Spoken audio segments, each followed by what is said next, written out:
on Twitter. It's the gayest soy thing you can do. Shut the fuck up, you little tater tot bitch. We are 2 minutes and 35 seconds into this video. I'm just as gay as the rest of us, motherfucker. Feels just the same. Another sunny day in LA. Everything is fun, so they say. Wonder what the news is today. Cause I know that every day I'm at this fucking job. Hasan is streaming. Watch him on the clock.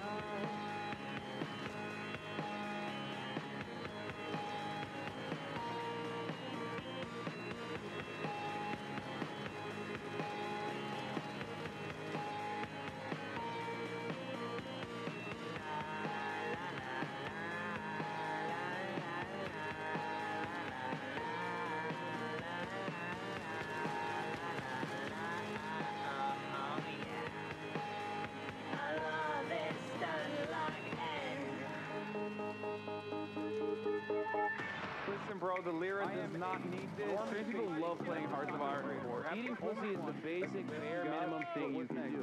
Where do they find these people, dude? And women want to have sex. Your job is posting. You're gay. Okay? God, I hate women so much! But is he really a socialist? He's such a himbo, I can't handle it. He's got a car and a house, and it's better than mine. How the fuck can I sit here like everything's fine? That's just me being a fucking hog.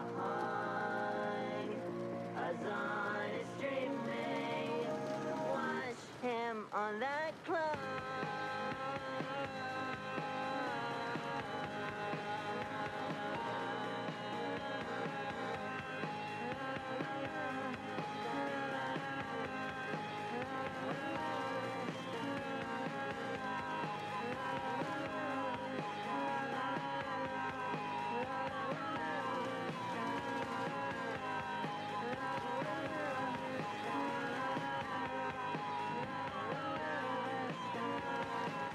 What's going on, everybody?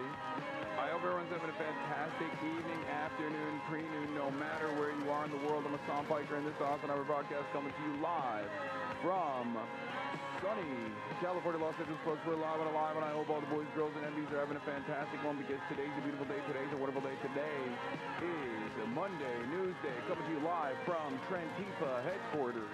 Transantifa headquarters, your CEO, Hassan Hasanabi Piker, CEO of the Transantifa Brigade. Fuck it, I'm saying. Today's a beautiful day, ladies and gentlemen, boys, girls, and MBs. Today's a wonderful day. Today's a fantastic day. Today is the day that we will take a severe hit to the Transantifa headquarters and our numbers.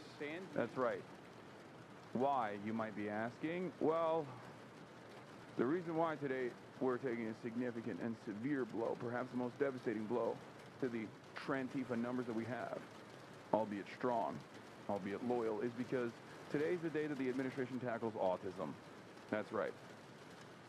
Obviously, autism is the number one reason as to why we have Hasanabi has to begin with. It's the number one reason why we are here to begin with. And now the administration is taking a eugenicist step. They are curing autism. It's over for all of us. RIP. RIP, 07s.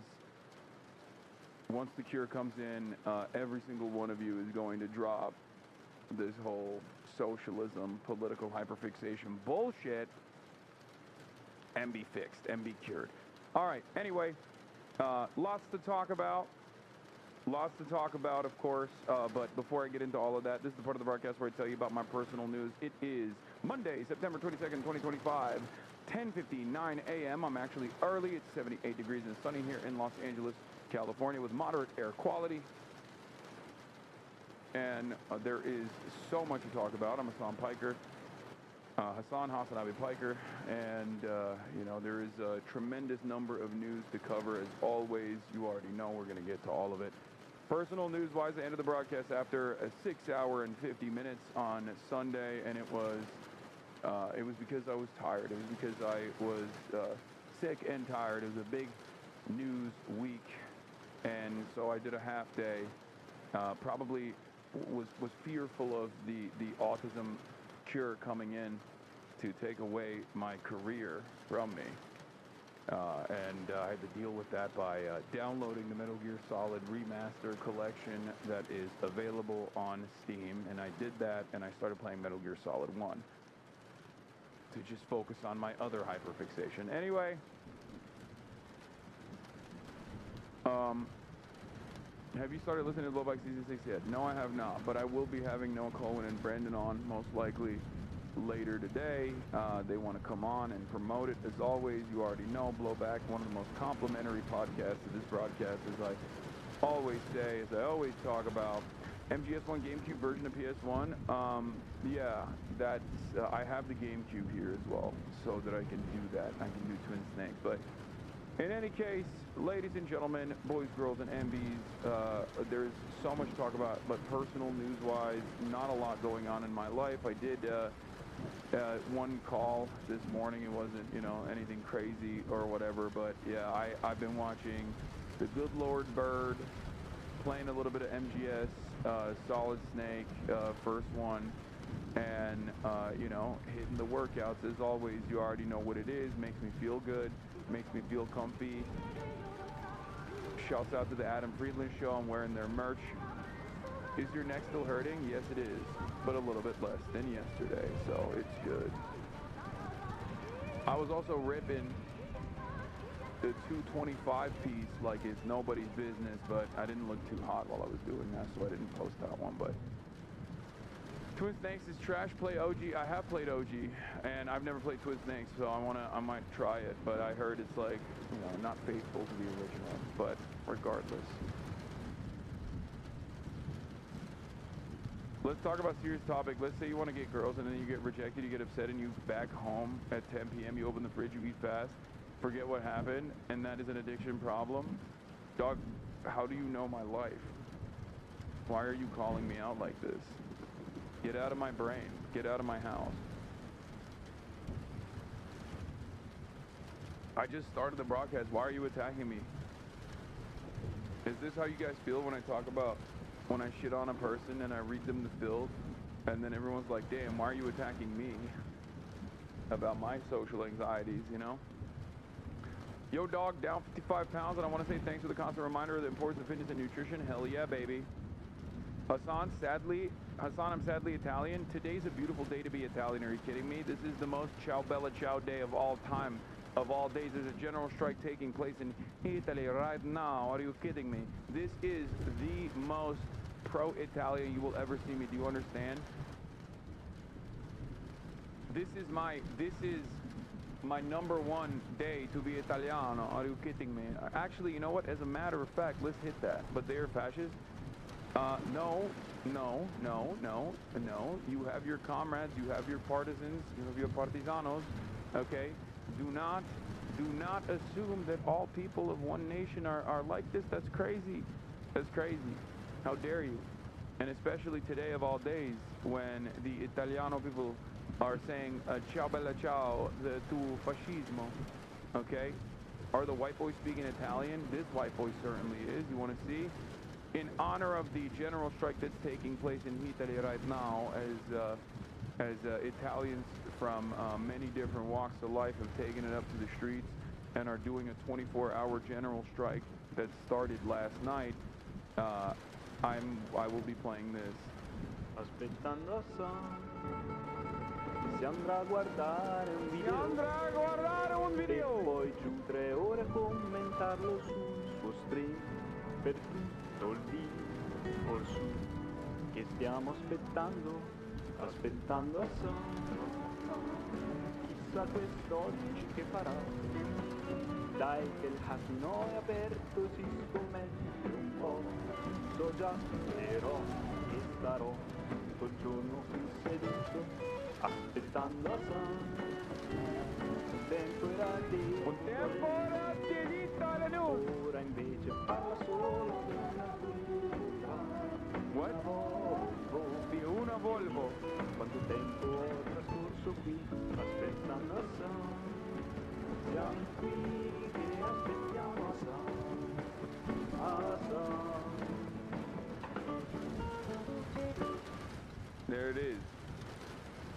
Wasn't choir, by the way. Aspettando Hasan. Italians are not a monolith, unlike the Polish. No, the Polish are not a monolith either. Nobody is. Come on. All right. Anyway, my friend dumped her boyfriend because he was disrespecting you. That's crazy. I mean, it's indicative of like a weird political worldview if that's like the major reason. But don't make me be the reason. You know, that's crazy. How's your face, monster? It's bad. It's not good. Okay, all right. Let's get into it. There's so much happening in the world. We got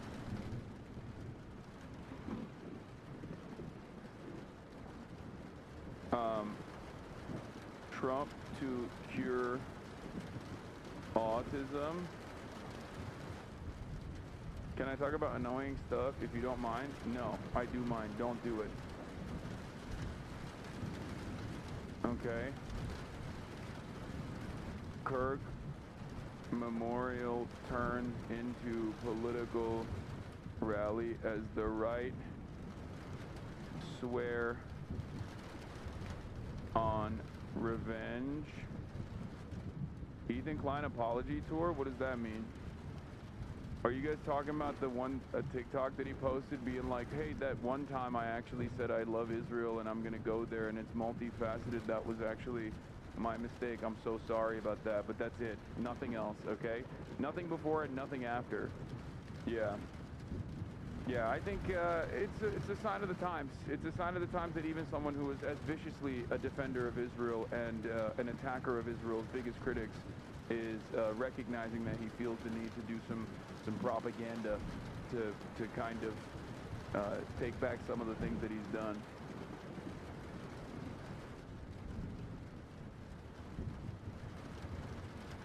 Yeah. That's cool though. Hasan, look at these rats jumping ship. Yeah. Alright. Banger episode of the Fear and Podcast. Oh yeah, that's right. The Fear and Podcast came out. Loved Israel so much he lost one of his coolest friends and blew up a successful podcast. Don't even get me started. Anyway, Trump to cure autism, KIRK memorial turns into political rally as the right swear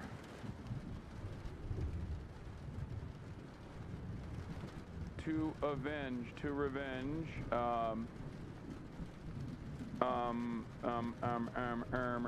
Oh my God, it's so loud here. Ermagerd.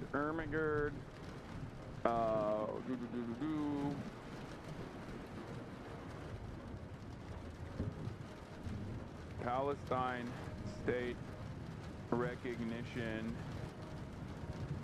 makes Israel mad. But is this... Are you perfect? This is chatting. I want to talk. Dude. Chatters. I'm not your personal therapist, all right? What's going on right now? Please stop. Motherfuckers will come in here and be like, I want to be annoying. Can I be annoying to you? And there's like 20,000 other people in here that are like, yo, can you give me the fucking news? Come on, news boy.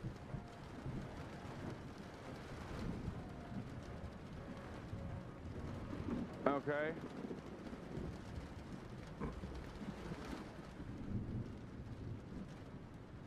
Anyway, where was I?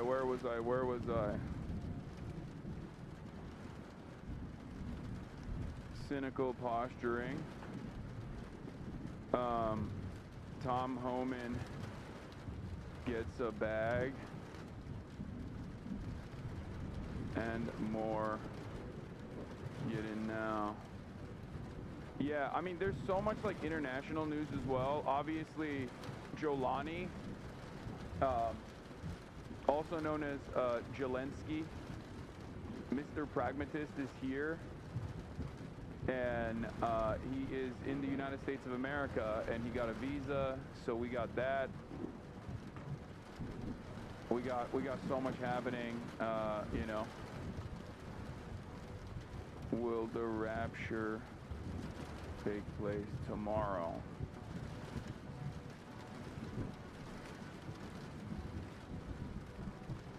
Get in now. Oh my God, it's so fucking loud I can't even hear myself think. Big anti-corruption protest in Pinoy lands as well. Eric moved to China. I know. He already told me that he was going to move to China. Escaping the American century of humiliation by becoming a swagged out white boy, Chinese style.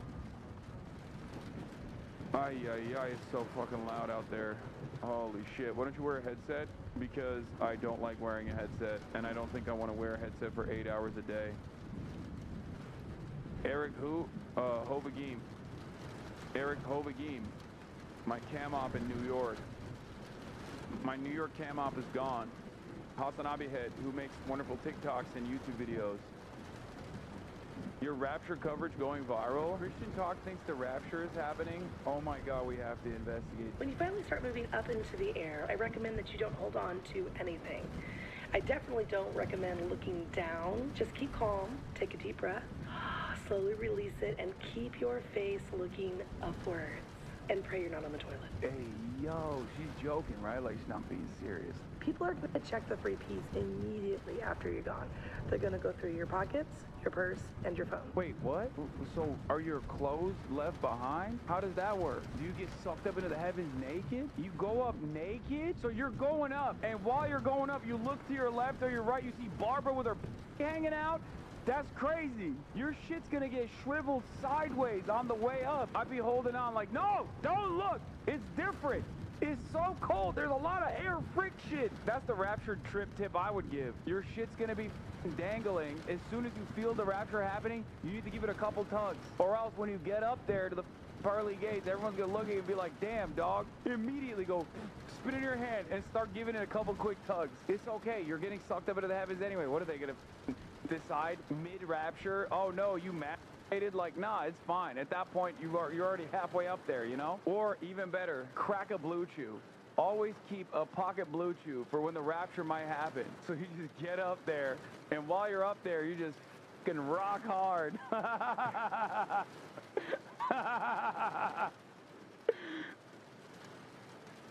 The aliens have the perfect opportunity to do something hilarious. It always fascinates me how every time the rapture doesn't happen, they just don't address it. So this is how I'm getting into heaven. I went down to the rapture talk rabbit hole. The whole mess is wild. I saw one where a boomer canceled his health insurance. Like, what? Bro, I'm telling you, the rapture talk stuff is so crazy, man. It is so nutty. The stuff that they are, we'll investigate a little bit further. Like, they think they're gonna become closed. Like, they're gonna get closed. You know? They just straight up think that. And I guess, like, when people say, oh, it's like 2012 all over again, but, like, this is the most insane Americans have been, so it makes sense that you would see more and more people running around with the notion that they're actually running around with the idea that they're like turning into like, there's gonna be more rapture style conspiracies, I think, right? There has to be, because why wouldn't there be? People are insane, dude. People are fucking nuts. We are worse and more insane. Americans are more insane than we have been at any other point in time, I think. You keep joking and things always happen, so I'm gonna need you to stop. Anyway, here's the blast off. Here's the blast off. I don't know if it's relevant to your interest, but the entirety of the Left Behind Rise of the Antichrist is on YouTube for free, and it stars the Hercules guy in the lead role. Kevin Sorbo, that's my goat. Please laugh at my becomes closed joke. Yeah, that's what's gonna happen to me. As me. Tomorrow. What is this? What are these panties? And you got a tail?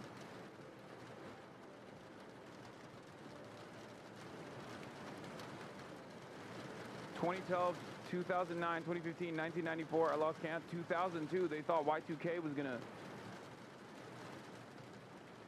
destroy time as well. Leftist cat watching you.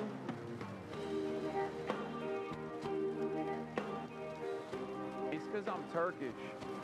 Automatically, as a Turk, I'm friends to the cats. Okay? I might always talk about having beef with the cats and then, going back and forth on my beef with the cats. But ultimately, as a Turk, I exhibit the aura that cats fuck with. You know what I mean? It's just, that's what it is. Turkish people, specifically the Ummah, like Muslims love cats. They don't fuck with dogs at all. Okay? For those of you who don't know, Muslims don't fuck with dogs as much. They think dogs are like unclean. They actually don't think that dogs should ever be in the home and stuff. Like, they got a lot of like weird hang-ups about dogs. I mean, they have working dogs, right, at the farm and stuff like that. But they don't really fuck with dogs that much, but they love cats. If you go on like Muslim Talk, and this has existed for years and years, even before TikTok, like, your unks and your aunties are always sharing like videos of cats that step over the Quran. They don't touch the Quran because they respect it. There are famous cats in the Muslim world. Like there are a lot of, Sister Minnie. So, and obviously Turkey is the most like, Istanbul is cat paradise. I mean, there's an entire documentary designed around it too. Like there are hella cats all over the place in Istanbul, and I think cats just kind of respond to the vibes that I put out that way. Like, I put out some positive vibes in general with cats, with respect to cats, and that's just what it is. She's probably not Muslim, but shout out Piari. Mashallah, Sister Minnie. Yeah. But I guess having beef with cats is the most cat-like quality that I have. All this rapture shit was started by South Africans as imperial revenge, and I've never been more patriotic.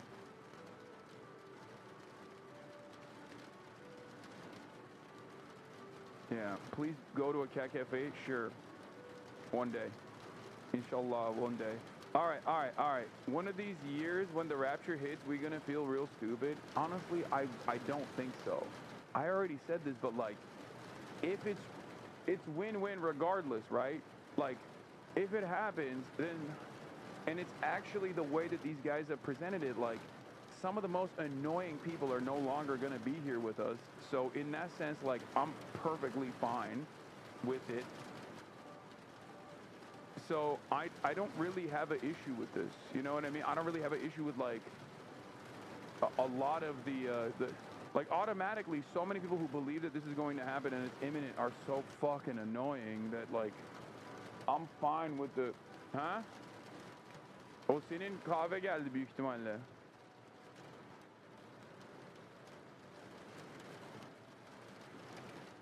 Like, I don't really mind it, you know?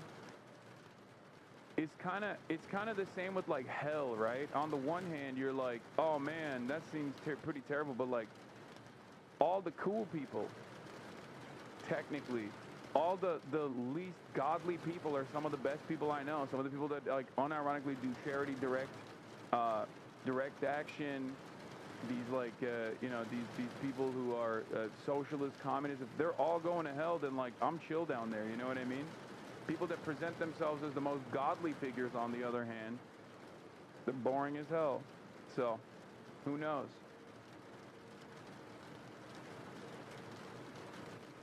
Are you announcing you are pro-autism or anti? I need to know. I'm agnostic on the autism stuff.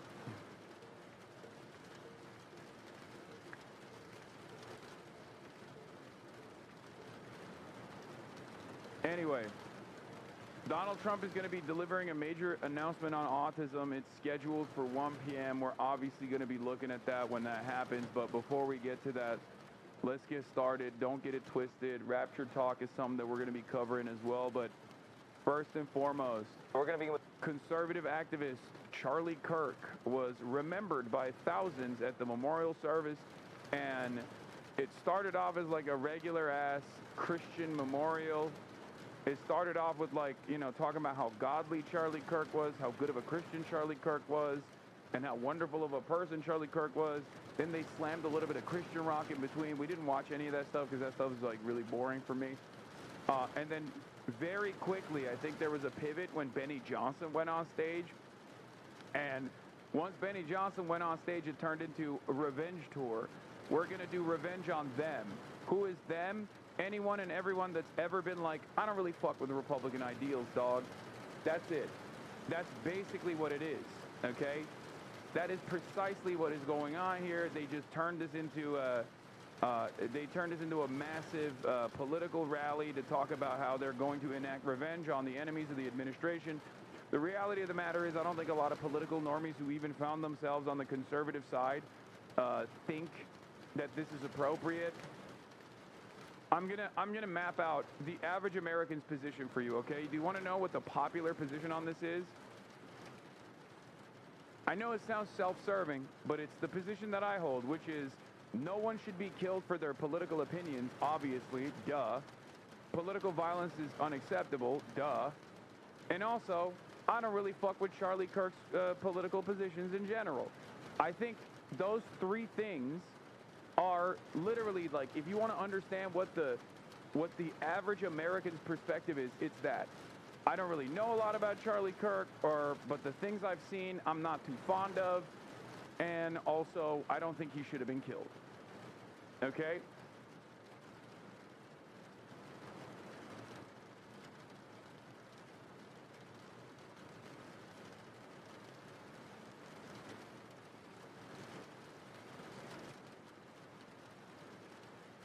Anyway.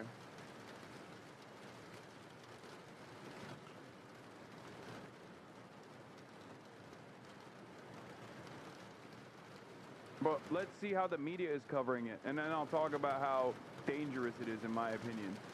The blanket idolatry that you are seeing, both from Fox News, which is expected, but also from regular mainstream news as well.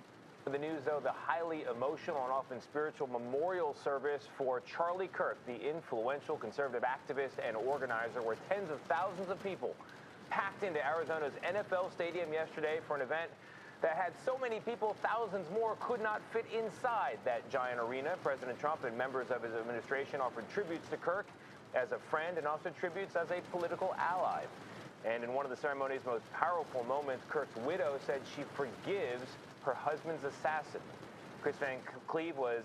This was like a powerful moment, probably the most powerful moment, but then immediately it just got redirected back on this narcissistic vengeance quest that Donald Trump is on.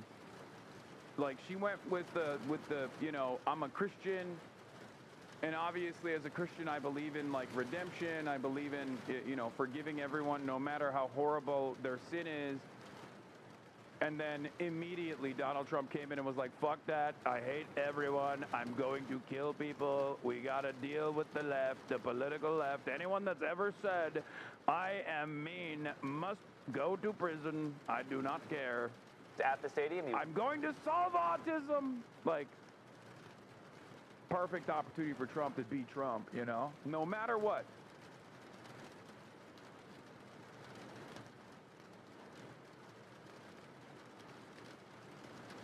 Was inside for this event, and this morning he is at the Phoenix headquarters of Kirk's political organization, Turning Point USA. Chris, good morning.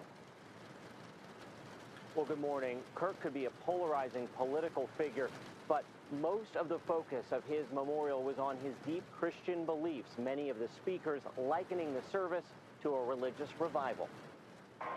In an emotional tribute Sunday, Erica Kirk spoke of the devout Christian values she shared with her late husband Charlie and offered these words to his assassin. On the cross, our Savior said,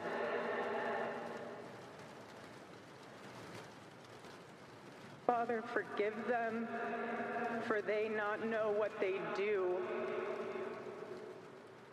That young man,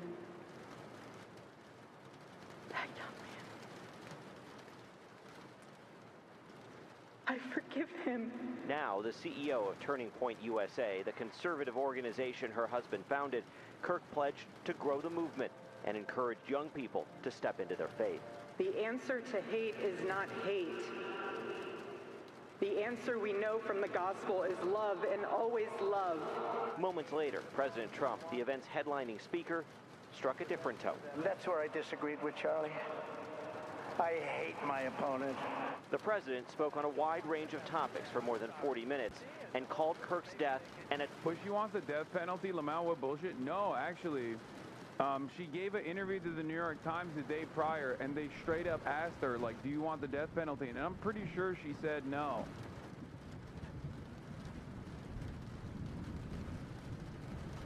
Like, I'm not saying this so you think that, like, so you love Erica Trump or something. Or Erica Trump, sorry, Erica Kirk or something. But,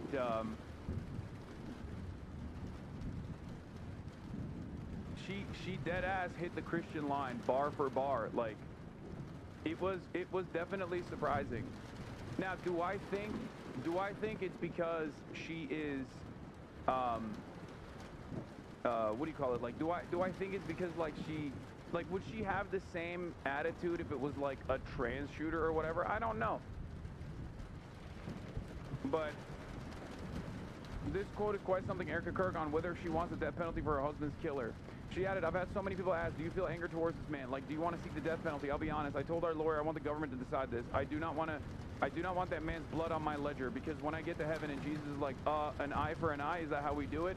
And that keeps me from being in heaven, from being with Charlie.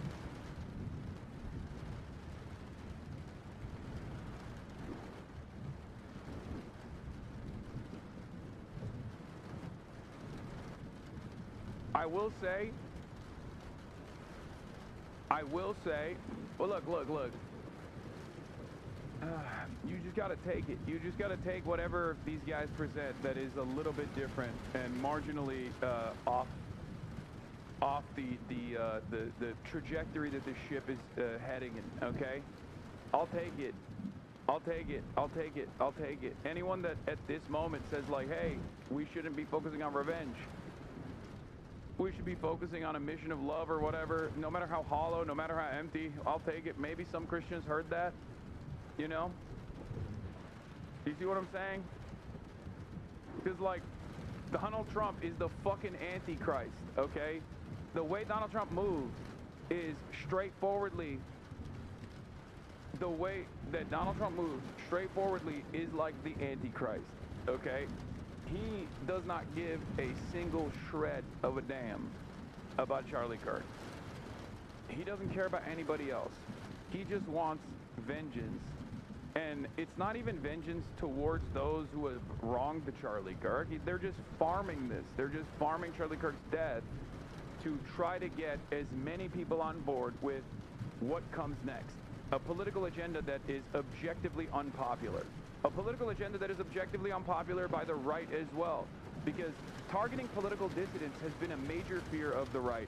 I'm not talking about, like, the right in politics, the right in positions of power. I'm talking about, like, regular ass people who consider themselves to be conservative, who vote for the Republicans. Like, that is a real point of contention for a lot of people, and a lot of Americans, regardless of background, actually do love the First Amendment.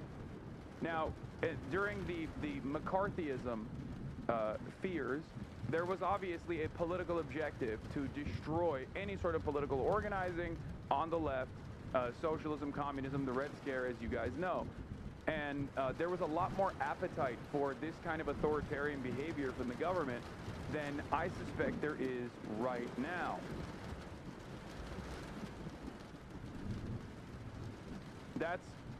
That's the difference.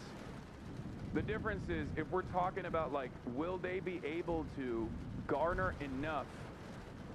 Will they be able to farm enough anger and resentment to get fully on board with this vengeance quest that they objectively throw aside, like, the First Amendment with no fears of repercussion that might come in their direction down the line?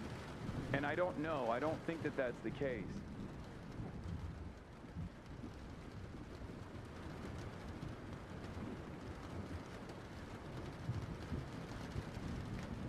Because the enemy from within narratives don't necessarily work as well unless there is a clear-cut enemy externally. So the Red Scare worked when we were doing the Cold War against communism, against communist USSR. And do a lot of people hate China in America? Absolutely. But there isn't the same level of unconditional hatred for China and an ideological hatred for China as it existed, I think, against the USSR during the Cold War, during the peak of the Cold War. And therefore, punishing political dissidents in this country in this very moment, while the middle class is being shredded, while people are obviously experiencing a lot of economic hardship, is not going to be a super politically convenient move. Do you see what I mean? Whereas if there was a robust middle class with at least some labor protections and whatnot, and a sense of comfort and security, they would probably be more on board with these kinds of decisions from the government, especially as they are truly fearful of their beautiful way of life being taken away from communist elements from within that are getting foreign funding from the USSR, the ultimate enemy, the enemy that is the ideological core, the ideological heart of communism and socialism. Americans right now are suffering economically, and they don't have any sort of understanding that, like, the future is going to be bleak if other guys actually change the mindset of Americans in general. Like, if you were to ask Americans right now in this very moment, like, do you want to vote for a guy who's going to give you free health care, it would be massively, massively popular. Okay?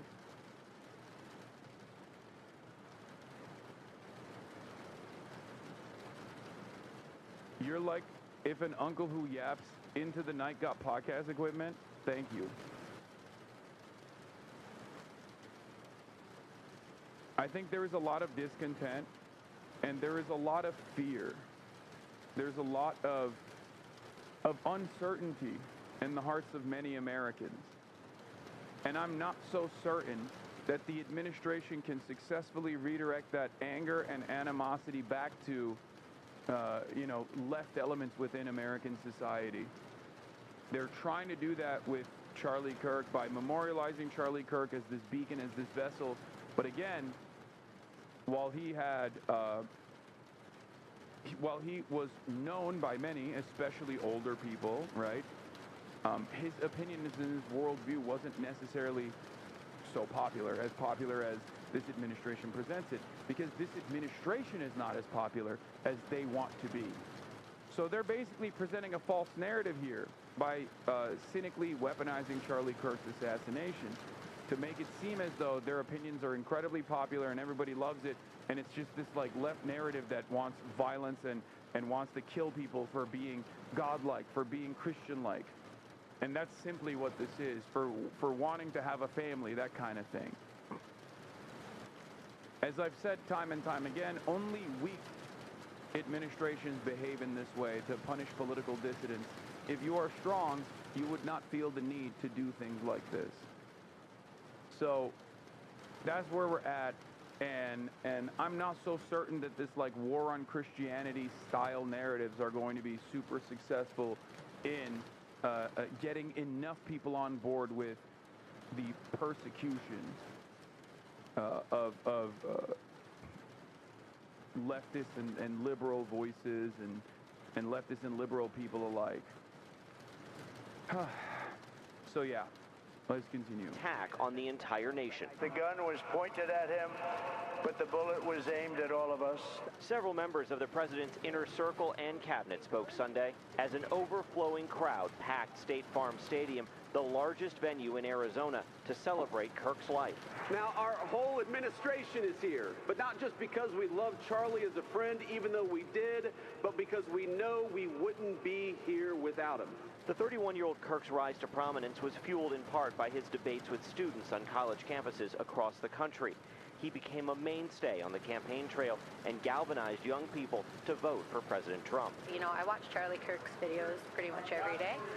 Once again, this narrative, as I went through it piece by piece, is also not correct. This narrative is incorrect. This is a false reality that mainstream media is presenting.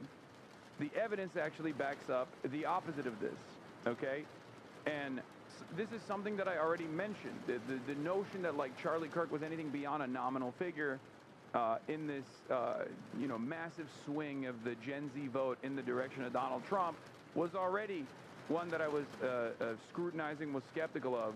But it turns out there are more polls that came out after his demise that show that he actually did not have a major impact whatsoever. He did not have a big impact on this at all. Now, the reason why I say this is because, one, the initial reason as to why I said that this was not like, this was a consequence of systemic factors was because the Gen Z vote has already swung back in the opposite direction. The Gen Z approval has swung against Trump pretty aggressively over the course of the past 8 months, okay? And Charlie Kirk was still very much in operation during that time, and yet he was unable to keep the base of support on Gen Z support for Donald Trump, okay? But outside of the polls that we have consistently looked at, the new polls that came out specifically around Charlie Kirk show that many people know who Charlie Kirk is, especially on college campuses. 90% have heard of Charlie Kirk, but 70% don't agree with his worldview. And it's more so just the older population, 45 plus, and especially 65 plus, that actually like Charlie Kirk's worldview, and it makes sense. Of course it makes sense. These are very conservative values. There's a lot of Gen Z that are going to take issue with this because they were born into a very different reality. Hasan, you help legitimize people like Charlie Kirk. What is this? Chinese state capitalism has overtaken Western capitalism. That's what this is really about. The U.S. is desperate to change the rules. Whitewashing Charlie Kirk is going to be difficult when his racism, misogyny, and bigotry is online for the world to see. Hasan, you help legitimize people like Charlie Kirk. Stop it. Yes, I did, famously. No, you're absolutely correct. Debating fascism is great. No, you're right. The president didn't legitimize Charlie Kirk. It was actually your favorite Twitch streamer that did this. Yeah. No, this makes a total sense, actually. You are the smartest leftist and the most woke, I think. This is just a different version of saying, why are you platforming Donald Trump? You did play a part. Damn, don't be sensitive. I'm not being sensitive at all. I just think you're fucking stupid. I think you're mistaking me making fun of you for some kind of sensitivity because you think you got me. No, I just think you're dumb. This is a dumb take to have. There are better people that you can present as me actually platforming them, even if it's by accident. Charlie Kirk is not one of those people because his platform grew completely outside of my his platform grew completely outside of my control. Like, it's ridiculous. Okay, all right, well.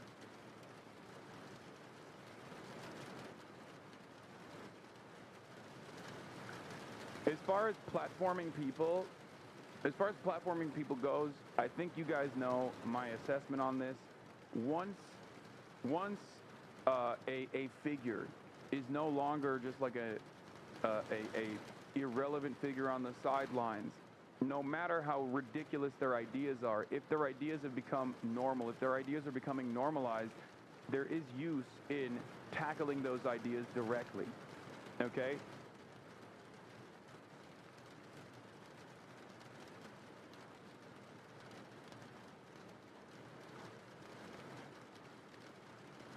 Didn't Charlie Kirk blow up well before you as well? No, we blew up at the same time, but he blew up to a completely different proportion in comparison to my career.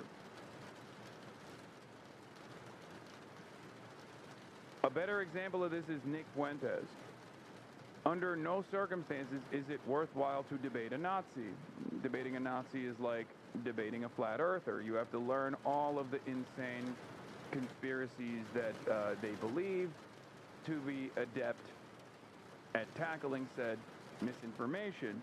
And also, in most circumstances, the goal is not to arrive at a truth for the Nazi. The goal for the Nazi is to specifically have a microphone, a platform, so that people hear them trolling, right?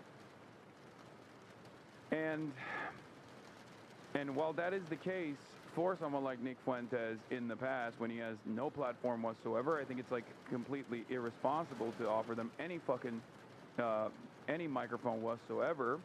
Okay, once it gets to a point where that is the normal attitude, that is becoming, when he becomes like a mainstream household name, then you have to tackle it. That's it. This is why I was very, very aggressively criticizing Sex Pestiny for straightforwardly giving Nick Fuentes a platform when he was completely irrelevant. Okay?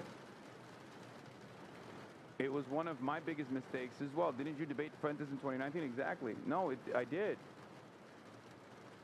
I did. And it was a last-second switch-up, and I did not like that at all. It was way back in the day. And I think that played some role. This is something that I'm, something that I've talked about quite a bit. It's a mistake.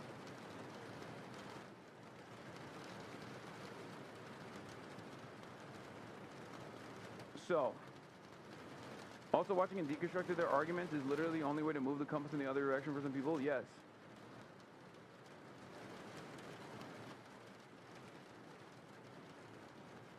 But luckily, it actually didn't, elevate his platform or status at all. Especially because back then I didn't have a major platform myself. But these last 2 years have been a very different ballgame, right? Yeah, my reach in 2019 is not even remotely comparable to my reach now. So, anyway, let's get back to the Trump or the Charlie Kirk Memorial. Brittany Hegberg traveled to the memorial from Minnesota. I thought that he really stood up for what he believed in, and I really admired that a lot, and I think the world needs more of that. Kirk's positions were not without controversy, but his death sparked widespread outrage and heartbreak, and his allies said Sunday it had immortalized him. You have no idea. The dragon you have... This, by the way, this speech, verbatim, from what I understand, it sounded really strange, and I covered it at the time in real time. It sounded weird. It sounded kind of like a Nazi speech. From what I understand, it quite literally was a translated speech from Goebbels. Like, different aspects of the speech were damn near identical to both Japanese fascist speeches and also Goebbels talking about Horst Wessel as well, which I'm going to cover.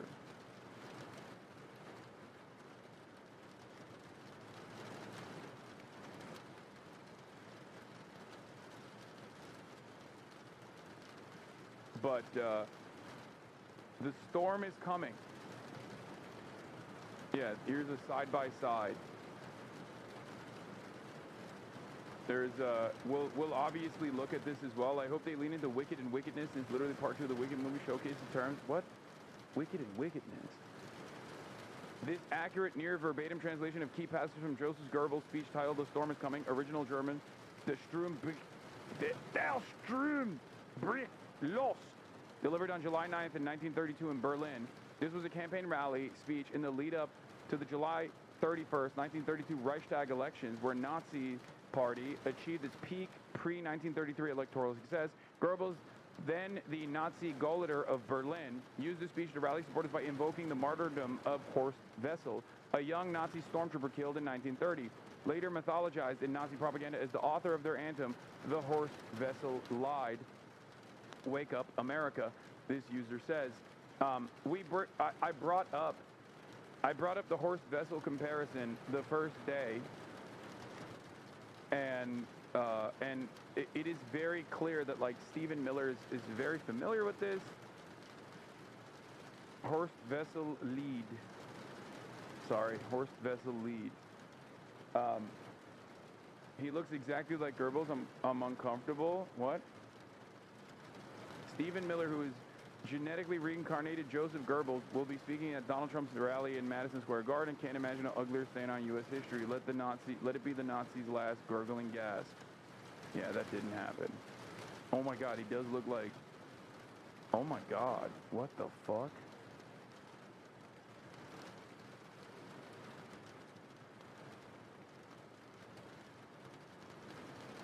Stephen Miller is also Jewish, by the way, for those of you who don't know. Obviously, that hasn't stopped him from leaning into this Nazi shit, though.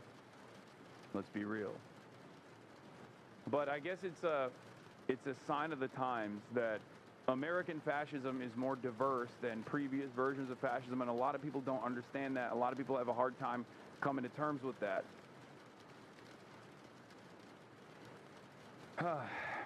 I mean, he has been quoting prominent Nazis for quite a while now, but this one was pretty. This one was like pretty. The comparison is no longer a dog whistle.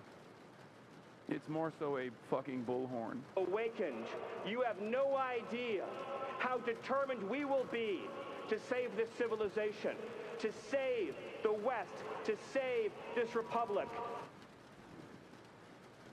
So, let's start off right there, okay?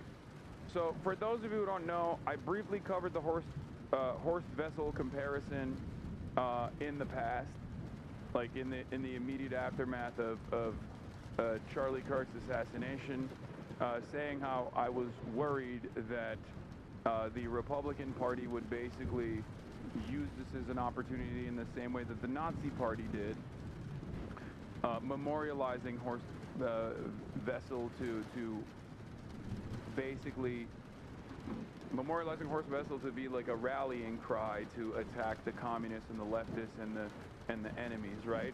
Because Horst-Wessel was a stormtrooper that was killed in his home by two, I believe, Jewish communists, as a matter of fact. They walked up to his house and they shot him dead, okay? He was a Nazi Party member. He joined the SA. In May 1926, the Viking League and the Olympia Association were banned in Prussia when it was discovered they were planning a coup against the government. Realizing the League would not achieve its self-defined mission and was moving in the direction of tolerating the parliamentary political system, Wessel resigned from it on the 23rd of November 1926 at age 19. On the 7th of December, he joined the paramilitary, the Storm Detachment, Sturmabteilung, I'm butchering all that, Storm Detachment, or SA, of Adolf Hitler's National Socialist German Workers' Party, NSDAP, or the Nazi Party. He later commented that over two-thirds of his colleagues from the Viking League had already joined the SA and the Nazi Party.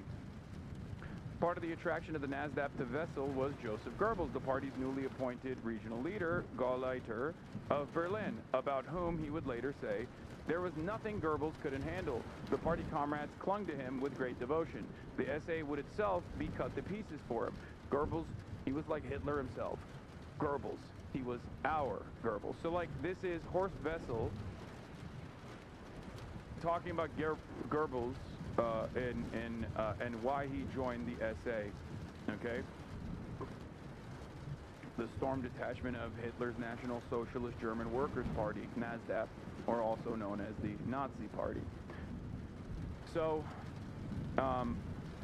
basically, as far as activities goes, in August 1927, Wessel traveled in a group of 50 SA men to the Nazi Party rally in Nuremberg, which he described as Flags, Enthusiasm, Hitler. All of Nuremberg, a brown army camp. It made an enormous impression. Wessel was with other Berlin-based Nazis, making up a group of 400 led by Goebbels. At the time, the SA was banned in Berlin. When they returned, they were arrested. Wessel soon impressed Goebbels. In January 1928, a period in which the Berlin city authorities had banned the SA in an effort to curb political street violence, Wessel was sent to Vienna to study the National Socialist Youth Group and the organizational and tactical methods of the Nazi Party there. In July 1928, he returned to Berlin to recruit local youths and was involved in helping implement a reorganization of the NSDAP in Berlin into a cell structure similar to that used by the German Communist Party, the KPD. Wessel did this despite SA rules forbidding its members from working for the party. Wessel became the street cell leader of the Alexanderplatz Storm section of the SA. In May, he was appointed a district leader of the SA by Frederick Schein, where he lived. So, basically, he was as far as like the local militancy goes, he was a formative part of the stormtroopers at the time. Okay. The reason why all of this stuff is important is because it builds up to why he was assassinated. And at around 10 p.m. on 14th of January 1930, Höhler and Erwin Ruckert, another member of the KPD, knocked on the door of the room where Wessel and Janneke lived. Janneke was, I believe, a prostitute who was, or a former prostitute who became his lover, Wessel's lover.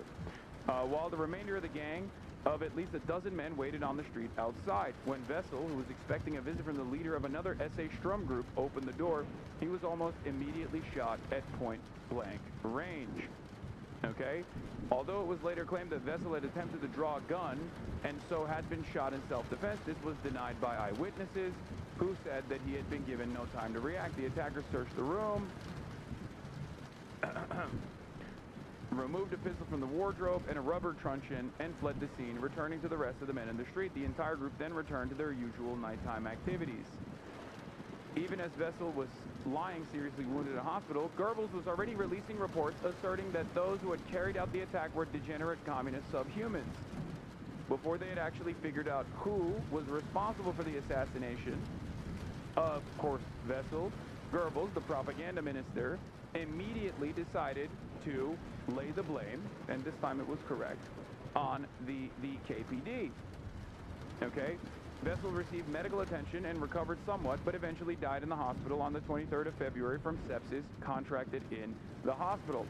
Following his death, the National Socialists and the Communists offered different accounts of the events. The police, led by Chief Inspector Teichmann, and several courts determined that both political and private reasons had led to Wessel's assassination. By the 17th of January 1930, the police had announced that Höhler, whom Janneke had identified as the gunman, was their prime suspect. Here it is. Albrecht Höhler, the man arrested and was later killed for Wessel's murder, wearing the new suit given to him by the Communist Party. Okay? It was then reported by a non-Nazi and non-communist newspaper that Janneke had known Höhler prior to the murder because Wessel had used her to spy on those of her former clients who were communists.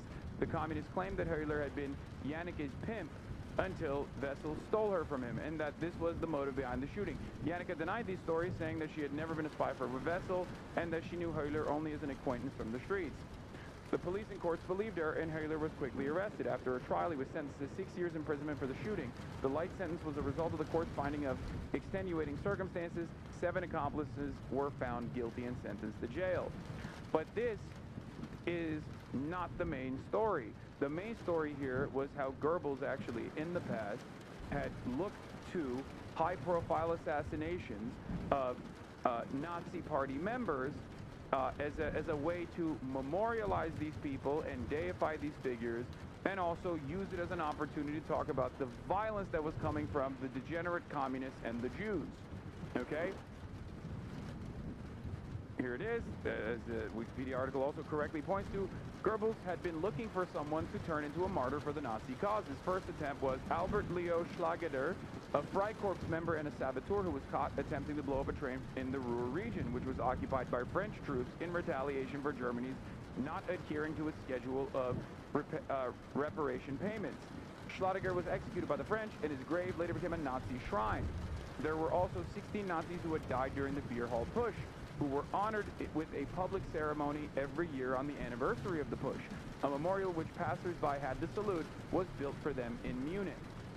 Okay? With 2 other party members who headed the list that the party later made of those members of the movement who have been murdered. Goebbels did not even make an effort to martyr them. Goebbels saw in Wessel's shooting the possibility of a propaganda bonanza. He eulogized Wessel in his newspaper, Der Angriff, in overtly Christian tones. A Christian socialist, a man who calls out through his deeds, "Come to me, I shall redeem you." A divine element works in him, making him the man he is, and causing him to act in this way and no other. One must set an example and offer himself up as a sacrifice. Well, then I am ready. Goebbels' plan was to turn Vessel's funeral into a mass demonstration full of speeches and processions of SA men in uniform, but he could not get the necessary police permits to do so, even after Vessel's sister requested President Paul von Hindenburg to relent. Wessel was buried buried in Berlin on the 1st of March 1930. Contrary to Nazi claims, there were no attacks on the funeral procession, even though they claimed that there were, which Goebbels claimed was watched by 30,000 people. The funeral was filmed and turned into a major propaganda event by the Nazi Party. Wessel was elevated by Goebbels' propaganda apparatus to the status of a leading martyr of the Nazi movement. Many of Goebbels' most effective propaganda speeches were made at grave sites, but Wessel received unusual attention among the many unremembered storm troopers. In an editorial in the People's Observer, Alfred Rosenberg wrote that Wessel was not dead, but had joined a combat group that still struggled alongside them. Afterward, Nazis spoke of how a man who died in conflict had joined Horst Wessel's combat group or had been summoned to Horst Wessel's standard. The Prussian police had outlawed public gatherings and the display of swastikas at the funeral procession, with the exception of a few Nazi party vehicles. Wessel's coffin was paraded through large parts of the center of Berlin in a procession lasting many hours. As the coffin reached Billowplatz, now also known as the Rosa Luxemburg Platz, shouts out the Rosa, communist hecklers began singing the Internationale in an attempt to disrupt the event. The police were unable to prevent abusive shouts and at some point flying rocks. No major clashes had occurred, although some had written "To Wessel the Pimp, a last Heil Hitler" in white paint on the cemetery wall. In attendance at Wessel's funeral were Goebbels, who delivered the eulogy. I'm going to now look at the eulogy that Goebbels delivered at Horst Wessel's funeral proceedings. Okay? The reason why I'm saying that, the reason why I wanted to bring this up is because Stephen Miller's sentiment expressed is damn near identical to what Goebbels had said and what he chose to do with the memorialization of Horst Wessel. You're really bad at German? Sorry, brother. I don't care. I am trying to basically fucking describe to you the events as quickly as possible, giving you a brief history lesson about Nazis' rise to power, and then making a comparison to modern times and how it's being utilized in a similar fashion. Please, Jesus Christ, stop hyper-focusing on this. If there's a documentary or of some sort that you guys could actually show me, that could be, interesting. That could be something that I would love to see. There is one that's like a short story, obviously, about the Horst Wessel. Raise the Flag is the national anthem of the Nazi Party from 1930 to 1945. The song is named after a member of the Sturmabteilung, Horst Wessel, who was killed in 1930. The lyrics of Horst Wessel Lied were written in 1929 by Sturmführer Horst Wessel, the commander of the Nazi paramilitary force, known as the Brownshirts or Sturmabteilung in the Friedrichshain district of Berlin. Wessel intentionally mimicked the military style of the Communist Red Front Fighters League in creating songs for the Sturmabteilung, hoping to provoke attacks on the SA forces while boosting the morale of SA members. Horst Wessel was the son of a pastor and had a university education, but worked as a construction worker. In addition to leading Sturm 5, Wessel had a passion for music and even formed a brass ensemble to provide uplifting music for his subordinates. Wessel gained popularity when he led the SA attack on Fisterkies, a poor district in Berlin, on the orders of Joseph Goebbels. In truth, these attacks were just minor altercations, but one attack took place outside the tavern that the local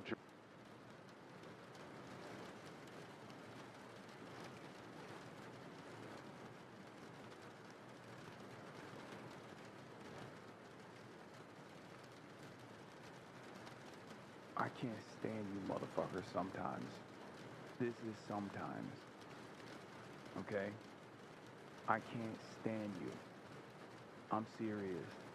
Please stop, chat. Y'all are so fucking annoying, dude. Wait.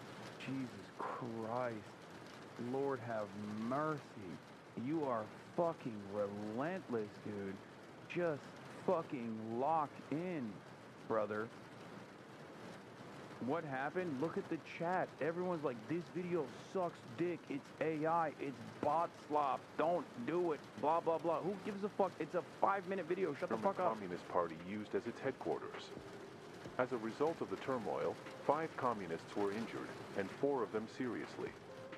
Communist newspapers accused the police of allowing Nazis to escape while capturing injured communists, while Nazi newspapers claimed that Wessel was attempting to give a speech when communists appeared and initiated the fight.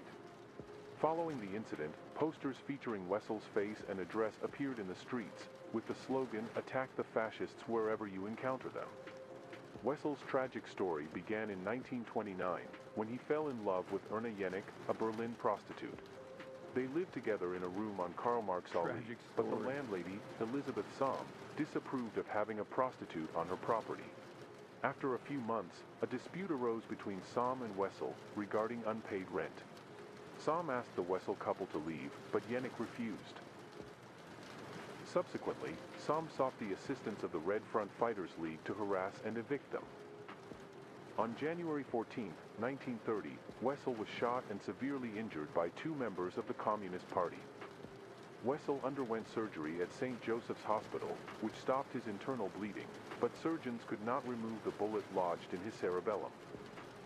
As a result of the incident, Wessel died in the hospital on February 23rd due to blood poisoning that he had contracted during his hospitalization. As a cunning opportunist, Goebbels organized Wessel's departure in order to gain as much benefit as possible for the Nazi cause. Since early on, Joseph Goebbels had attempted several times to create Nazi martyrs for propaganda purposes. With Wessel's death, Goebbels made significant efforts to mythologize Wessel's story, even as the man lay dying. Goebbels went so far as to meet with Wessel's mother and recount her son's life story. He viewed Wessel as an idealistic dreamer. In his notes, Goebbels described Wessel's entire face being shot, claiming that Wessel said to him, "We must continue to advance. I am happy." Goebbels consulted with Hermann Göring and others in the party on how to respond to Wessel's death. In response to Wessel's departure, they declared a mourning period until March 12th, during which party members and SA would refrain from entertainment, and Wessel's name would be mentioned in all party meetings. However, Goebbels' most strategic propaganda tactic occurred long after Wessel's death. At that time, he discovered Wessel's song lyrics and transformed the lively march into the Horst Wessel Lied. The lyrics condemned both the communist and conservative movements. Shortly thereafter, Goebbels promoted the establishment of Horst Wessel Lied and Deutschlandlied as the German national anthems. Hitler and the Third Reich leadership enacted laws in May 1933 that designated Deutschlandlied and Horst Wessel Lied as Germany's twin national songs. The following year, a rule required that the right arm be extended and raised in the Hitler salute when the first and fourth verses were sung. Some Nazi members were highly sensitive to the use of the Horst Wessel Lied. One Nazi youth even stated that it was not the type of music to be played for mixed gatherings and in a flippant manner. The song was also played in some Protestant places of worship because certain elements of the Protestant church in Germany had embraced the cult of Horst Wessel, constructed by Goebbels with a model resembling past Christian martyrs. This part is also important because it wasn't just that like Goebbels saw this as a unique opportunity to also farm the Christian elements as aggressively as possible, okay?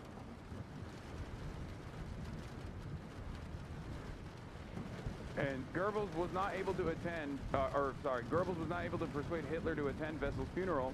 Hitler did, however, speak at Wessel's grave 3 years after his death on the 22nd of January 1933 for the dedication of a memorial. The memorial, which was cubic in design, had a metal-leaning flag and a wreath on top. It featured Horst's name on the front and on the back, and the names of his father Ludwig and his brother Werner. Hitler called Wessel a blood witness, whose song had become a battle hymn for millions. He said that Wessel's sacrifice of his life was a monument more lasting than stone and bronze. So, it took It took years for this propaganda apparatus to basically memorialize Horst Wessel, but unlike the other people that Goebbels tried to turn into martyrs for the Nazi cause, this one actually stuck. Of course, we are achieving this in record time in this day and age because the information landscape is different. And I briefly alluded to this, my worries, my fears that this is what the administration will do about Charlie Kirk. And it didn't take a week for them to do exactly that. And not only was it, I mean, the Stephen Miller speech basically makes this undeniable. Okay? Donald Trump's utilization of the Charlie Kirk Memorial to talk about how Charlie's last words to him were "fix Chicago" by sending the stormtroopers, sending the military to Chicago, things of that nature. Everyone is basically talking about, you know, Charlie would have wanted this, Charlie would have wanted that, over and over and over again. Okay? Stop sending me the George Carlin clip.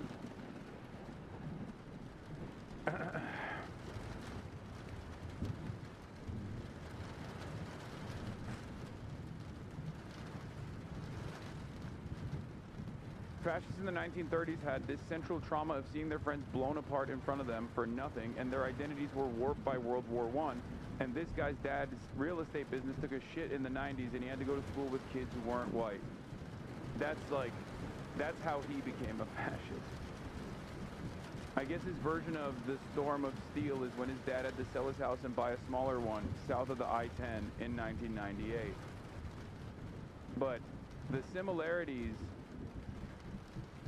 What, needing training wheels on your cross is the perfect metaphor for the kind of performative Christianity on the right?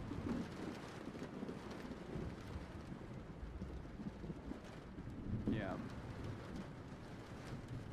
Did I miss the autism announcement just got here? No. It hasn't happened yet.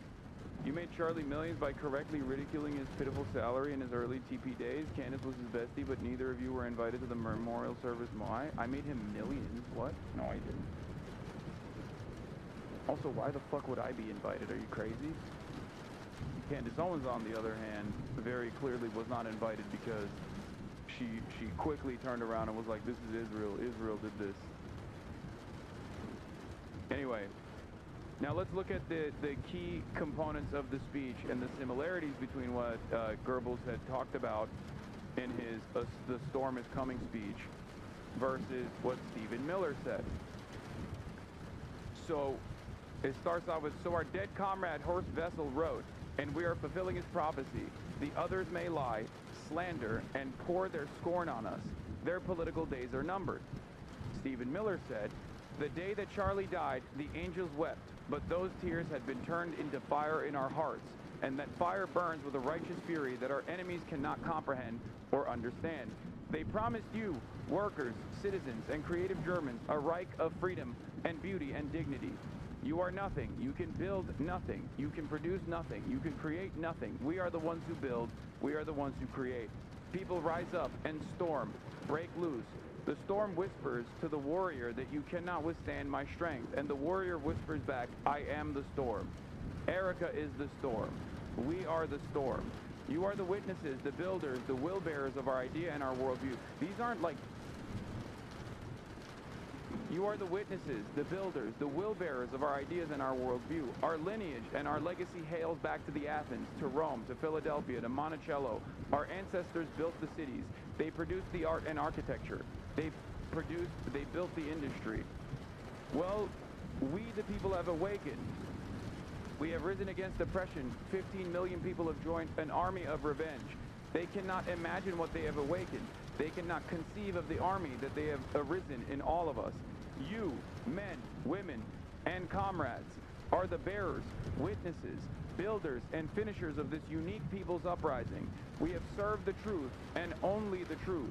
For 12 years, they have insulted and outlawed and slandered and persecuted us. We will achieve victory for our children, for our families, for our civilization, and for every patriot who stands with us. not gonna lie, these things are nothing alike. It's because the entire speech is a combination. This entire speech from Stephen Miller is a fucking combination of numerous different Nazi speeches, some of which directly comes from some of it directly comes from the memorialization of Horst Wessel, but many others directly from, even down to like building the legacy. Our legacy hails back to Athens, to Rome, to Philadelphia, to Monticello. Of course, no fucking Nazi is going to talk about Philadelphia in their speeches, but it's basically just like taking a lot of Nazi sentiment, talking about lineage, talking about how like white people and white people's mythology is what is at stake here, which was the exact fear that Nazis tried to instill in their folk, right? I don't understand the Philly inclusion. What do you mean? He's like tying America to the fucking Fourth Reich by saying this is a continuation of whiteness, which is ironic because obviously Rome was not a fucking continuation of whiteness anyway. But it didn't stop people from LARPing as though they were Roman, even though Romans themselves were brown as fuck and gay as fuck too. One of the most diverse empires of all time, led by the brownest motherfuckers you've ever seen.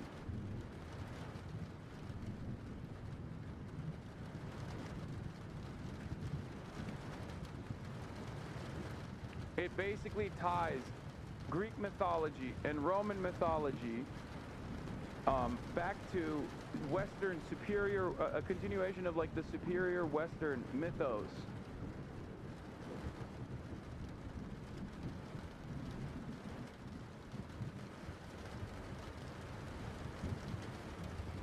Maybe he means Philadelphia and not in America, but I think he's talking about Philadelphia as the ancient Byzantine city in Jordan. I think he's using that as a double entendre, I thought, at most. Philadelphia was a Greek city that was in Turkey. It was where we stole the name. I think he's tying it back to the founding fathers, man. I think that's what he's doing.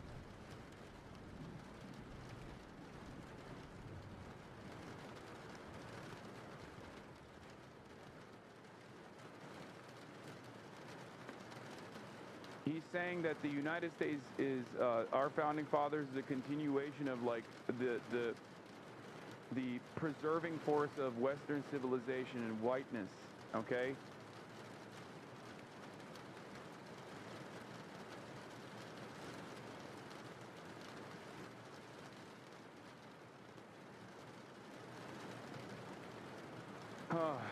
Anyway.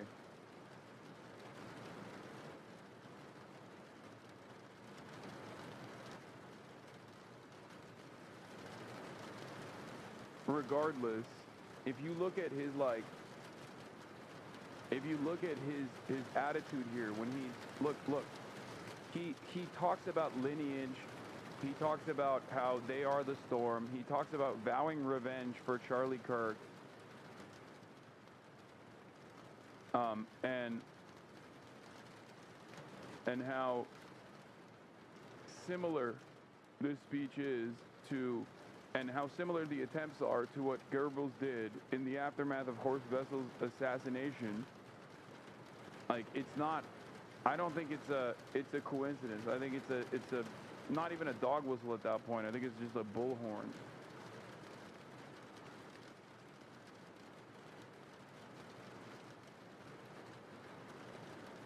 It's obviously like from different parts as well. The storm whispers to the warrior that you cannot withstand my strength, and the warrior whispers back, I am the storm. America is the storm. We are the storm. Now people rise up and storm. Break loose, says Goebbels in his Total War speech in 1942. Hitler's first speech as chancellor. Our lineage and legacy hails back to the Athens, to Rome, to Philadelphia, to Monticello. We will defend the civilization to save the West. The richest and most beautiful areas of the world civilization would be transformed into chaos and a heap of ruins, a 2,000-year-old inheritance of the highest works of human culture and civilization. Hitler's first speech as chancellor in 1933. You have nothing, you are nothing, you can build nothing, you can produce nothing, you can create nothing. He possesses nothing of his own creation to which he can point. Everything that he has is stolen. Hitler on the Jews, Munich 1922. You thought you could kill Charlie Kirk. You have made him immortal. Who live for the task, who live for that task and who die for it, later be not only the martyrs of their struggle, but also the seed from which the subsequent harvest would come. Hitler at Horst Wessel's memorial post-assassination. There are even better, I think there are even better speeches that you can link to than this as well. I don't know, bro, seems like a reach. I mean, you don't even need to point back to the Nazis to show the similarities here. You can quite literally just present it as is. The preservation of Western civilization, about how this notion of like legacy Americans are actually upholding Western civilization and combating it from enemies from within, is identical to the Nazis, and it's just a falsehood on its face regardless. America is the way it is because it is a multifaceted and diverse country. That is one of the most redeemable factors of the United States of America, okay? That's it. You don't have to directly point it back to the Nazis, even though these guys are basically not really sheltering people about these comparisons. The themes are identical, especially because the ambitions are identical. The ambitions are identical. And in this circumstance, it's almost a one-to-one immortalization and deification taking place. It's the identical template because the worldview is identical.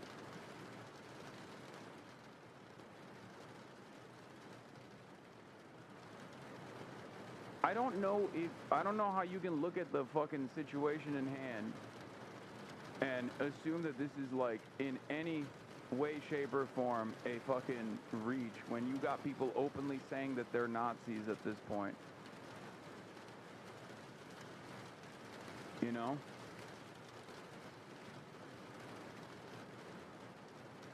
But this was before the Reichstag elections when the storm is coming was the name of this very famous speech by Goebbels. And in this speech, he talks a lot about when he's like rallying. There's a rallying cry for Nuremberg, but there are mentions of rising up and storming and breaking loose. Okay. The preservation of Western civilization, and also the immortalization of their dead comrade Horst Wessel, and following his lead. Okay, like that's what I mean. Like it's just identical. So our dead comrade Horst Wessel wrote, "We are fulfilling his prophecy. The others may lie, slander, and pour their scorn on us. Their political days are numbered." Adolf Hitler is knocking to the gates of power. I mean, this is obviously a different circumstance because this is like post-Trump's rise to power anyway. But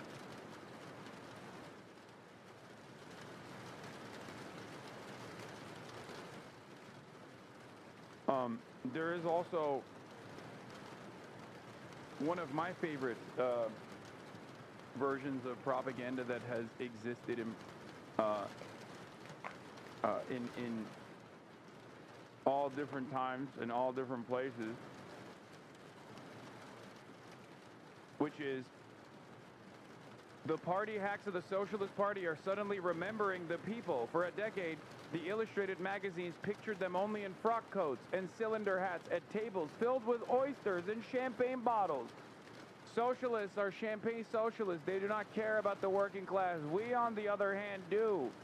Now they wear workers' caps and fill their newspapers with urgings like "People, wake up."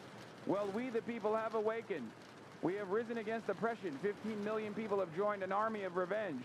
They who accepted their nice suits from the Skralex, Jewish brothers involved in a major Berlin financial scandal, can hardly imagine that an honest German worker will spend his starvation wages for a decent brown shirt.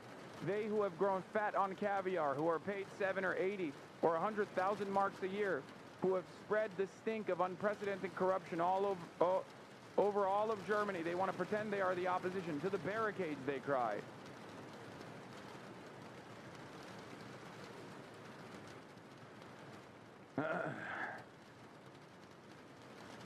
The Nazis who aligned themselves with capital and convinced those within the corporate structure that they would be the ones who actually preserve the capitalist hierarchy by force are also in the lead-up, in the build-up to their rise in power, in an effort to galvanize as large of a population as they possibly can, presented themselves as being pro-worker, left populist. This is something that I have pointed to over and over again. The Tucker Carlson method, if you will. The notion that they are the real defenders of the working class, that there is some honor in an honest day of work, that their enemies are actually out of touch and elitist, and the socialists are not really invested in fighting for workers whatsoever, that they're all a part of this like elite society.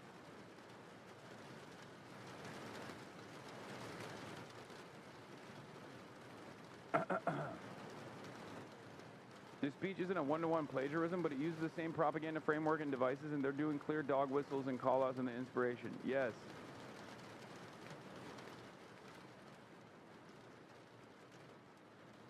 This is the turning point. Big Hitler vibes here. I mean, yeah.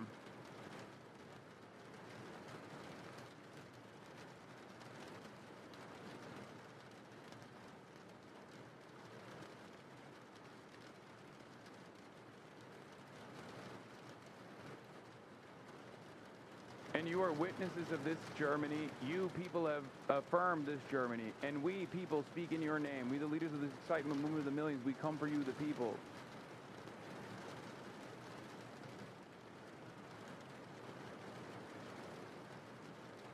This is a warning sign through and through that this is a weaponization and will be used. Obviously, it's not going to be a one-to-one. There are going to be differences, right? But the reality of the matter is, adjusted to this current time, adjusted to American culture,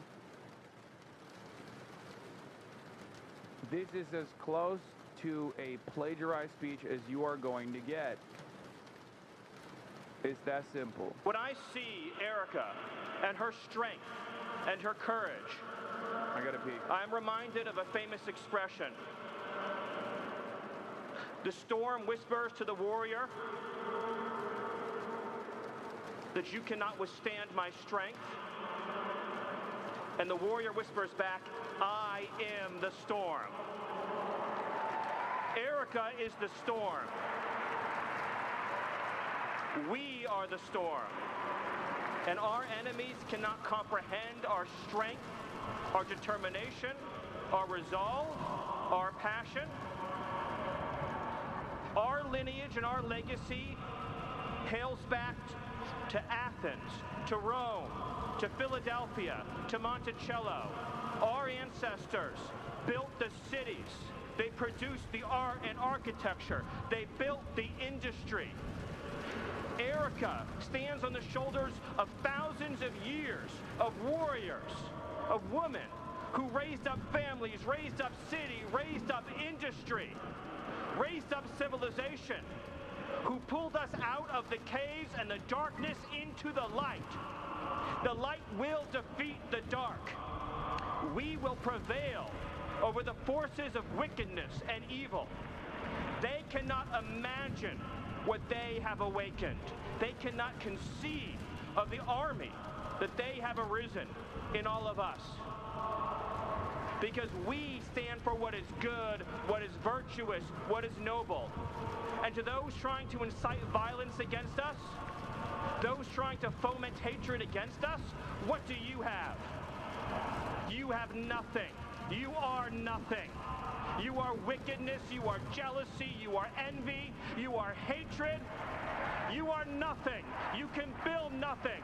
You can produce nothing. You can create nothing. We are the ones who build. We are the ones who create. We are the ones who lift up humanity. You thought you could kill Charlie Kirk? You have made him immortal. You have immortalized Charlie Kirk. And now millions will carry on his legacy. And we will devote the rest of our lives to... Norm Finkelstein said that American fascism can't happen because there's no left opposition, but Norm didn't consider that the current fascist movement could just manufacture the opposition on the minds of their followers, conservative mass psychosis. I think Norm has gone back on that anyway. I think not only can they design an enemy from within, I don't know to what degree of success they can actually achieve this. Because when I first saw this speech yesterday, I said, this is the type of like nerdy Nazi shit that I don't think Americans respond to super positively because they're too self-involved and too self-invested. Like, fascism requires militant organizing, okay? Diligent organizing. It requires a level of discipline that many Americans simply do not have. It requires an ideological investment that many Americans simply do not have. Because the time frame that Americans currently exist in is one of complete capitalist domination. Capitalism has designed a system that has made people servile. Capitalism has designed a system that makes people feel comfortable even when they are experiencing discomfort. And therefore, people are too invested in their treats and too invested in their own societal obligations, their work requirements to actually get together and engage in any sort of collective action, whether it be in the wrong direction, whether it be in the violent direction such as fascism, or whether it be in the right direction such as socialism. So the very same exceptionalist and individualistic forces that have captured the attention of every American, that has played a formative role in destroying labor organizing and labor militancy in this country, with much success also due to systemic factors, of course, due to oppression and suppression historically. But those very same individualistic, idealistic notions are also, I think, disrupting any sort of fascist organizing. Poopy Pee-Pee Man came back and said, you talk about capitalism literally every day, bruh, give it a break. Poopy Pee-Pee Man, how could you do this to us? You are some of our best. Okay, you represent the best and the brightest of this community, Poopy Pee-Pee Man. The fact that you could come in here and say, give it a rest, bruh, you talk about capitalism every day, it really hurts my soul to see such an important figure of this community come out like this. A real shame. We have fallen. We have fallen, ladies and gentlemen. This is a deep betrayal from Poopy Pee-Pee Man, who in the past we have described as a pillar of this community. I am disappointed.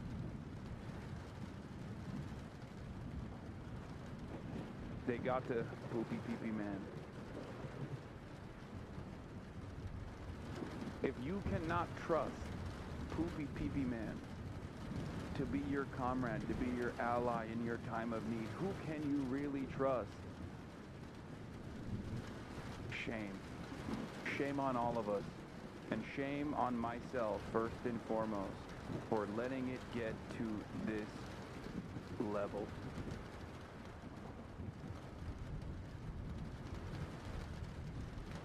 Let's continue. Finishing the causes for which Charlie gave his last measure of devotion. You cannot defeat us, you cannot slow us, you cannot stop us, you cannot deter us. We will carry Charlie and Erica in our heart every single day and fight that much harder because of what you did to us. You have no idea the dragon you have awakened.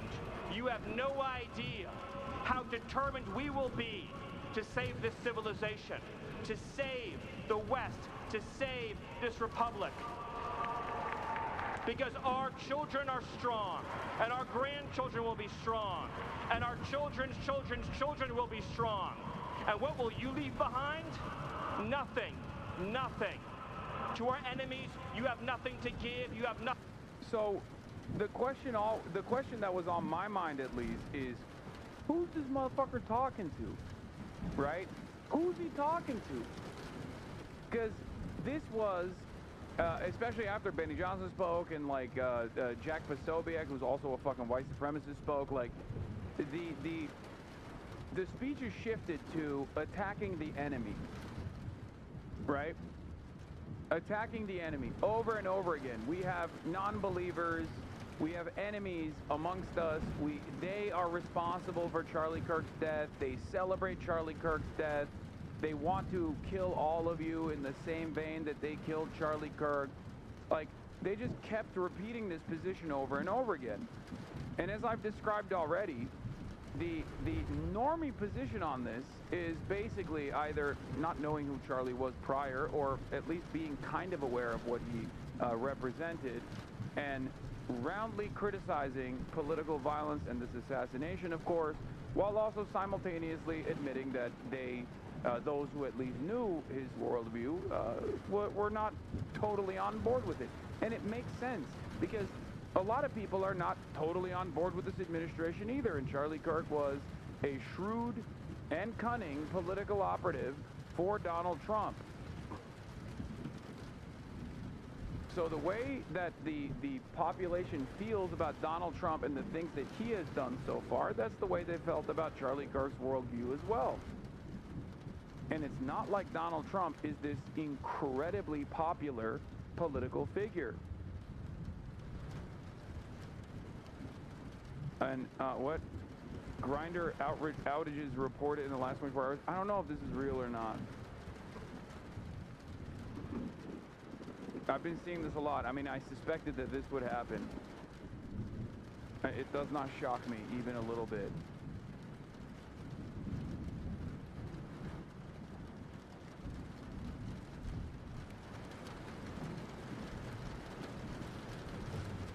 So, while there is no, with the exception of, like, I don't know, people on TikTok or whatever, there is no, like, official party apparatus on the left or on the liberal side that said, this is awesome, this is wonderful, we want more of this or anything.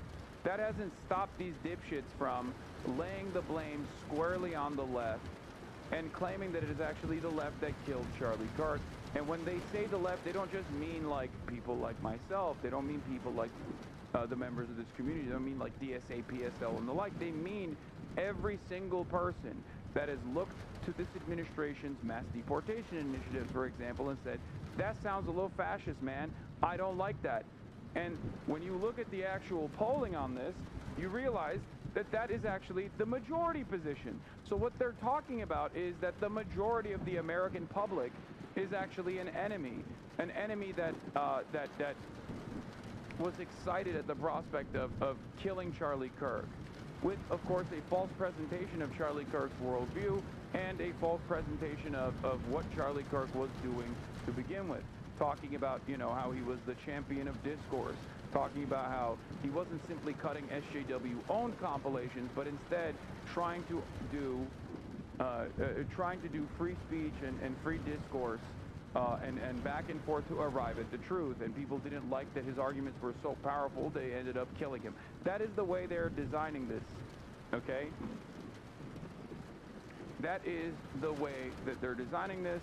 I am not so certain that this will be successful in terms of galvanizing the public for what comes next and giving them enough appetite for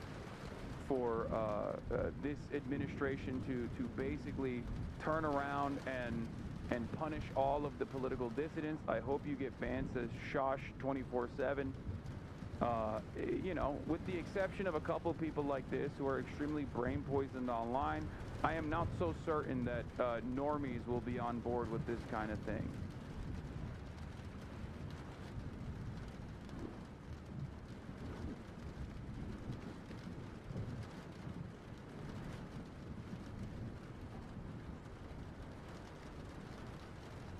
Now, of course,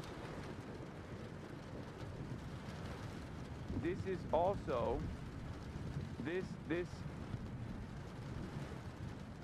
this propaganda has also been regurgitated by liberal outlets as well. whether they are afraid of Donald Trump coming down on them aggressively, whether it's coming from a place of fear or coming from a place of acceptance and compliance, it does not matter. They have also played a formative role in trying to design Charlie Kirk as a martyr of free speech. I think this is damaging, and I think this is, while I still think that it won't achieve the success that his administration wants due to the factors that I mentioned about like American individualism and whatnot, it's not stopping them from attempting. Nothing to offer, you have nothing to share but bitterness.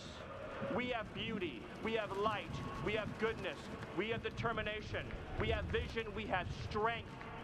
We built the world that we inhabit now, generation by generation, and we will defend this world. We will defend goodness, we will defend light, we will defend virtue. You cannot terrify us, you cannot frighten us, you cannot threaten us, because we are on the side of goodness, we are on the side of God. Sanders with PBS NewsHour. I just wanted to follow up quickly on something that the president had said yesterday. So we heard from Erica Kirk. She said she forgives the man who shot and killed her husband. And then right after that, we heard from the president who said, I hate my opponent and I don't want the best for them. How does that square with bringing down the temperature of political violence in this country? And then, if I could, I had a follow-up on Venezuela, too. Look, the president is authentically himself. I think that's why millions of Americans across the country love him. This is a good take as well. Today, the enemy is whoever didn't sufficiently mourn Charlie's death. Tomorrow, it's whoever they choose to blame for the divide, with people like KIMMEL being a test run for broader censorship to come, just like the Germans did in 1933. Exactly. This is why I pushed back on this. I'm not a major fan of Jimmy Kimmel. I don't care about Jimmy Kimmel whatsoever. But I understand that the reason why they're going after Jimmy Kimmel is because the administration doesn't like any sort of pushback. The administration doesn't like feeling small. They don't like, they don't personally appreciate any kind of like belittling, because they're weak, and they know they're weak. This is precisely the reason why they went after someone like Jimmy Kimmel. Partially because of their incompetence. They didn't like, they bit off more than they could chew. They went after like a high prestige liberal individual in a moment where he had not said anything even remotely inappropriate, and they did that, and of course there was a lot of pushback. And it's especially fucked up because it directly goes against one of the most important principles that they were tasked with defending, which is comedy is legal now, freedom of speech. Like, these are the things that they presented themselves as defending. You can't turn around and say, we are going to kill cancel culture. A vote for us means a vote against cancel culture. A vote for us means a vote against woke, and then behave like woke cancel culture warriors, right? Normies don't respond positively to that sort of thing. Especially because normies do not have the same level of investment in this ideological project. They just want things to be better. They want their finances to look better. They want to feel some kind of hope that the future looks brighter than yesterday.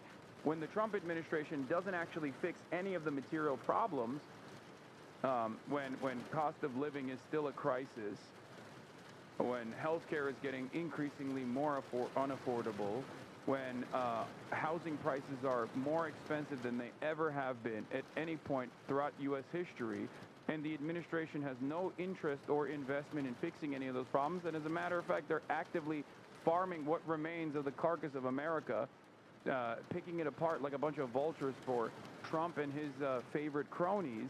A lot of people don't feel like they're a part of this movement. A lot of people don't feel like they've gotten anything in return. Do you understand? And it seems like Disney has made a decision to return Jimmy Kimmel. Last Wednesday, we made the decision to suspend production on the show to avoid further inflaming a tense situation and an emotional moment for our country. It is a decision we made because we felt some of the comments were ill-timed and thus insensitive. It's fucking bullshit. Every single person knew that it was not insensitive. Every single person involved in the decision-making process was just simply afraid. We have spent the last days having thoughtful conversations with Jimmy, and after those conversations, we reached a decision to return the show on Tuesday. I really hope Jimmy Kimmel comes back and is being way, way more aggressive.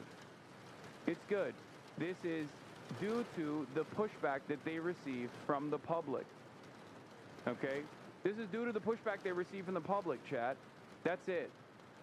That's it.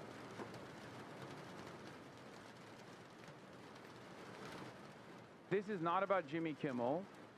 This is about something much larger than Jimmy Kimmel. This is about this administration's interest in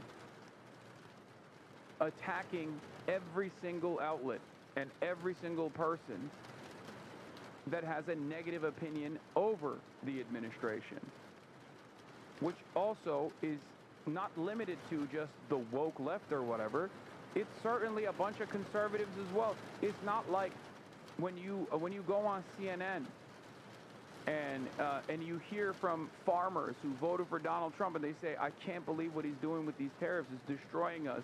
Those farmers are also criticizing Donald Trump. Are you also going to arrest them as well? Well, if the Trump administration got its wishes across, recognizing their unpopularity, they would do that, because their goal is to spark fear.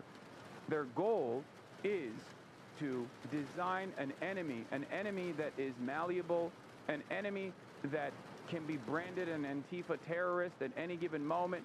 And that Antifa terrorist might be someone like myself today, but tomorrow it will be anyone and everyone, including Trump voters, Trump supporters, who actually don't like some of the policies because it directly harms them. It's that simple.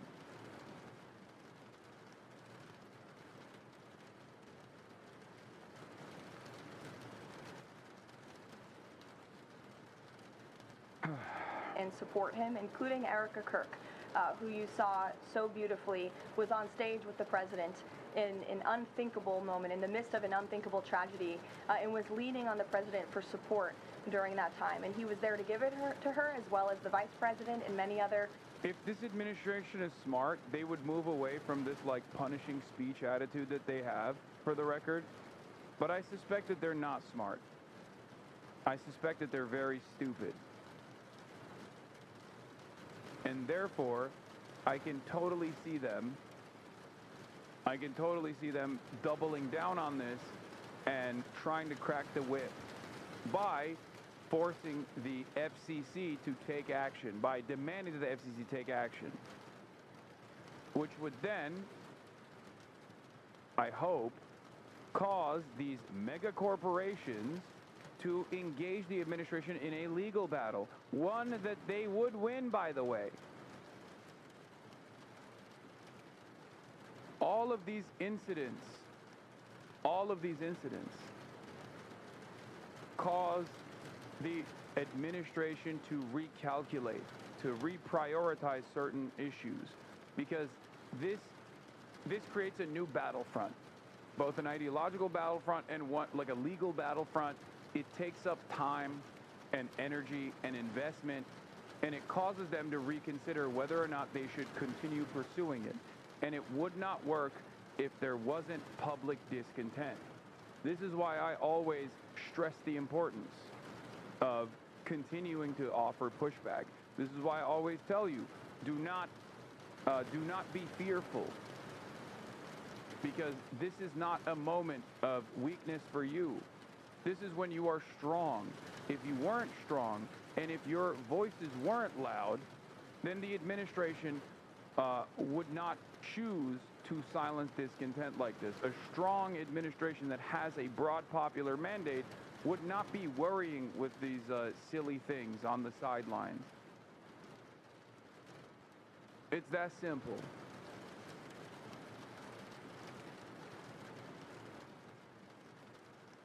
Does Jimmy Kimmel being brought back matter in the admin story of his cancellation being due to low ratings? It doesn't matter. It's not about low ratings at all. It was fucking bullshit to claim that this was a byproduct of low ratings. Like, if it's low ratings, then there wouldn't. You know what it is? When the administration says, oh, they canceled them because of low ratings, you know what that reminds me of? Socialism fails everywhere it's attempted. Okay. Then why do you intervene? Let it fail on its own. What the fuck do you mean? Right? If this was going to, if Jimmy Kimmel was going to fail on his own, if that is even a calculation for these mega corporations anyway, because I'm not so certain. I think it's more so about prestige that they like continue these sorts of programming. It's not because there's a lot of people watching and a lot of ad dollars that you can farm off of like the real popularity of these shows or whatever. But if that was truly a consideration, that they would do it on their own. You didn't have to actually push the FCC to demand that this person get fired. Otherwise, you're going to take action, unconstitutional action, by the way.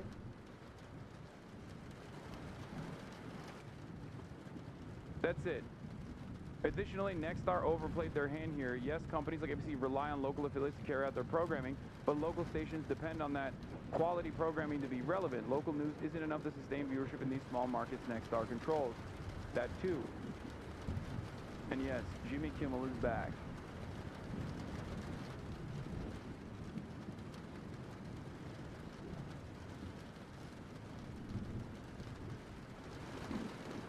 There is more from Caroline Leavitt's press conference this morning, where the White House condemned the radical Democratic Party. The heartwarming response from the overwhelming majority of the American people over the past 2 weeks is all of the proof that you need. The assassin who took Charlie's life can destroy flesh and blood, but he can never destroy the values that Charlie stood for. The beautiful memorial service attended by President Trump in 100,000 great Americans in State Farm Stadium yesterday was just the latest example. And Erica Kirk's mercy was one of the greatest acts of grace this world has ever seen. Unfortunately, there have been some jarring exceptions to this unity. This past Friday, 58 House Democrats voted no, and 38 voted present on a... Yeah, by the way, notice how it's not... If you are one of these liberals, right? Because there are some online who feel as though, because they've been blinded by their own like personal favorite content creators and whatnot, into thinking that there is a radical element in the left that must be excised, right? And then the Democratic Party will actually thrive, right? There are some people who do this all the time. They're like, oh, the left actually presents a serious threat to the Democrats. The left actually hates the Democrats more than they hate the Republicans, all this stuff, okay? People have to understand, these guys do not actually look to the Democratic Party and think, well, there's some reasonable voices and then some unreasonable voices, and we have to forcibly excise the unreasonable voices.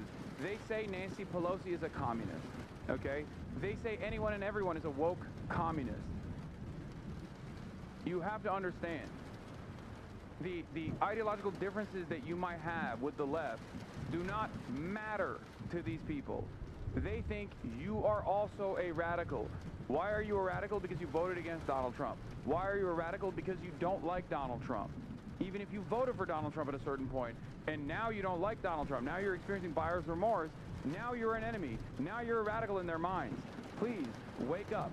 They do not factor in your own ideological tendencies when they are making this assessment, when they are presenting you as the enemy. Okay? It is all completely made up. And Republicans are great marketers, okay? They're great marketers for their political position, so they will always try to present it as like a reasonable position. They're not going to just simply say, oh, we're going after you because we hate you because you're woke and because you oppose our policies. They will try to find a reason, a reasonable reason, okay? And if they can't find one, they'll make up one. An example that I can present to you is what the Republicans online did about someone like myself. You saw what my immediate response to Charlie Kirk's untimely demise was. They couldn't find something that I had said about Charlie Kirk that they could present as violent, so they went back all the way to like 2019, or 2018 rather, sorry. They went all the way back to 2018 to be like, see, he's violent. He's actually advocating for violence always, okay? In a hyperbolic debate with a friend, at the time. No longer a friend now, but a friend at the time nonetheless. Like, that is not a sincerely held policy position to basically turn around and say, see, he's the violent one. We got to get him. We got to get him.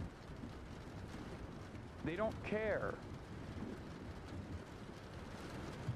The goal here is always to try to present, for the Republicans, the goal here is to try and present a reasonable argument for an incredibly unreasonable form of prosecution.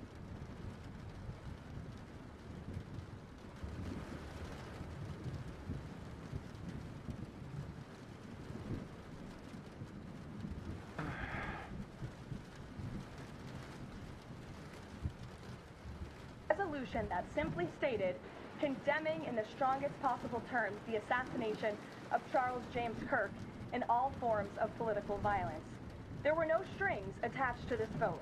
This was a simple gesture of human decency to denounce political violence. A number of those same Democrats took to the House floor to smear Charlie Kirk's name. The man wasn't even buried yet, and Democrat members of Congress were denigrating his memory on the floor of the House of Representatives. This was truly a sad moment and a clear reflection of how radical the Democrat Party has become. Yeah. Like, that's a great example of this, right? The way they designed that messaging bill wasn't just to say, like, we want Charlie Kirk to be memorialized, which, by the way, is ridiculous in and of itself. But the way they designed that messaging bill was so that they can attack people who voted against it. They do this all the time. Democrats do this all the time as well, but Republicans love doing this thing where they'll be like, oh, you have to memorialize Charlie Kirk as a deity, and also this bill is not just about memorializing Charlie Kirk as a deity, but also condemning political violence. That's the way that they did it. It's similar to like being like, oh yeah, you have to memorialize Charlie Kirk and you have to kiss our feet. And also in this messaging bill, we're saying that murdering puppies is actually bad and wrong. And then when you say, wait, what do you mean, kiss our feet and memorialize Charlie Kirk? I don't want to fucking vote for that. They go, whoa, you want to murder puppies? It seems like the Democrats are now the party of murdering puppies. Wow, I can't believe it. Why do the Democrats want to fucking murder puppies? It's right there. They voted against it, clearly. They want to murder puppies. Look at that. Like, that's what they're doing. That's what they're doing. That's what this is. Of course, no Democrat condones political violence. It is just a convenient narrative device that these guys have slammed on to the fucking actual heart of the bill, which is to memorialize Charlie Kirk. So anyone that takes that seriously, and anyone that looks at that and goes, well, you know, don't you think it's a bad look to not condemn political violence? You are a fucking sucker. You are a fool. You are playing into their game. Some of the dumbest people on the planet are able to do this trick, are able to play this trick, this rhetorical trick on someone like yourself. It is ridiculous. Stop.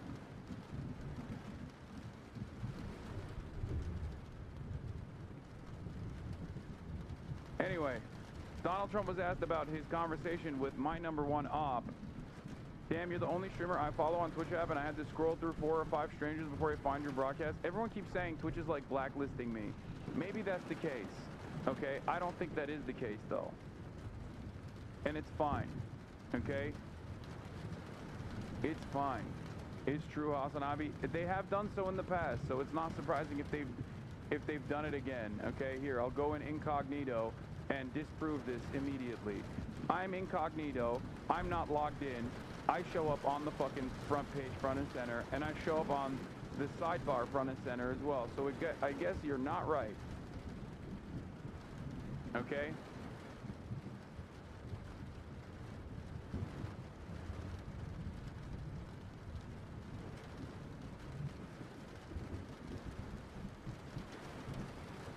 Sometimes you have to understand that it's probably because the app is dog shit, okay? It's probably because the app is bad. That's it.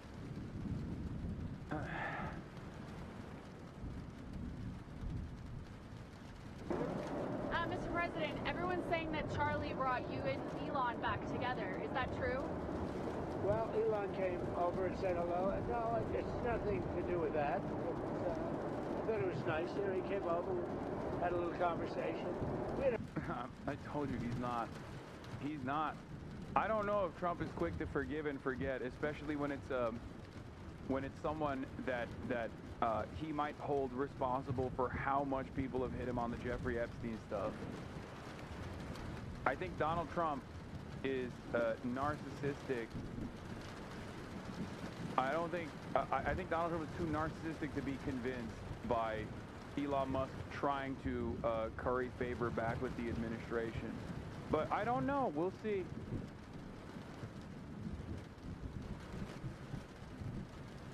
A very good relationship, but it was nice that he came over. Dana White was there, the great Dana White.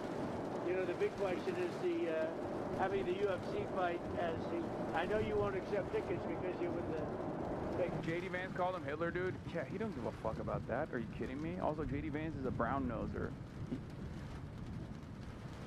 J.D. Vance is a part of the apparatus. Elon presents an outside threat because of the attention he commands on the social media platform, Twitter, that he owns. This is not only a threat, but also one that Elon Musk has used against the administration already. Once you do that, I know that he is... Once you do that, even if at a certain point Trump is always willing to let bygones be bygones, I think it takes a lot more time, and there's other competing factors here that will cause him to recalculate this relationship and maybe not be so open-minded about, like, aligning with Elon ever again.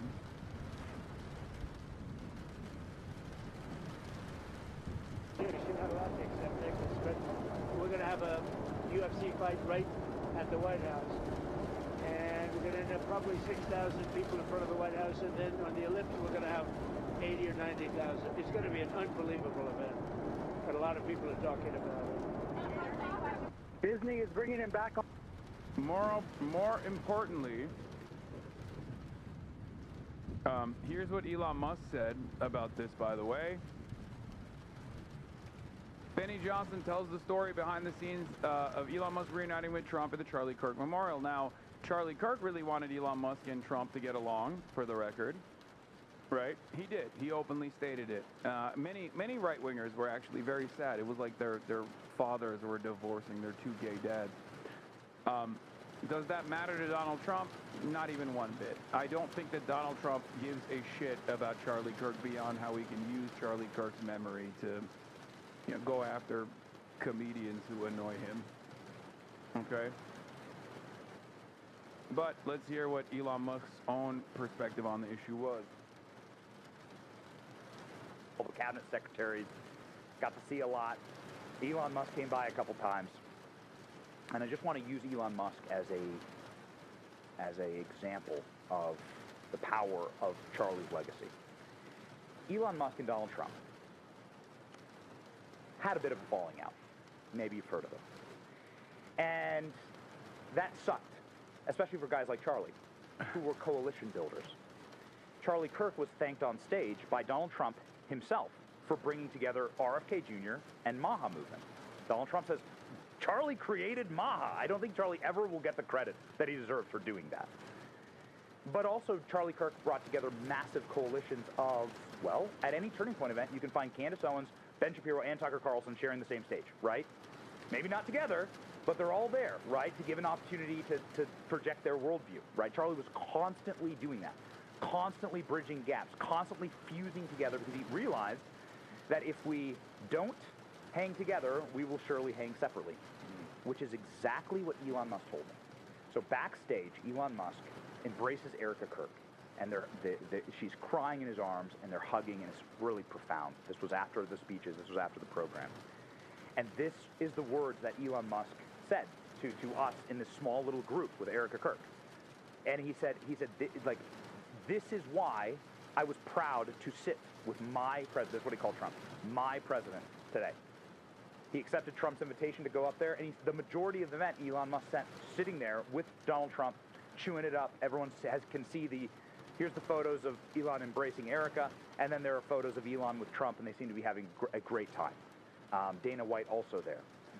What a not only was the size and scope of this and the peacefulness of it a profound eulogy for Charlie and his memory, but the cornerstone of it all, to unite the world's most powerful, richest private civilian with the world's most powerful public figure, Donald Trump. Charlie said in this chair right here, he hoped that it happened. There's a clip that went viral yesterday. Charlie saying, I pray that Elon Musk and Donald Trump reconcile. And they did so at Charlie's funeral in Charlie's memory. A profound and beautiful example of what Charlie constantly was doing for our movement.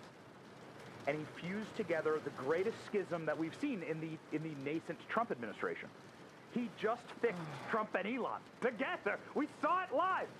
And it's like the power of Charlie. They're going to tie everything back to Charlie Kirk, like, and the deification of Charlie Kirk. And this is yet another version of that. I'm not so certain how much Donald Trump will give a shit. Who knows? We'll see. Really crying out. I mean, after death.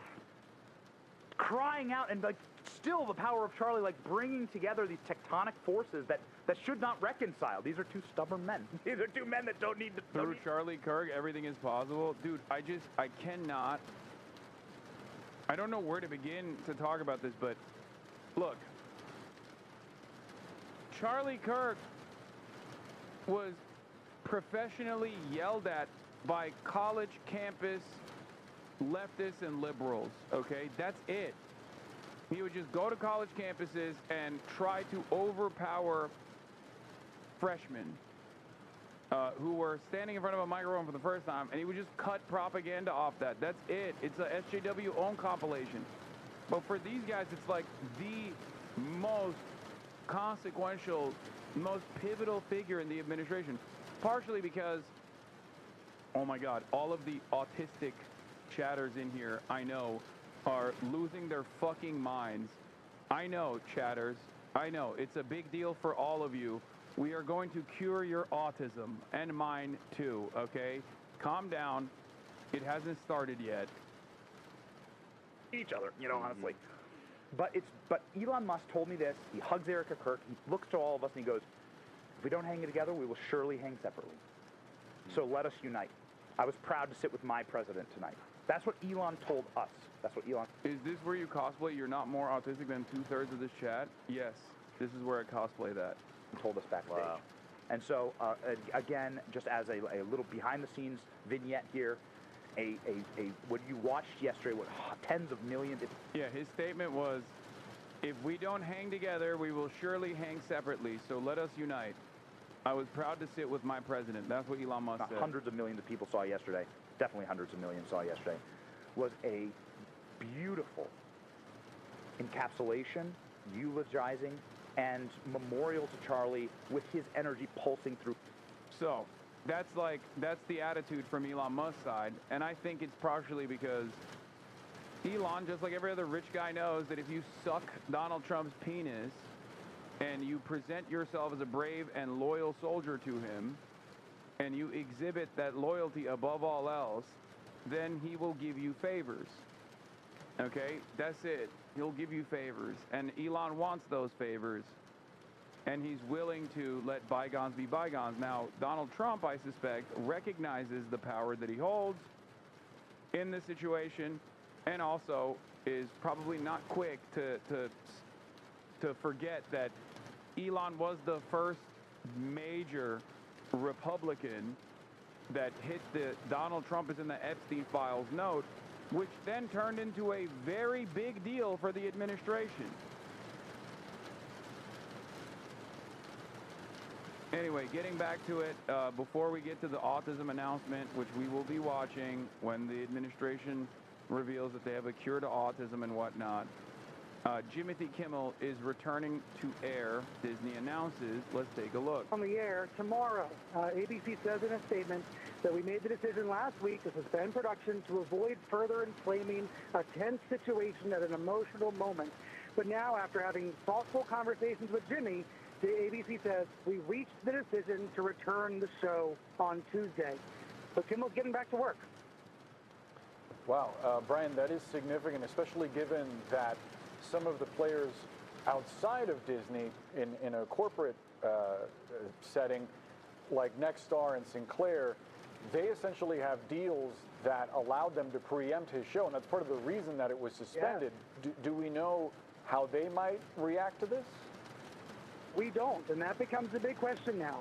Will these local station affiliates choose to air Jimmy Kimmel Live, or will they continue to protest the comedian, even though the network is bringing him back nationwide?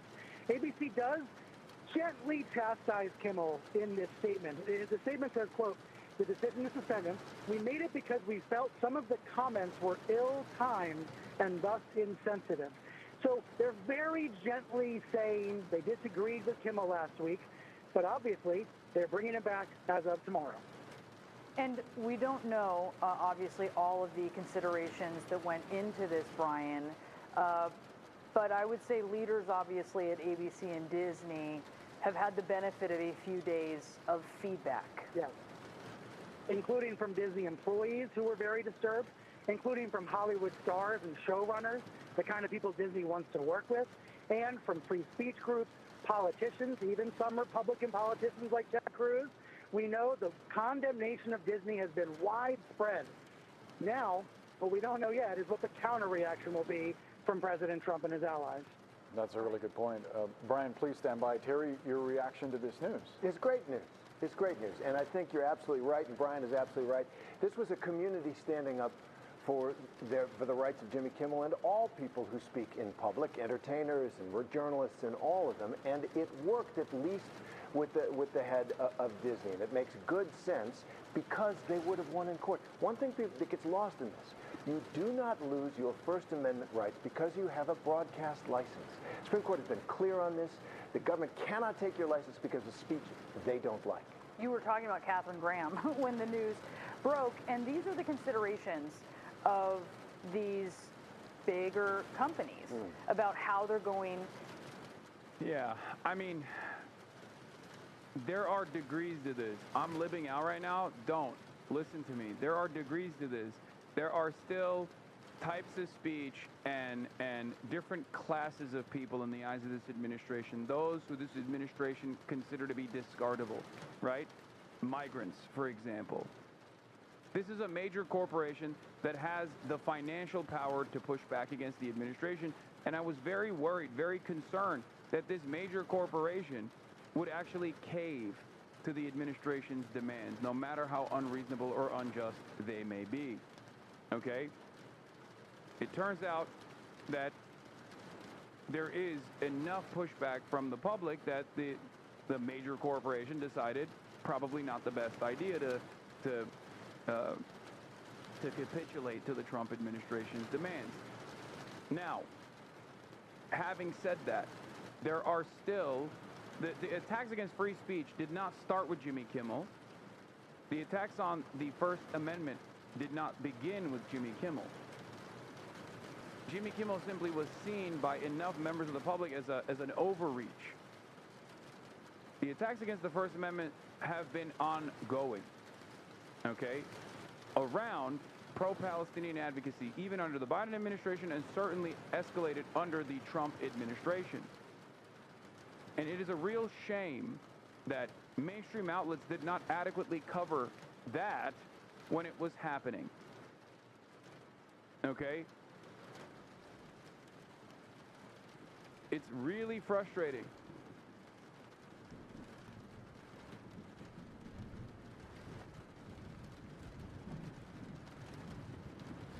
So remember, the fight continues. So it is upon all of us to tie back this attack on the First Amendment, this clear-cut attack on the First Amendment, back to the clear-cut attack that is ongoing against pro-Palestinian advocacy. Okay? We have to try and get people to recognize that this isn't just about Disney capitulating. This isn't just like we cannot rely exclusively on big corporations to fight back. Okay? Yeah, we vote with our dollars. People are boycotting Disney and canceling their streaming subscriptions. I know, a lot of people did that. Google search for cancel Disney Plus and cancel Hulu has spiked in the day since the network suspension. Some people were stating that they lost like almost $5 billion in revenue in a very short period of time. I'm not so certain that this was like a part of the pressure, but I mean, I'm sure it helped. Or stock price, not revenue. Sorry. Yeah, their stock price fell. They lost $5 billion in market cap.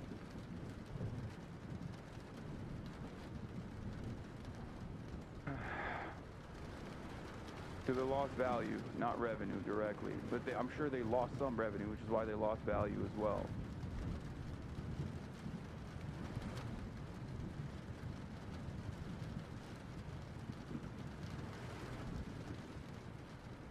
Do you predict Nexstar and Sinclair will air Kimmel, or will they continue the cancellation? I can see them continuing their cancellation because they're much more right-wing and much more, they have more to lose. They can't appear to be resisting against the administration in any capacity because of the FCC and because of the merger that is imminent for Nexstar. Sinclair is already incredibly right-wing, Nexstar is already incredibly right-wing, and on top of that, they have a mega merger that's coming up. So,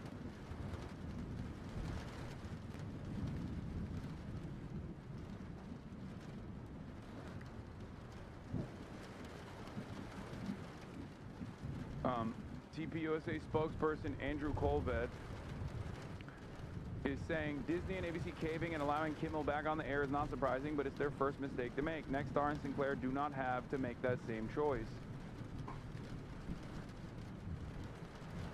Once again, I am, I guess, not so shocked, but still very much annoyed that this is the major mover and shaker event for a lot of people.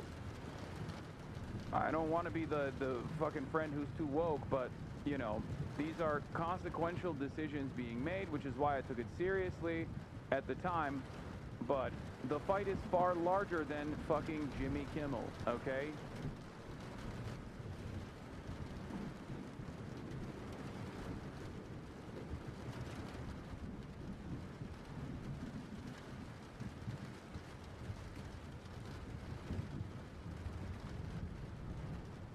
If your goal is to defend the First Amendment, if your goal is to defend free speech, you must understand that this extends far beyond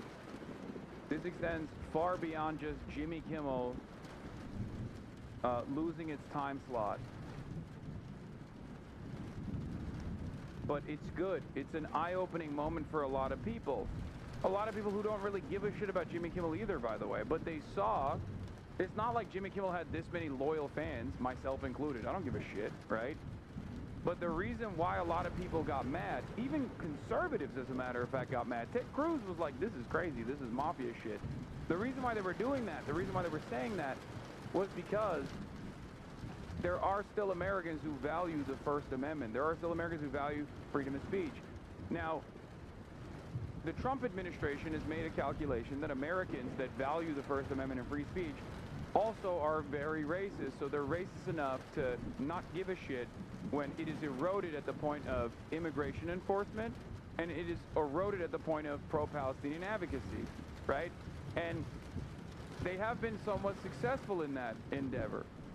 They have revoked student visas, they have denied visas to people, not on the basis of like being too critical of Israel, but also on the basis of like, you know, being critical of Charlie Kirk even, right? That's a real thing that's taking place.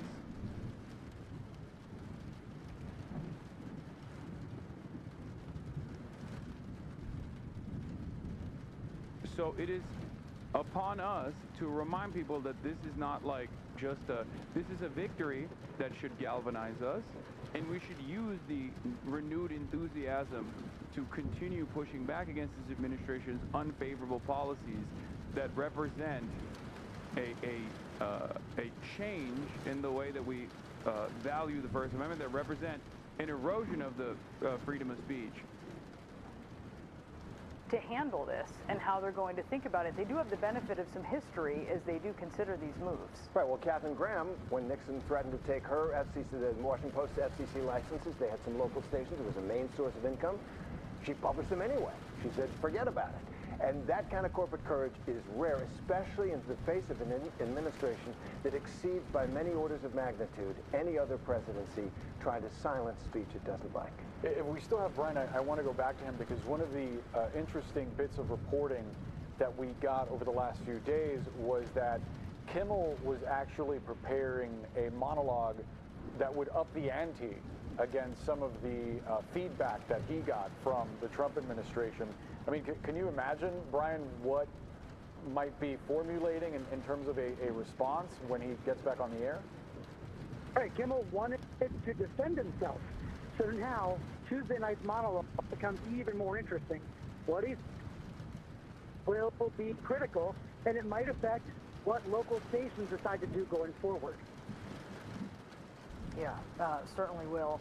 I want to know what you think, Terry, about just sort of the moment that we are in when it comes to free speech. And I also want to play a moment from the White House press briefing today. This was a correspondent for Turning Point USA Frontline, associated with the group that Charlie Kirk founded, who asked the White House press secretary what her message is to Americans who are too afraid to express their beliefs. Here's a brief part of what Caroline Levitt said. We have a right to free speech in this country. The president supports it. It is protected by our beautiful Constitution. And Americans should not cower in fear. They should rise up in courage to continue speaking the truth. What do you think about what you're hearing from the White House there as we just get this news that Jimmy Kimmel will return to air tomorrow night? Right, well, see what the White House says. Everybody should speak up except the ones that the president doesn't like. He just barked at my former colleague, Jonathan Karl. Maybe we'll come after you because... Yeah, this is the thing, okay? When it's a white dude who's rich, who's a Hollywood guy, and he gets silenced like this, he gets suppressed like this, then all of a sudden it is a reminder for a lot of fucking people that are also in the same position, if not as popular as Jimmy Kimmel, to go, oh shit, they're gonna come after us too. Does that make sense? Like there's a class interest here, not class in the Marxist sense, but there's a class interest that these guys do not have, a sense of solidarity they do not have for their counterparts in Gaza, for example. When Israel murders relentlessly hundreds of journalists in Gaza, they do not give a shit. There's not a single fucking peep from any of these monsters, okay?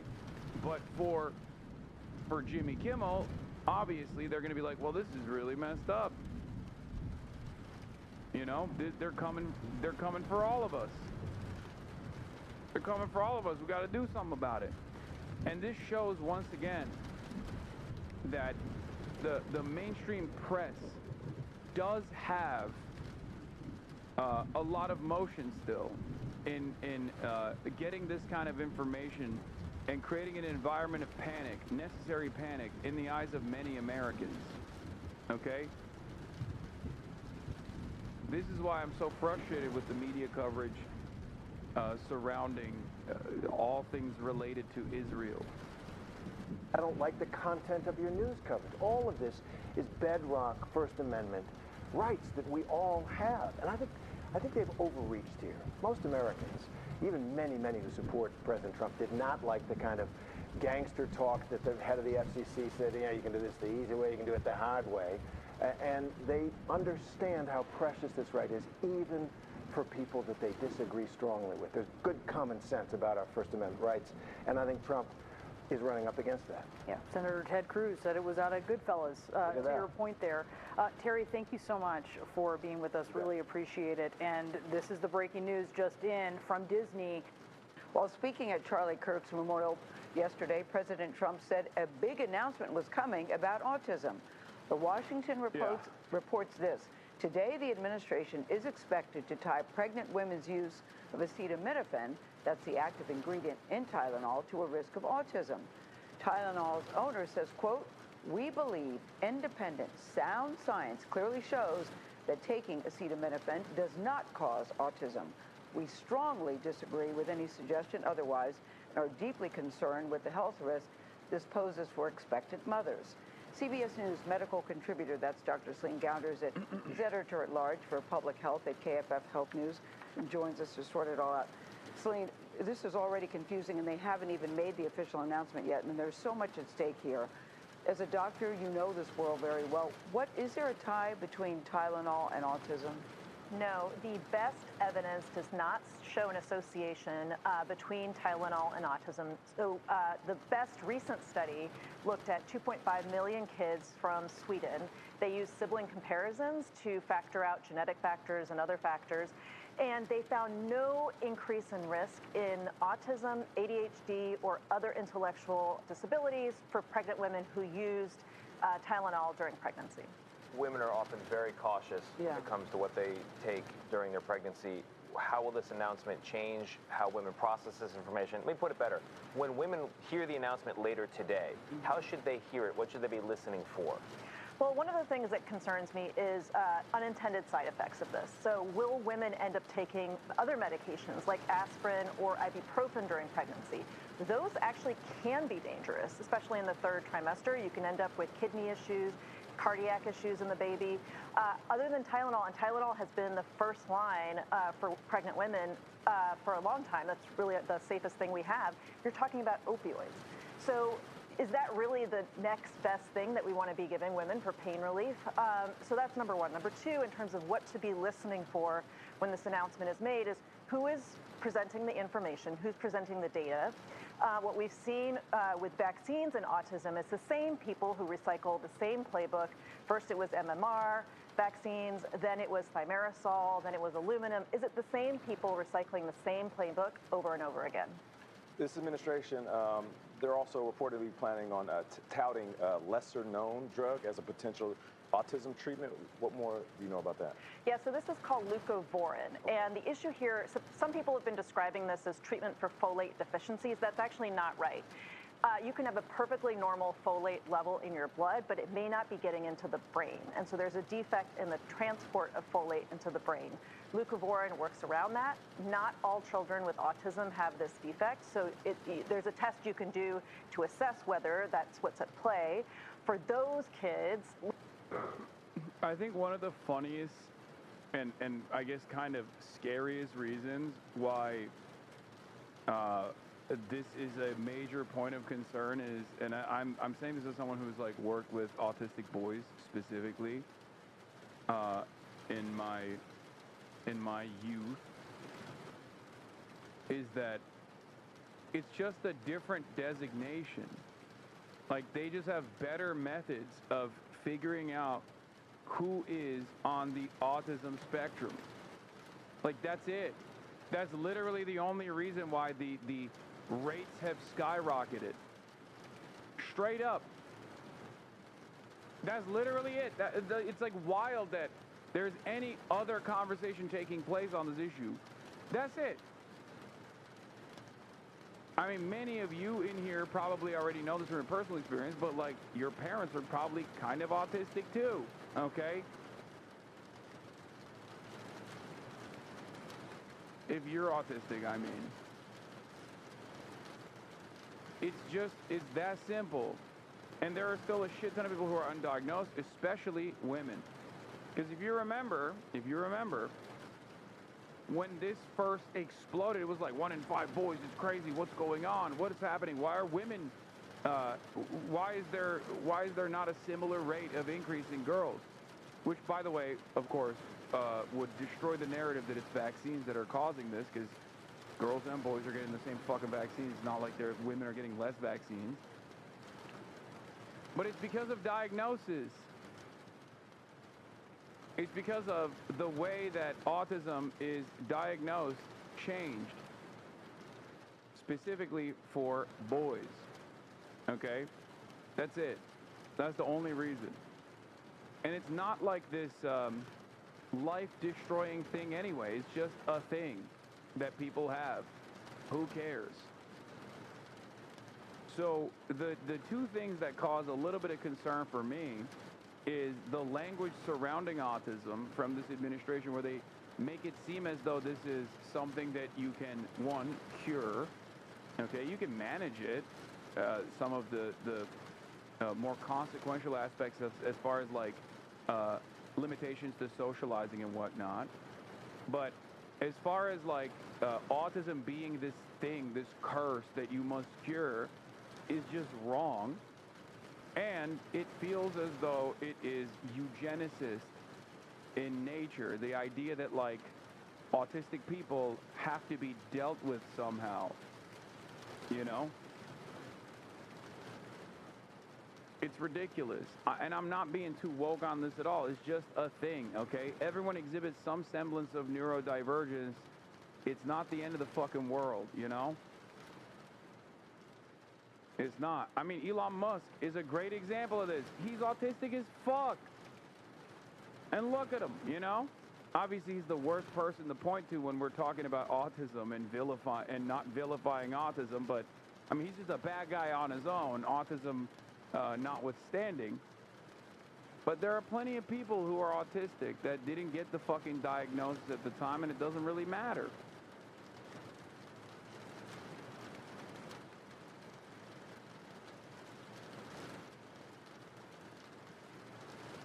In my opinion, this is definitely a corporate grift. The original vaccine autism link was run by a company trying to market their own vaccine. I know. Former Dr. Andrew fucking Wakefield. That is where the vaccines cause autism meta comes from in England. H. Bomber Guy did a phenomenal video many, many years ago that I highly suggest you check out. But the short summary of it is Andrew Wakefield had his own separate vaccine at a time when the MMR vaccine was being developed, and he wanted to sell his own separate vaccine. So in an effort to do so, he actually made fake tests that showed that the combined MMR vaccine that was competing against his separate vaccines was causing young boys to develop autism. But the real reason is because the diagnostic criteria has changed, and it has led to more awareness as well. That's it.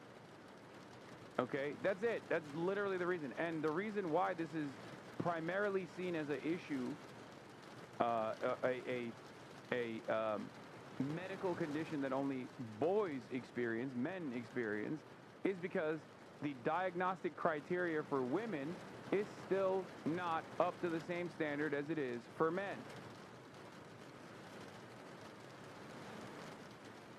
That's it. Glucovorn has been shown to help, particularly with speech, getting kids to be more verbal than they were before. How concerned is the medical community about this? Because I think if I was pregnant, I would be so freaked out now about what to do and who to believe and who to believe. I mean, look, the medical community, the scientific community is very much, has the same consensus, which is that Tylenol, acetaminophen, is safe in pregnancy. If you have a high fever during pregnancy, that can cause neurodevelopment issues in the baby. So you don't want to let that fever go untreated. Right. And, you know, with pregnant women may have pain, and that's not something that should go untreated either. All right, Dr. Gounder, thank you so much. So what does the evidence say? Americans consume more paracetamol than anybody else, spending about $4 billion a year on what they call acetaminophen under the leading brand name Tylenol. And diagnoses of autism have also been steadily increasing in America, from around 1 in 150 children in the year 2000 up to about 1 in 30 today. There have also been a number of studies linking mothers who took paracetamol during pregnancy who went on to go and have a child with autism.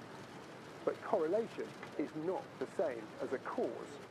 Research into autism in recent decades has meant the criteria for diagnosing it have expanded to include far more people, and there have been a number of recent studies showing no connection to paracetamol at all, the largest of which from Sweden looked at nearly 2.5 million children, huge in terms of public health research. It's why nearly all health authorities, including here in the UK, recommend that paracetamol should be used in pregnancy. In fact, that it's the best pain relief choice there is. In fact, if pregnant mothers didn't use it when they needed it, it could end up doing their babies more harm. It is the safest option that we have out there, and that actually, while you're pregnant, experiencing uncontrolled fevers or some of the side effects from pain, such as high blood pressure, will be a lot more detrimental to a developing baby and a mother, importantly, than paracetamol will be. So if paracetamol isn't causing autism, the question is, what's causing the Trump administration to be talking about it? Well, it's a controversial sounding thing that could distract well from genuine controversies going on in the White House. And it aligns well with many of the policies of American Health Secretary Robert F. Kennedy Jr. He's long believed that over-medicated America is doing harm to its children.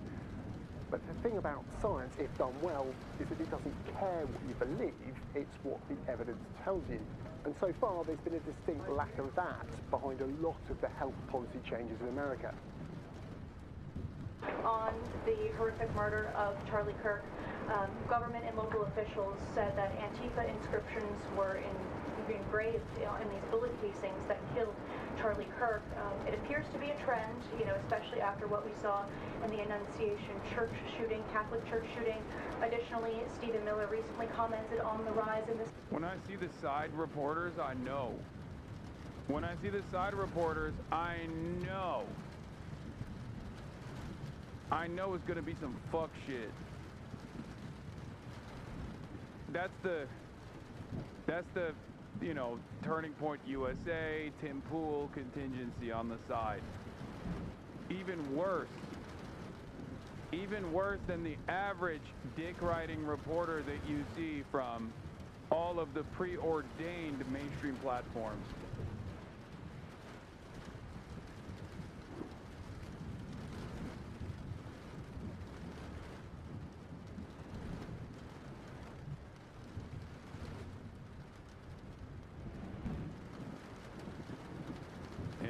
Everything is Tesla, everybody transgender, everybody autistic. Anyway, we're still waiting on this, but we're still waiting on the administration coming out and making their big revelation about autism. But let's get back to the White House saying that President Trump will designate Antifa as a domestic terrorist organization.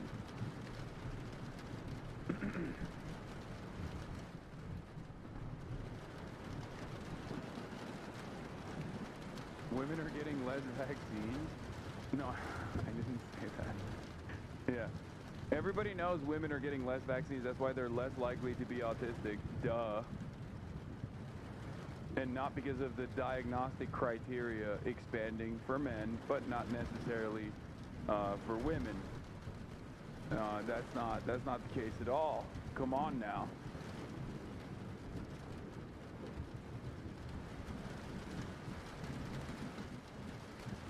Kind of violence, saying there is a domestic terrorist movement growing in this country.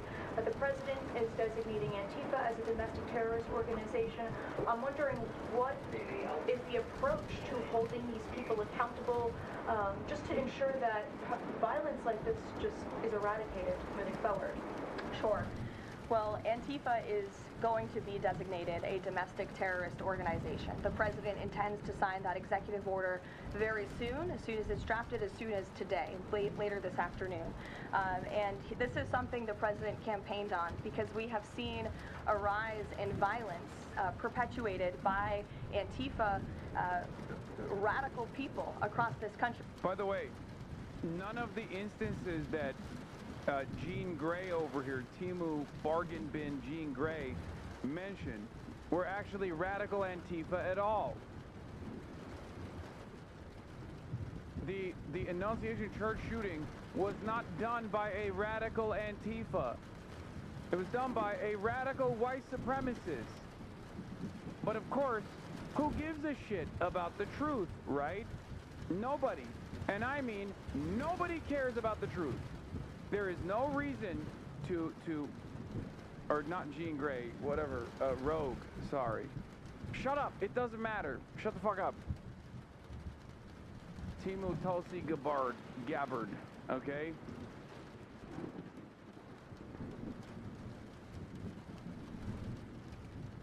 No one is correcting the record. It makes me so mad. It's so fucking annoying, dude. Ugh. Who subscribe to this group. And unfortunately, it's gone widely uncovered by many in the legacy media. It also went completely ignored by the previous administration. Not anymore. Not only, as you mentioned, were the bullet casings of Can you show the evidence then? What do you mean? The Annunciation Church shooter literally painted his gear with prominent white nationalist and white supremacist mass shooter terrorist names. Like, there were slurs on it. That's one thing, but like, it also, the dude literally had Anders Breivik on the weapon, saying 6 million Jews isn't enough. On the weapon, or no, on a potential gas bomb. What the fuck are we talking about?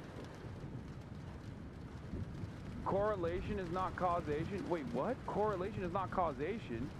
That's not a correlation, you fucking moron. I'm directly addressing the false narrative presented that this person who did a fucking church shooting, that is almost identical to previous fucking mosque shootings and church shootings and other mass shootings of similar, other mass shootings that are identical, literally had those same right-wing, far-right figures and their names on his gear.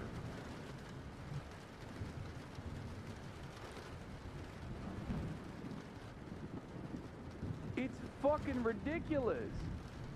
And these guys still claim shamelessly, because there's no pushback whatsoever, that that person was a fucking leftist Antifa.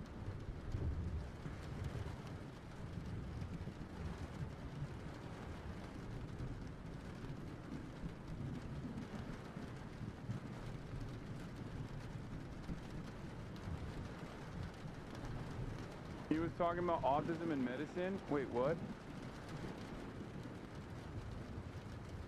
What? Oh, he's talking about autism in medicine. Jesus Christ, that is a fucking mobile chatter. Holy shit. Cope Harder, liberal, says COO of Antifa. Shut up. Don't even joke right now.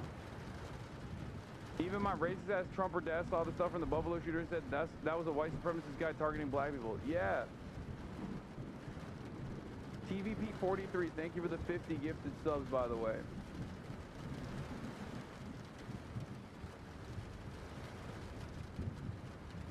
Yeah, 2008 internet Wi-Fi, tuning in from a fucking Motorola Razr phone.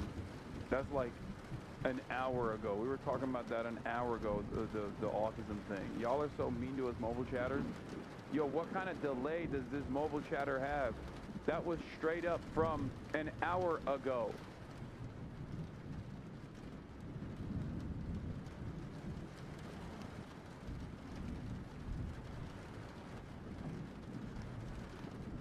I cannot believe that these motherfuckers are still claiming that this was a radical Antifa shooting. Like, what the fuck? Is there photos of the gear or not?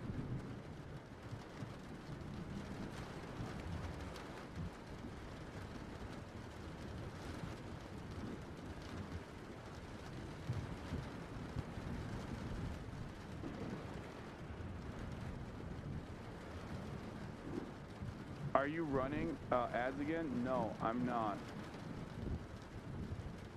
I'm not running ads. It's probably your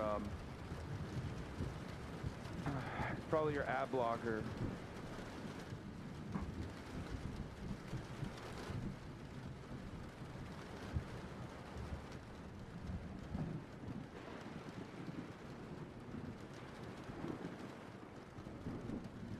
Weston posted 2 YouTube videos showing writings which reference suicide, extremely violent thoughts and ideas, and messages addressed to my family and friends, and a drawing of the layout of a church.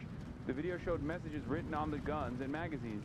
These messages included anti-Semitic, anti-Catholic, and racist phrases. Kill Donald Trump, 6 million wasn't enough, and the names of several mass shooters.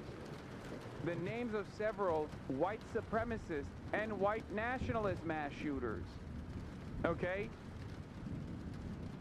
The names of prominent white nationalist, white supremacist terrorists. What fucking leftist would do that? Are you insane?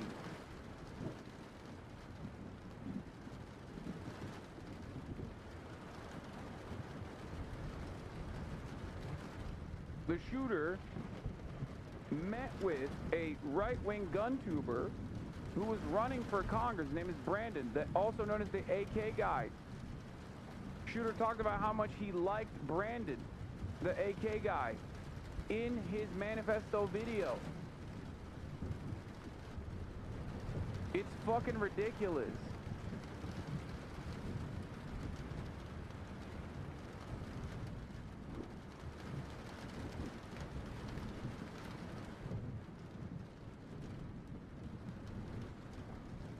Obviously, an Antifa trying to frame the right. Oh yeah, totally. Totally, definitely. Famously, that's how it goes.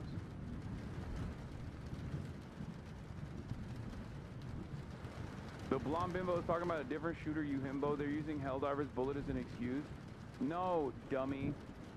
She brought up the Annunciation Church shooter. She did. Walmart Tulsi Gabbard is the one who brought up that shooter as another point of evidence for fucking leftist Antifa violence. Tying it to this shooting of Charlie Kirk, which, once again, neither of which is proven to be like any, even remotely leftist or Antifa at all. For the Annunciation Church shooter, we have more evidence that he was right-wing as fuck. With Tyler Robinson, the only thing that we can associate with his politics is the fact that, despite coming from a MAGA upbringing, he doesn't think trans people should be killed. That's it. That's like, I guess that's what it takes for you to be fucking Antifa nowadays, you know? Widely uncovered by many in the legacy media. It also went completely ignored by the previous administration. Not anymore. Not only, as you mentioned, were the bullet casings subscribed with Antifa mottos, if you will, in the heinous assassination of Charlie, but there have also been more examples than I could read off for you here in this briefing room today of violence from Antifa. I will just read a few. In July 2025... I need you to understand something, by the way. I need you to understand something. Okay? There is no domestic terror organization designation in this country. Okay? There is none. You can't do that. It has to be a foreign organization because terrorism as a designation is so expansive and intentionally vague that it actually, you can't do that to domestic organizations. I know this because there are a fuck ton of very well-organized neo-Nazi networks and white supremacist networks that this administration has kept consistently stating are actually covered under the First Amendment, and therefore, there's nothing they can do about it. Okay?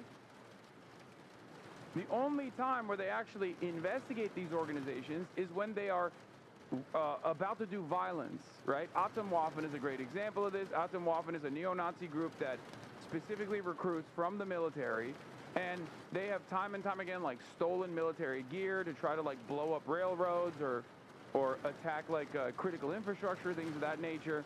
And only then do they actually prosecute and investigate these organizations. But those organizations can still march, right? Those organizations can still get permits to go and march, quote unquote, peacefully, right? Patriot Prayer is a great example of this. Patriot Front is another example of this. The 3%ers. The only time when these guys actually get prosecuted is if they do January 6th, which, of course, Donald Trump, we already know, does not consider that to be a violent thing at all and has rewarded those people with freedom and leniency. Okay? This is because, as you've said before, Antifa is not an organized party, so who's being penalized? Anyone and everyone. That's the reason why not only is this designation in direct odds with the First Amendment protections, freedom of association, freedom of assembly, freedom of speech, freedom of political organizations, but there is, yes, political smack is correct. In the United States, there's no legal mechanism for the government to designate a domestic group as a domestic terrorist organization. While federal law provides a definition for domestic terrorism, it's not a specific federal crime, and there is no equivalent process to the foreign terrorist organization designation used for international groups. This is the reason why the Trump administration is actually going after an international donor, an American citizen that now lives in China, in an effort to go after Answer Coalition, Palestinian Youth Movement, Party for Socialism and Liberation, and numerous other organizations that actually are anti-war protesters. They are trying to tie it back to like some kind of international donor, okay? On the domestic front, on the domestic side, on the domestic front, they are actively trying to designate Antifa as a terrorist organization when there's no legal mechanism to do so. Antifa itself is also not even an organization to begin with. It's not. There is no organizational structure. It's not a real thing. It's an action. It's like saying that you're anti-racist. The administration is now going to go after anti-racism as a domestic terror organization. That's fucking nuts. Several members of an Antifa cell ambushed and opened fire on officers at an ICE facility in Alvarado, Texas, shooting one officer in the neck.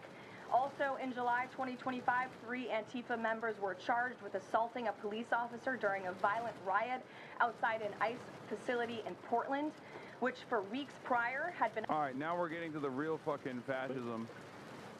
And it's not that everything's 100% the moment you waited for. But I think we've made a lot of strides. Wish it was done a long time ago. Today we're delighted to be joined by America's top medical and public health professionals as we announce historic steps to confront the crisis of autism. Horrible, horrible crisis. I want to thank the man who brought this issue to the forefront of American politics along with me. And we actually met in my office, is it like 20 years ago, Bobby? It's probably 20 years ago in New York. I was a developer, as you probably heard, and I always had very strong feelings about autism and how it happened and where it came from. And he and I don't know, the word got out, and I wouldn't say that people were very understanding of where we were, but it's turning out that we understood a lot more than a lot of people who studied it, we think. And I say we think because I don't think they were really letting the public know what they knew. Thanks as well to the director of the National Institute of Health, Dr. Jay Bhattacharya, FDA Commissioner, Dr. Marty McCary. These are great people. Administrator of the Centers for Medicine and Medicaid Services, Dr. Mehmet Oz, and Acting Assistant Secretary of HHS, Dr. Dorothy Fink. So thank you all. Thank you, Dorothy, very much.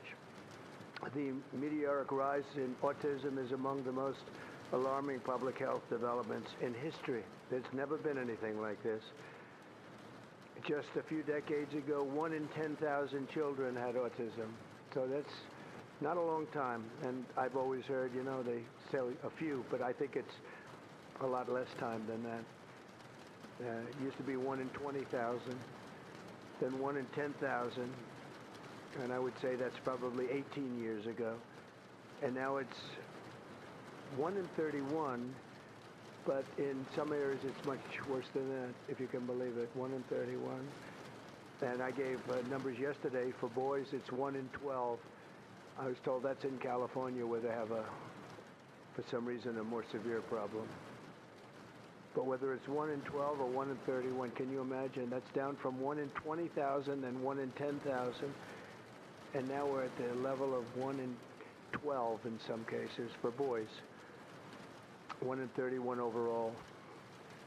So since 2000, autism rates have surged by much more than 400%. Instead of attacking those who ask questions, everyone should be grateful for those who are trying to get the answers to this complex situation. And the first day all of these great doctors behind me were there, I told them this is what we have to find out. Because when you go from 20,000 to 10,000 and then you go to 12, you know there's something artificial. They're taking something. And by the way, I think I can say that there are certain groups of people that don't take vaccines and don't take any pills that have no autism. That's not true. That have no autism. If you're less likely to take a vaccine, you are infinitely less likely to go get diagnosed by a medical specialist to see whether you have autism or not. That's it. That's the only reason. Oh my gosh. Yeah, virtually. I heard none. See, Bobby wants to be very careful with what he says, and he should, but I'm not so careful with what I say. Great. Yeah, you're only the fucking Amish president. as an example. It's good that you're careless with your words. Essentially no autism. First, effective immediately, the FDA will be notifying physicians that the use of well, let's see how we say that. Acetaminophen. Oh, God. Is that okay? Which is basically commonly known as Tylenol during pregnancy, can be associated with a very increased risk of autism. So taking Tylenol is not good. I'll say it, it's not good. For this reason, they are strongly recommending that women limit Tylenol use during pregnancy unless medically necessary. That's, for instance, in cases of extremely high fever, that you feel you can't tough it out, you can't do it. I guess there's that. It's a small number of cases, I think. But if you can't tough it out, if you can't do it,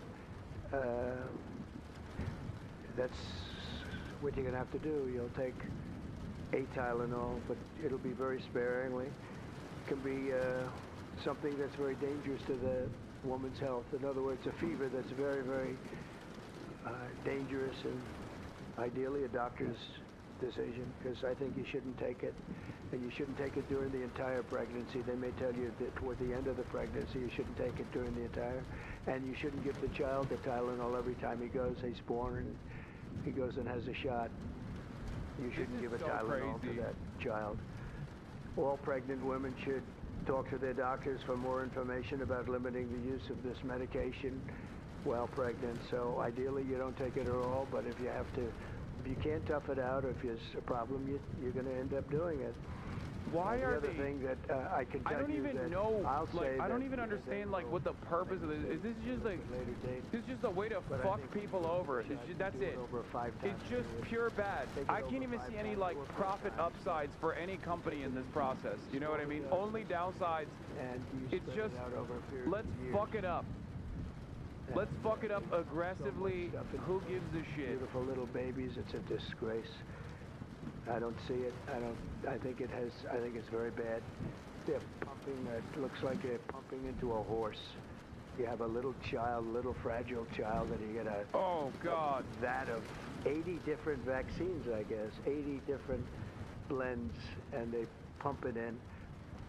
So ideally, a woman won't take Tylenol, and on the vaccines, it would be good instead of one visit where they pump the baby, load it up with stuff. You'll do it over a period of 4 times or 5 times. I've been so into this issue for so many years just because I couldn't understand how a thing like this could happen. And you know it's artificially induced. It's not like something that, when you go from all of those, healthy babies to a point where I don't even know structurally if a country can afford it. And that's the least of the problems. To have families destroyed over this is just so terrible. I also, and we've already done this, we want no mercury in the vaccine. We want no aluminum in the vaccine. The MMR, I think, should be taken separately. This is based on what I feel, the what I feel, my feelings, measles, and all the three should be taken separately. And it seems to be that when you mix them, there could be a problem. So there's no downside in taking them separately. In fact, they think it's better, so let it be separate. The chicken pox is already separate, because when that got mixed in, I guess they made it 4 for a while, it really was bad. So they make chicken pox. Individually, they're okay. When you mix them, something maybe happens. So there's no downside in doing it. It's not like, oh, if you do it, bad things. No, it's only good side. And it may not have that much of an impact, but it may have a big impact. So let those be taken separately. And then hepatitis B is sexually transmitted. There's no reason to give a baby that's almost just born hepatitis B. So I would say wait till the baby is 12 years old and formed and take hepatitis B. And I think if you do those things, it's going to be a whole different, it's going to be a revolution in a positive sense in the country. The FDA will be updating the label of an existing drug to reflect potential benefits in reducing some autism symptoms. This gives hope to the many parents with autistic children that it may be possible to improve their lives. That's one of the things that I'm very, very happy about. I mean, this was mostly going to be on how not to have the child affected, but we've learned some pretty good things about certain elements of genius that can be given to a baby, and the baby can get better. And in some cases, maybe substantially better. Not going to be easy, but be a lot easier if it didn't happen in the first place, as these great parents fully understand, right? They fully understand. I feel so terribly for. I have so many friends with autistic children. It's a tough situation. Finally, to help reach the ultimate goal of ending the autism fever, the NIH will be announcing 13 major grant awards from the Autism Data Science Initiatives. And to be honest with you, to me, that's the least important. It's not even a money thing at this point. There's so much money, but they have to do, and they have to move quickly. When the alternative is that nothing bad can happen, let's do it now. I was just saying to Bobby and the group, let's do it now. Nothing bad can happen. It can only good happen. But with Tylenol, don't take it. Don't take it. And if you can't live, if your fever is so bad, you have to take one, because there's no alternative to that. Sadly, first question, what can you take instead? It's actually, there's not an alternative to that. And as you know, other of the medicines are absolutely proven bad. I mean, they've been proven bad with the aspirins and the Advils and others, right? And they've been proven bad. So I'd like to ask Bobby to get up to the podium and say a few words, and then Dr. Bhattacharya and Dr. McCary, Dr. Oz, Dr. Fink, followed by two incredible mothers that have experienced firsthand what this country is going through, what parts of the world are going through. And I will say there are parts of the world that don't take Tylenol. For him using the Tylenol brand. There's a rumor, and I don't know if it's so or not, that Cuba, they don't have Tylenol because they don't have the money for Tylenol, and they have virtually no autism, okay? Tell me about that one. What? They have paracetamol, dude. They have a paracetamol substitute. What the fuck? Autism. That tells you a lot. And I want to say it right now. And you know the way I look at it? Don't take it. Don't take it. There's no downside in not taking it. So I'd like to ask Bobby to come up and say a few words. I hope I didn't ruin his day, but that's the way I feel. I've been very strong on this subject for a long time. You know, life is common sense, too. It can only good happen, there's a lot of common sense. But my autism is a problem. I wish things like this were brought up, and this group has worked so hard on it. But I'd like to be a little bit more, a little speedier in the process of a recommendation, because there's no harm in going quick. This is so fucking cooked. We are at the mercy of madmen. We are at the mercy of madmen. Once again, the dumbest, most hysterical losers in American society are getting their wishes be heard, and turning it into government mandate. We are at the mercy of the most insane people, dude. Whether it be evangelical Christians when it comes to abortion and numerous other fucking hysterics that this administration listens to, or whether it be all of the fucking anti-vax cranks and their consistent advocacy that has led to RFK Jr. becoming a permanent fixture of the administration. That's what this is. They're literally giving red meat to like key constituencies of their fucking base, and they all happen to be schizophrenic hallucinators. Genetic drivers of autism. And that would be like studying the genetic drivers of lung cancer without looking at cigarettes. And that's what NIH has been doing for 20 years. As a result, we don't have an answer to this critical question, despite the cataclysmic impact of the epidemic on our nation's children. We are now replacing the institutional culture of politicized science and corruption with evidence-based medicine. NIH research teams are currently testing multiple hypotheses with no area off limits. We promise transparency as we uncover the potential causes and treatments, and we will notify the public regularly of our progress. Today, we are announcing two important findings from our autism work that are vital for parents to know as they make these decisions. First, HHS will act on acetaminophen. The FDA is responding to clinical and laboratory studies that suggest a potential association between acetaminophen use during pregnancy and adverse neurodevelopmental outcomes, including later diagnosis for ADHD and autism. What do I say, man? What do you say to this? What do you fucking say to this? What do you say to this? It's so cooked. We have also evaluated the contrary. This is so dumb. I don't know. I don't even know what to say. We're literally, his brainworm is running the health initiatives in this government. Pregnancy and begin the process to initiate a safety label change. HHS will launch a nationwide public service campaign to inform families and protect public health. FDA also recognized that acetaminophen is often the only tool for fevers and pain in pregnancy, as other alternatives have well-documented adverse effects. HHS wants, therefore, to encourage clinicians to exercise their best judgment in the use of acetaminophen for fevers and pain in pregnancy by prescribing the lowest effective dose for the shortest necessary duration and only when treatment is required. Oh, so they can have a little bit of autism, I guess? Is that what it is? Of science. The safety of acetaminophen against the risk of neurodevelopmental disorders in young children has never been validated. Prudent medicine, therefore, suggests caution in acetaminophen use by young children, especially since strong evidence also has associated it with liver toxicity. Some studies have also found the use of acetaminophen in children can potentially prolong viral illnesses. FDA will drive new research to safeguard mothers, children, and families.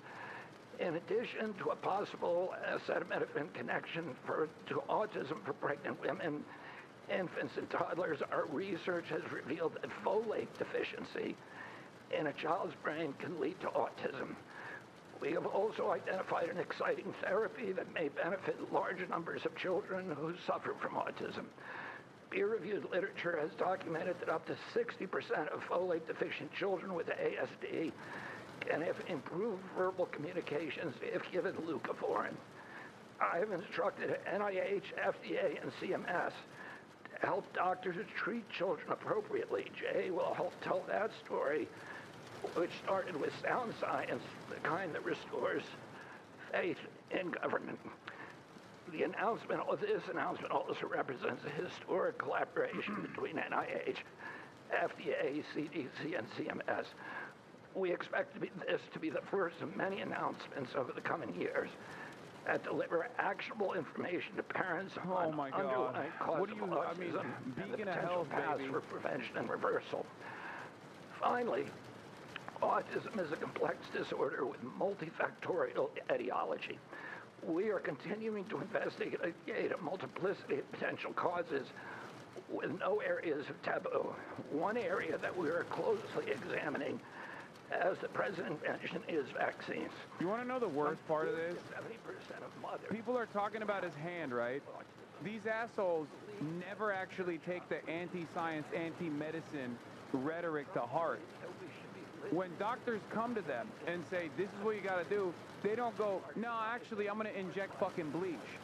That's the worst part about this. Because they don't even fucking practice what they preach, bro. Because if they did, they wouldn't be here for long.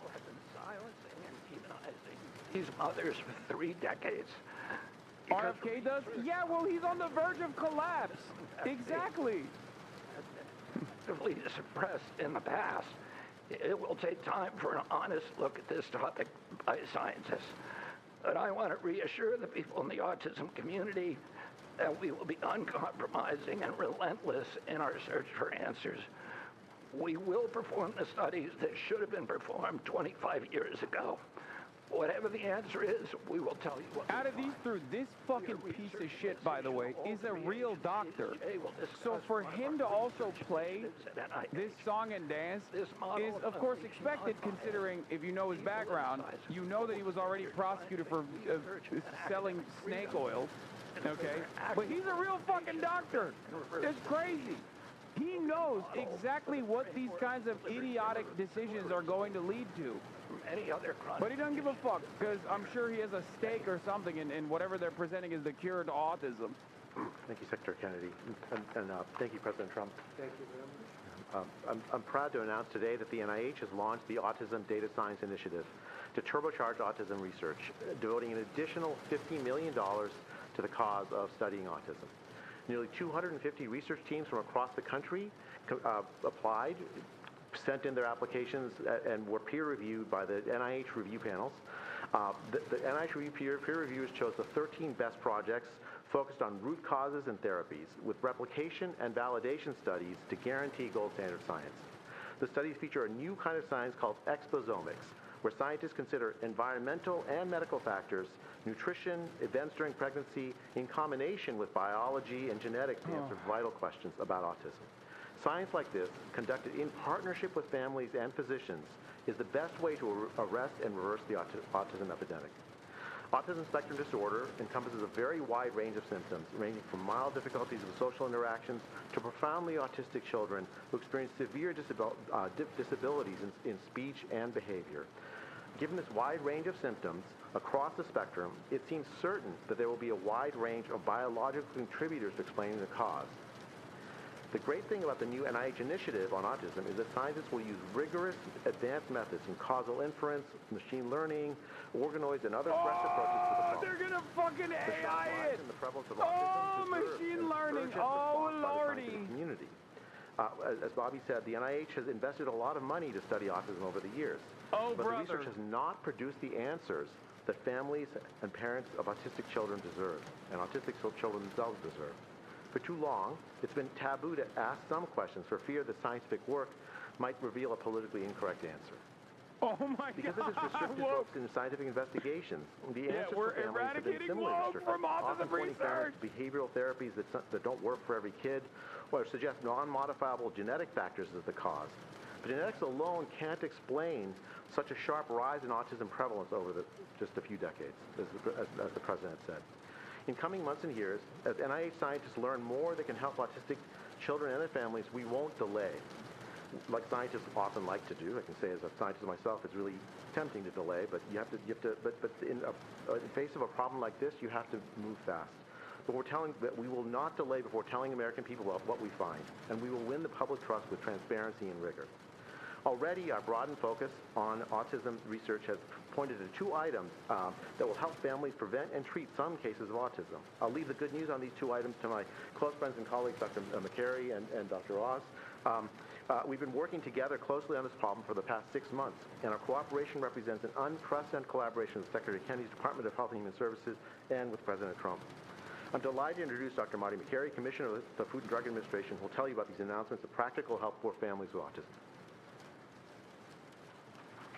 Great, thank you, Dr. Bhattacharya. Mr. President, this is the start of a historic shift in medical culture.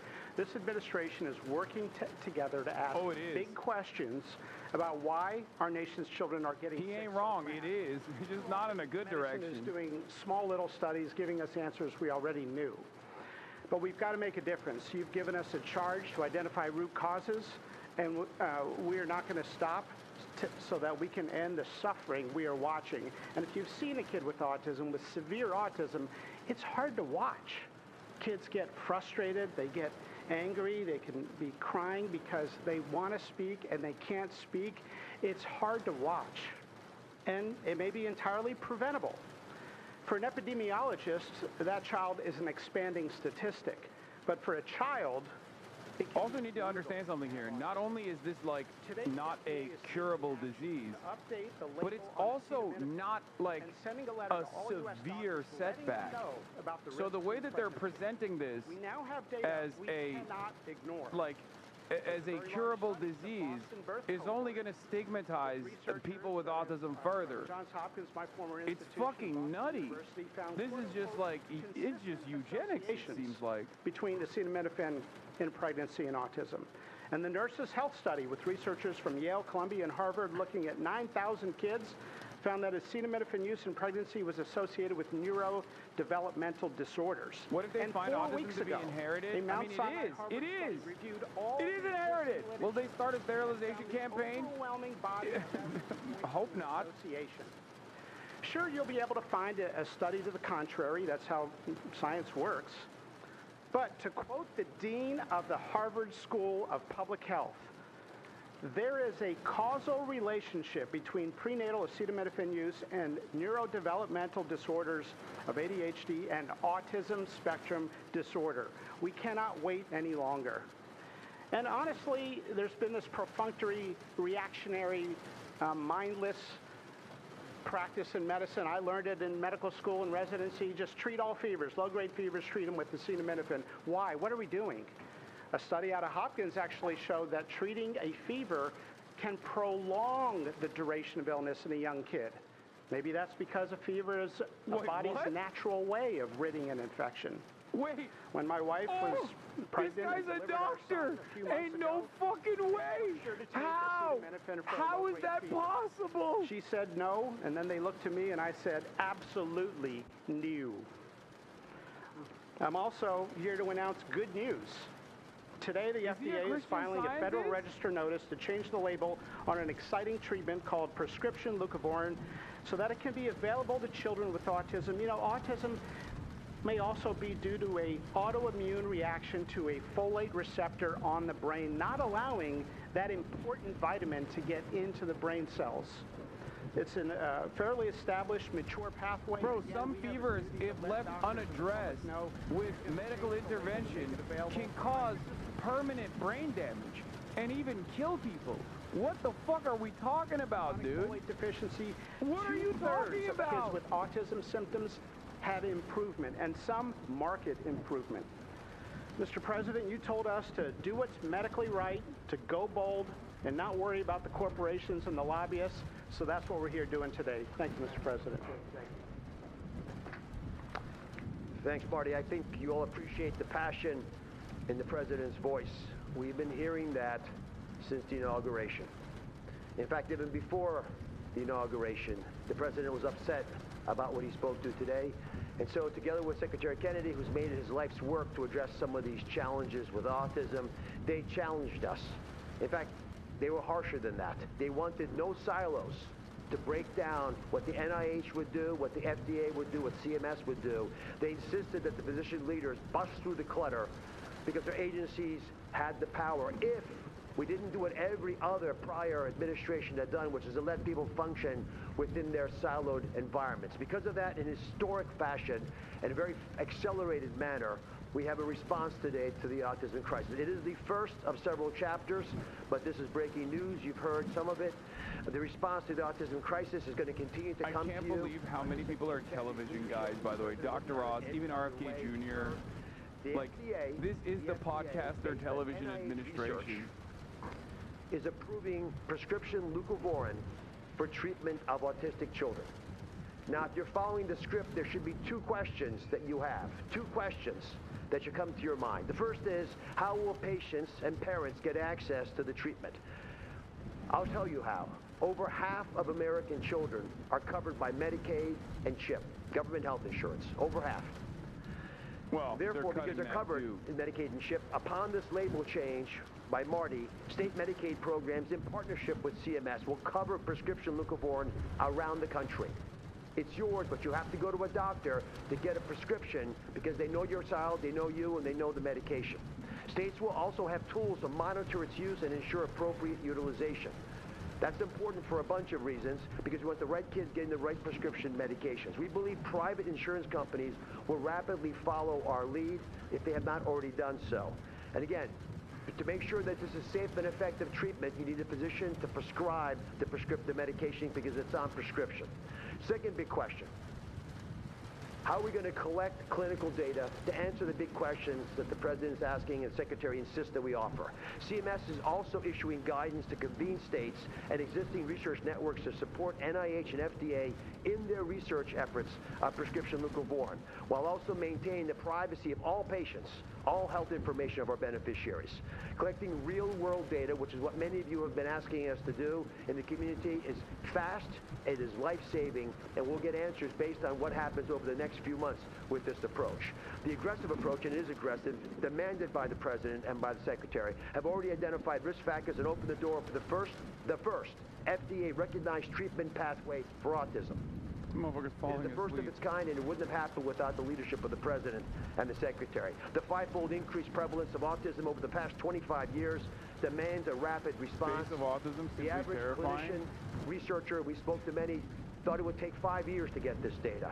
Parents are unwilling to wait 5 years. The President is unwilling to wait 5 years for these results. So the President and the Secretary are acting today with this tri-agency move. The administration's bold actions investing in groundbreaking research follow the science. They restore trust, which has been lacking, and they will change the trajectory for millions of American families. Mr. President, God bless you for being brave. So let me introduce Dr. Fink, who's acting administrator, and after that, Dr. Fink, we've got some wonderful women, Jackie and Amanda. I know it's going to be tough, but if you can make some comments about this. Bro, they're talking about autism like it's like AIDS. They're talking about autism like it just like kills you. If you have the TISM, you're cooked. As a pediatrician and mom. Not just like have, you know, varying degrees of hyperfixations on fucking trains and shit, you know what I mean? Or you're like a numbers guy. Of whether to take acetaminophen during pregnancy. It's hard to hear information that challenges the status quo. We are sharing this information not to Same with men kissing. Taking medications during pregnancy. We are all concerned about the rising rates of neuro. Shut the fuck up. I do know. That's why I said to varying degrees. It can be debilitating, but it's simply not a fucking disease. Okay? Oh my God, chatter. We are also sharing this information with our nation's doctors. And we encourage you, as always, to consult with your doctor to make the best decision for you. All too often, it's easy to think that medicines we buy without a prescription pose little to no risk for the mom or the baby. As you heard today, pregnant women who need high fever or pain reduction during pregnancy should take the lowest effective dose of acetaminophen for the shortest possible duration. Most women will not meet these indications Yelling at us all won't help when you have the President and staff up there straight up lying about it. I am encouraged by these developments today. The administration is like one step removed from putting all autistic people that they've branded as autistic into fucking camps where they sterilize them by force. And there are parents in here with autistic children fucking yelling at me because I didn't like sufficiently talk about some of the worst aspects of this spectrum. Okay? Thank you. Thank you, Mr. President and team, for all your work. This is an historic day, and I'm thankful to be here. I have a son who's 5 who is profoundly autistic, and you've probably heard if you've met one autistic child, you've met one autistic child. It's a spectrum. which I don't think the spectrum is helpful, but that's another conversation. He is an amazing little boy. She's just dunking on her kid, bro. I got a 5-year-old with the full-blown tism. He's marvelous. He can count to 1,000. He knows all of his letters and the sounds they make and a word for each one. But he also has a lot of obstacles. He is nonverbal. He can say those numbers and letters, but there's no communication. Unless you've lived with profound autism, you have no idea. You have no idea. He, like you said, he will get frustrated because he can't speak. It's not even that he can't speak. Sometimes he just doesn't understand what I'm saying. He understands the word no, but he doesn't understand the why behind the no. And that's a huge part of discipline. That's the discipline. So it's very hard to discipline a child with autism so you have these behaviors. And it's a very hopeless feeling. It's very isolating being a parent with a profound autistic child. Even just taking them over to your friend's house is something we just don't do because, again, they're going to be met with no, no, no, and no understanding of why. And then there's a meltdown. And then you're in a situation where you're just helpless and you're just trying to protect your kid. So it's just better not to do it. You learn your limits, and it's been really hard. This is amazing. So we're here today, and no one has been able to point to anything to say this is what caused it, and you can't point to that and say it didn't cause it. I have no idea. I am completely open, not blaming anything, but I'm open to discussion and the fact that there's work being done to find answers. I'm very grateful. I was already excited to vote for Mr. Trump anyway, as president, but when we got word of RFK doing his work, I was ecstatic. I could not wait for this work to be done, that somebody would try to find us some answers. I'm just very grateful. I pray for my son according every to day. Trump, it's because you fucking ate Tylenol when you were pregnant. How does that work? Yeah, you did this seemingly a horrible thing to your child because you presented as this horrible disease that you've inflicted upon your child. Extremely grateful for the opportunity to be here and share my son's story. My son is Eddie. He's 11. He's on the opposite end of the spectrum from what Amanda just explained. He's considered high functioning. He was not always high functioning. He was nonverbal till the age 4. We've had quite a hard time to get to the place where we are today. I am just so grateful to President Trump and the entire administration for finally listening High functioning, low functioning is the older terminology that used to be used. I think they changed it. There's always patches on this stuff, but it just means that like high functioning just means that you don't need like a lot of assistance in terms of like socializing. You don't have like significant medical, significant dietary restrictions, things of that nature. Or look at them like they were the crazy people. It's hard when you don't have doctors that take the time to really the new meta is to say like support needs or something, right? And it's just, back in my I've been day, it praying was for high this day functioning, low for functioning. 9 years, and I'm so thankful to God for bringing the administration into our lives, and I'm speechless. This day is a day I never thought would happen. I thought that we would never have an administration that was courageous enough to look into things that no prior administration had. So I'm just here to express my gratitude, and I am looking forward to what comes Read a health from this, journal. and hopefully we just get more answers. Autism. So, thank you. Thank you very much. Full-blown autism. So I just want to say acetaminophen is basically Tylenol, essentially, because I noticed that term is used throughout this conference. So it's essentially Tylenol. And I just recommend strongly. What's the smoke that these motherfuckers have for Johnson & Johnson, dude? They're just like, seems like they're just singling Johnson & Johnson out as like Tylenol making you autistic. Don't take it. Are, would perhaps be forced to use it. And that would mean you just can't tough it out. No matter what you do, you can't tough it out. So that's up to you and your doctor. But there's a very strong recommendation, maybe stronger from me than from the group because they're waiting for certain studies. I just want to say I want to say it like it is. Don't take Tylenol. Don't take it.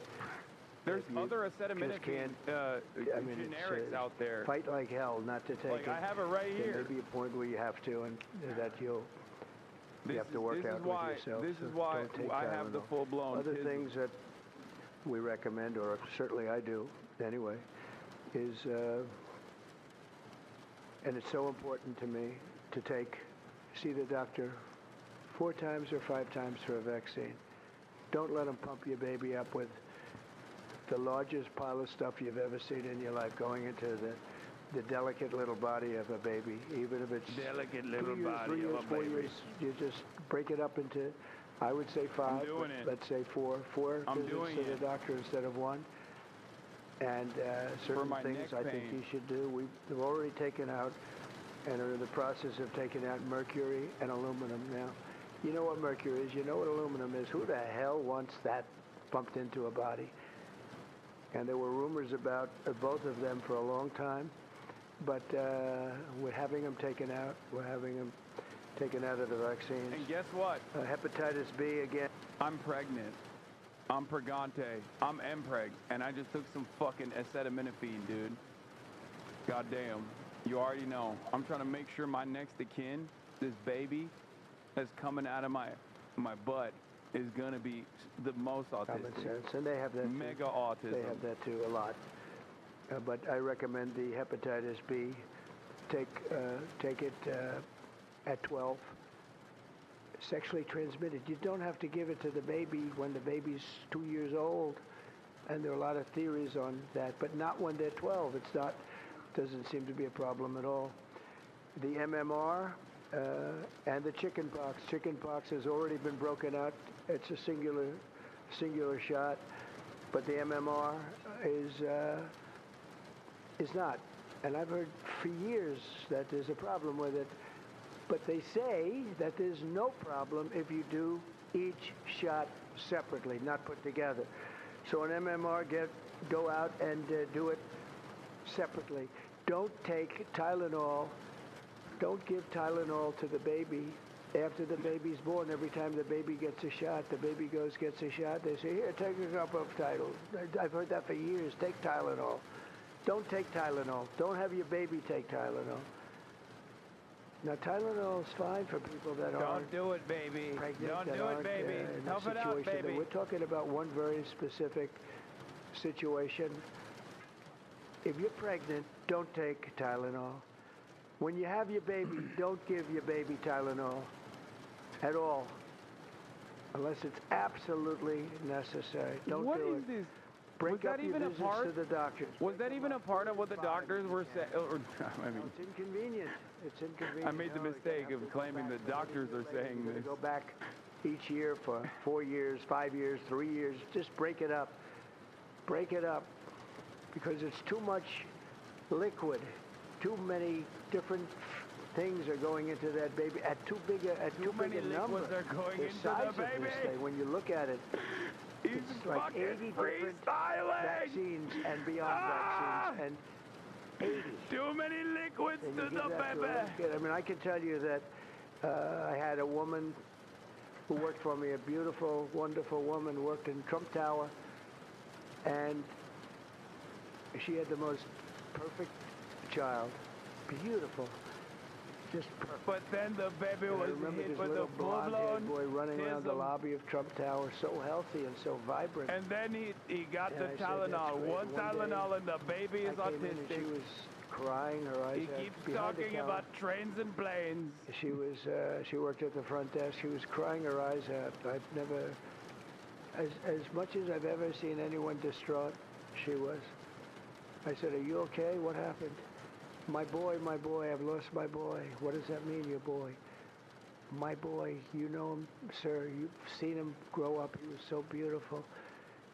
And I took him for a vaccine, sir. And he developed this unbelievable, I think she said 107, 108. You know, it goes well beyond when this happens. It goes up to 106, 107, 108. You know, we hear 105 and you're in trouble, but it just goes up to a level that you never hear about, but it goes up very high. And it's fried. They get fried. she said, I took him, he developed an unbelievable temperature. And I've lost him, sir, he's gone. And then I saw the boy, it was so tragic to see. That was the following day. That was the following day after the vaccine. And I've seen it 2 other times, and I think 3 other times, but 2 other times, where they go to the doctor and they get the vaccine, they get the shot, the kid is, you know, badly hurt. Let's be nice, badly hurt. And just do it. Break it up into 5. Break it up into 4. Break it up into 3 if you have to. What but go to the doctor 4 times like, instead this of is 1, literally or 5 times. The president instead of once. Making. And for some reason, they insist that you put it all into the body. Giving medical the drug advice. companies that make more money that way. As opposed to Maybe the doctors. Because they don't want to be, you know, doing this and he's so just much. talking out of his ass. He's freestyling. They get maybe more money. Who the hell knows what it is? Don't do it. Get them broken into 4 or 5 visits. Do it 4 or 5. That means you have 20%, 25% what you're putting into the baby's body. It can only help. It can only help. And the other things I told you about, just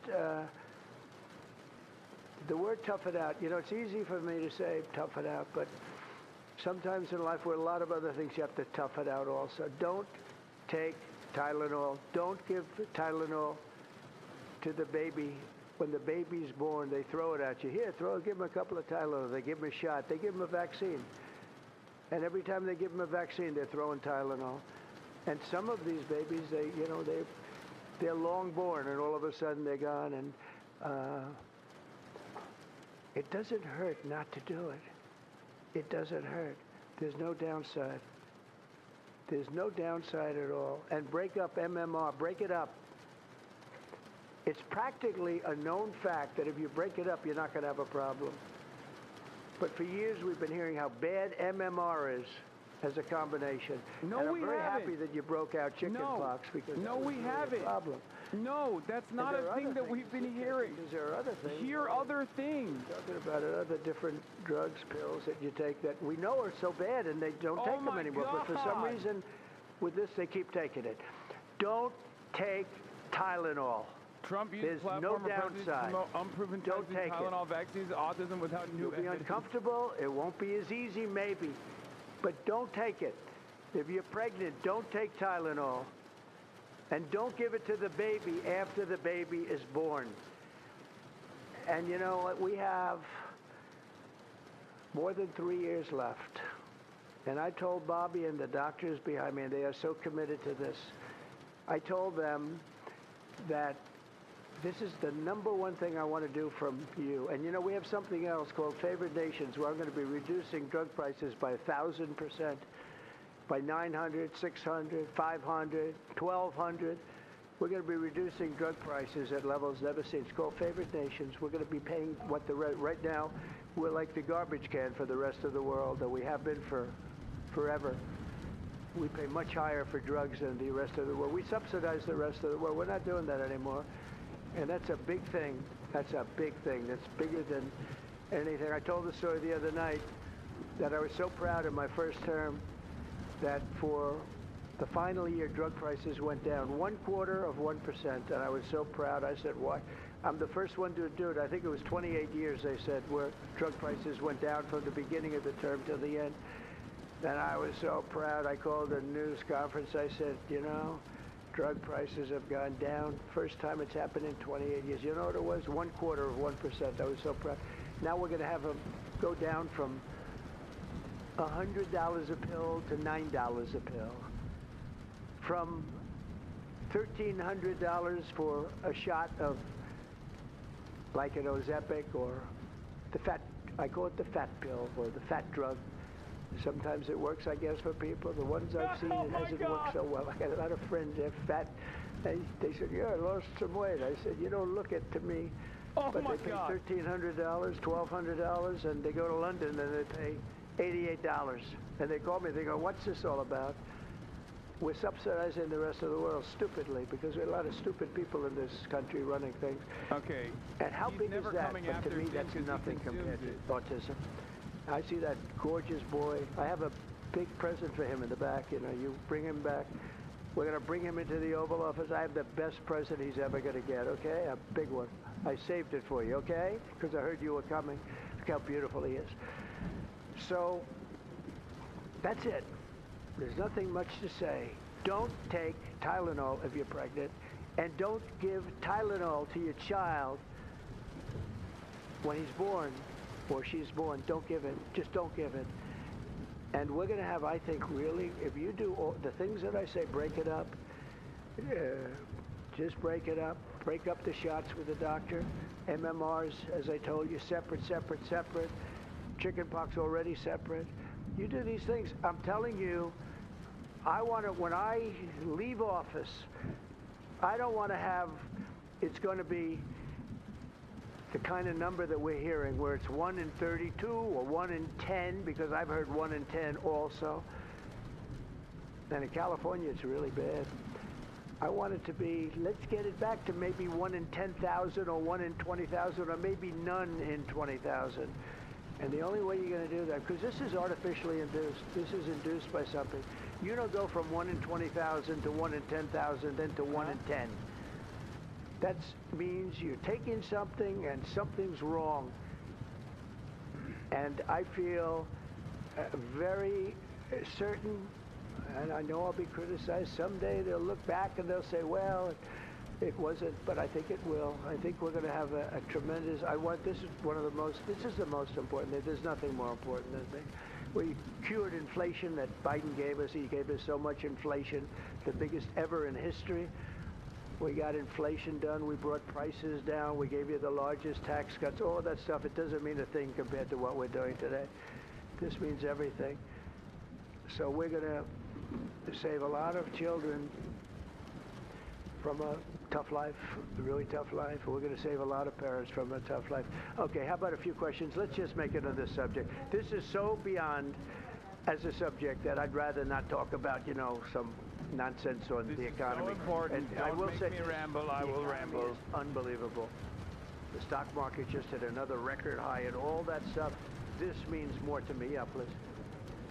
I have one on your announcement, one on vaccines that's also related. Yes.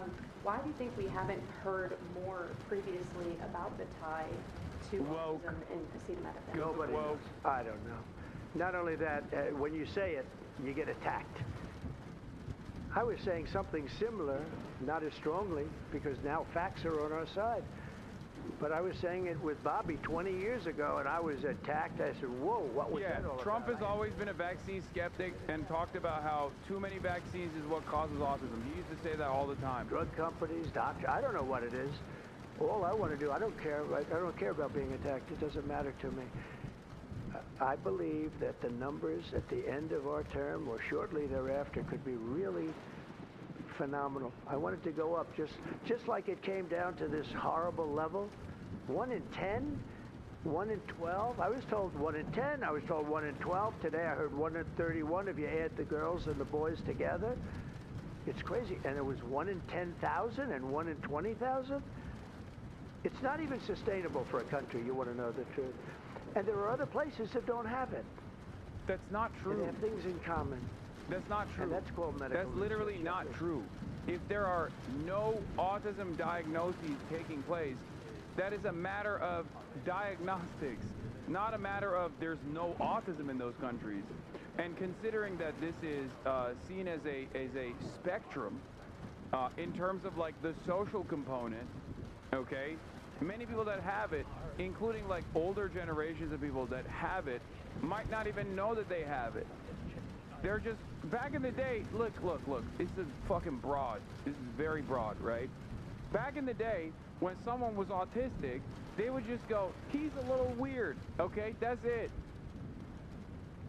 Especially if they were like low needs or low support needs autistic. They would just go, that guy likes math. That guy's a little weird. It is what it is, okay? That's it. And then they would lobotomize the people with high support needs, okay? That's how they used to do it back then. Now, obviously, that wasn't great either, okay? But that was it. They would just be like, oh, he's eccentric, you know? Yeah, your grandmother that collects spoons just a little eccentric. Your uncle that loves model trains, just a little eccentric. That's it. The idea that this is like not seen elsewhere is just a matter of diagnostics. And considering that this is not like a disease or anything, like it's just more so a matter of normalizing. It's just more so a matter of fucking normalizing the way that the way that people deal with autism that they have, and also other people that have you know, a better way of socializing with people who have autism. How do you clear establishment?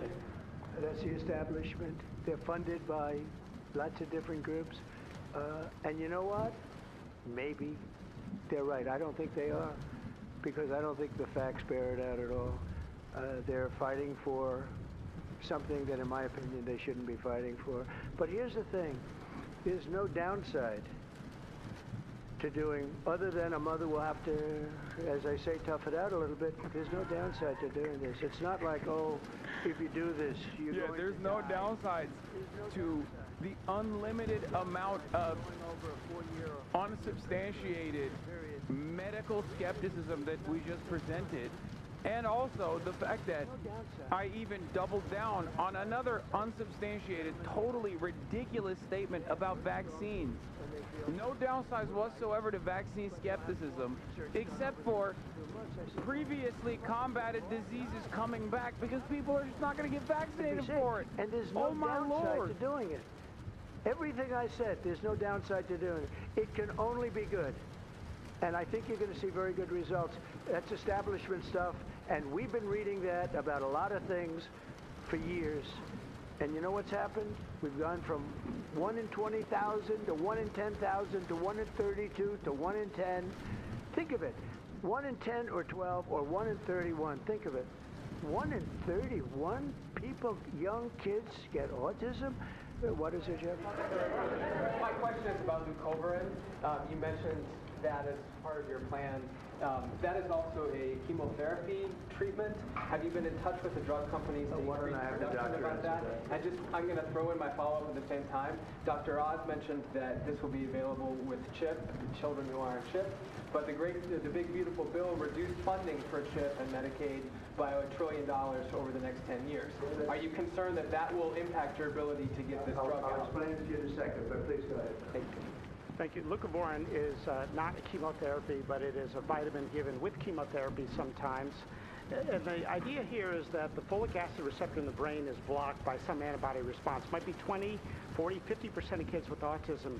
And leucovorin will bypass that blocked receptor. And that's why so many doctors are probably seeing so much clinical improvement on kids with leucovorin. Production. Yeah, we've been in touch with the companies, and they are prepared to ramp up production, and we actually talked to them about a month ago.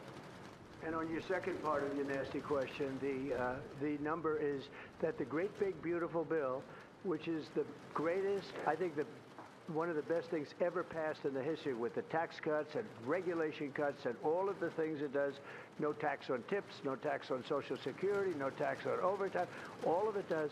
It also gives $200 million, as just explained by Dr. Oz, and I'd like you to explain that, Doctor, to exactly what you're saying. The Big Beautiful Bill actually increases Medicaid spending projected over the next 10 years by $200 billion. There's also a $50 billion Rural Health Transformation Fund, which will allow a lot of these programs to get in the rural parts of the country that the President and Congress are handing to governors to start distributing. Those grants have already gone out.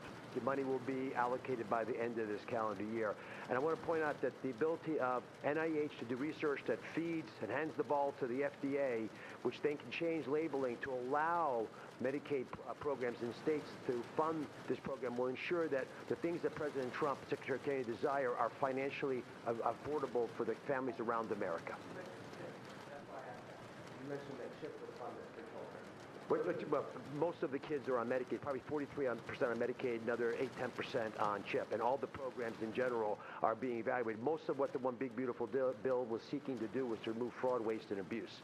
But the programs themselves should stay financially intact for the people for whom they were designed, and in this case, for children. And the only thing we cut, so that's $200 billion positive. The only thing we cut was for fraud, waste, and abuse, of which there was a lot in this country, and nobody minds that. Yeah, please.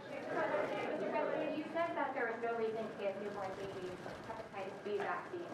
But hepatitis B can be contracted not just through sexually transmitted diseases, it comes from needles to open wounds. So when you say you feel, is that appropriate to be telling? I think it's absolutely appropriate. I think they should wait till they're 12 years old. Yes, please. President, thank you all for being here. You've been talking about reducing autism by spacing out vaccines. Would you like other combined vaccines babies receive to be spaced out like MMRV? What is this again? You've been talking. Yeah, what is speak up? You've been talking about reducing autism by spacing out vaccines. Right, correct. Would you like the other combined vaccines babies receive to be spaced out like MMRV? I would say yes, but that just is, for me, it's a lot of common sense involved in this. It's a process, but we're looking, but it should at least be given separately. Now, it's possible that you can reduce them and I'd give them in small doses, but it's possible maybe in that particular case, the MMR wouldn't work in small doses, but you can certainly give them as separate shots. It's been proven to be very safe when you give them in separate shots instead of mixing. So I don't think there's any reason to do that. Do you agree with it? I'm not a doctor, but I'm giving my opinion. I don't think there's any reason to do that. So it's been Why proven are to be you safe doing? when you Don't break do them that. up. But MMR by itself, I've heard of bad things about it for many years. Yes, please. That's a great way to end that conversation. I'm not a doctor. Why am I giving my opinion? A question we are all asking. With a population of children who might have social boundaries, difficulties, and then you have children who are, going to grow up to be adults with diapers. I mean, what do you think? We don't know how broad the spectrum is. We don't know exactly where it starts and where it ends, but we do know what we're going through. We're going through some very serious trouble, and we know autism. I mean, it could be bigger, it could be smaller, a little bit smaller, but the number is unacceptable. And the number, the way it's come down, because the spectrums remain the same, the number, the way it's come down is just unacceptable, meaning come down to that level of 1 in 10, 1 in 12, 1 in 31. Mr. President, medical professionals. Go ahead in the back. Mr. President, this question is more directed towards Secretary Kennedy. It was talked about that we're just kind of finding out that the fact that babies are affected this way.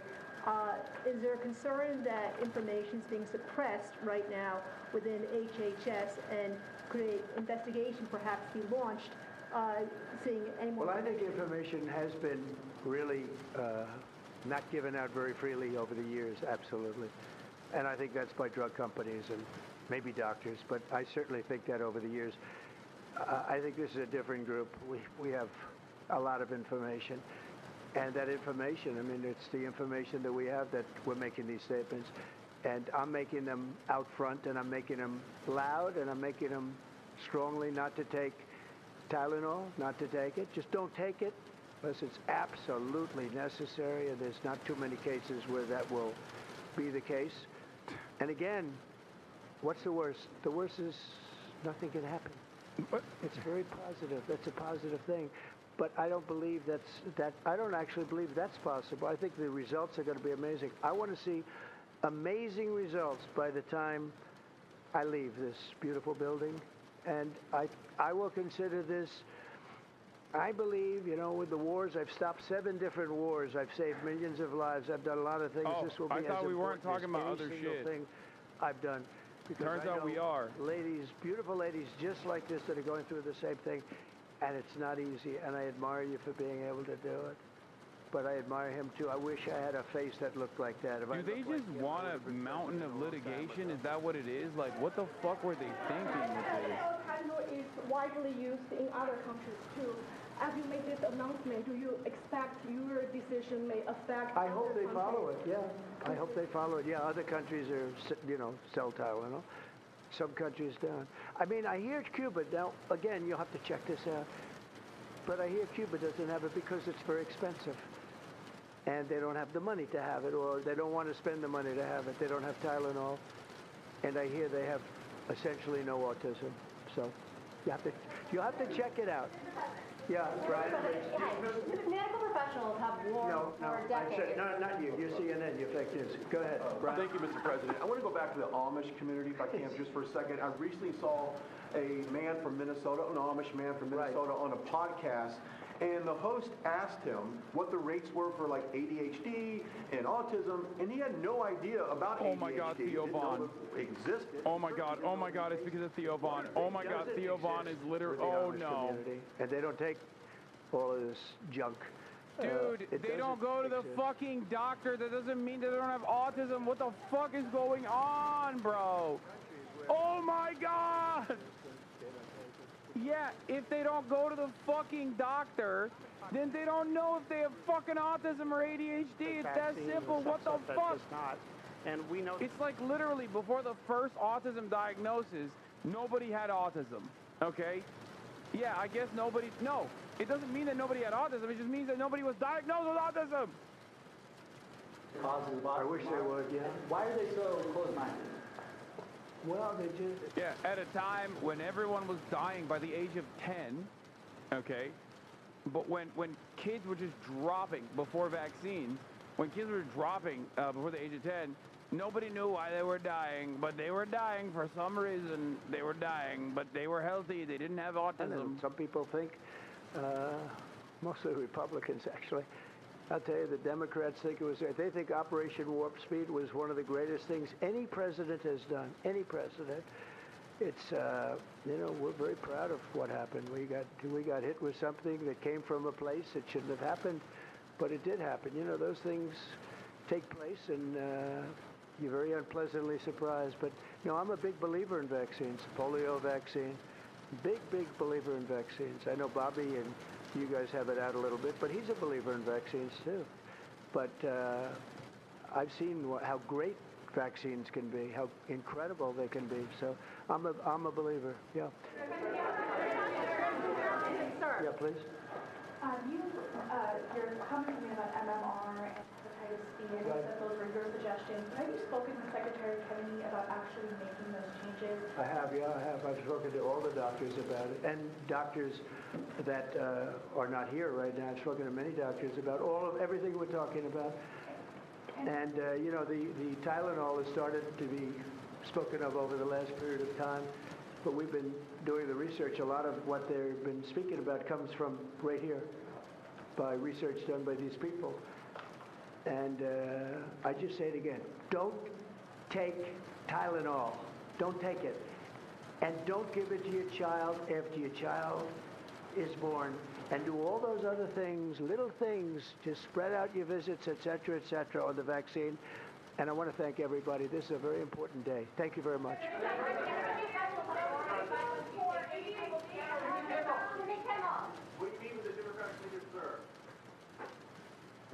Oh my God, bro. I mean, let's be real.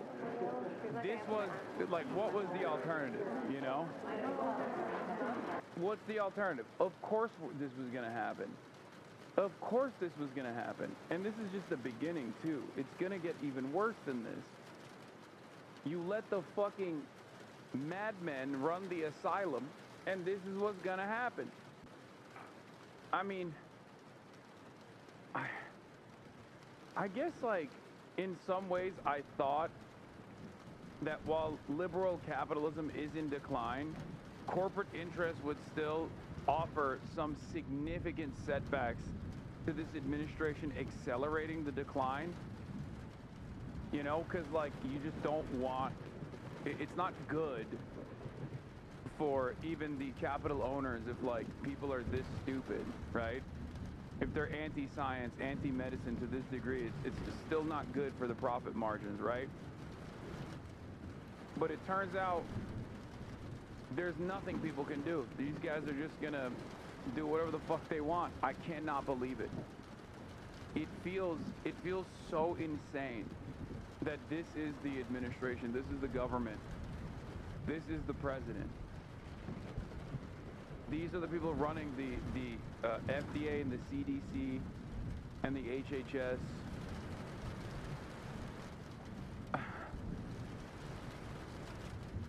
This PhD organic chemistry guy says, RFK Jr. is set to announce Tylenol causes autism, and then he'll push the cure. Leucovorin, folinic acid. Who sells folinic acid? Dr. Oz's supplement company, iHerb. Blah, blah, blah.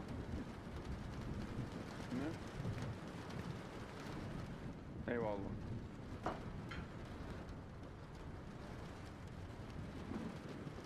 Think about that. A government health official tied to the very supplement company that benefits our RFK Jr.'s bogus cure. This is in public health. It's corrupt. It's corruption dressed up as wellness.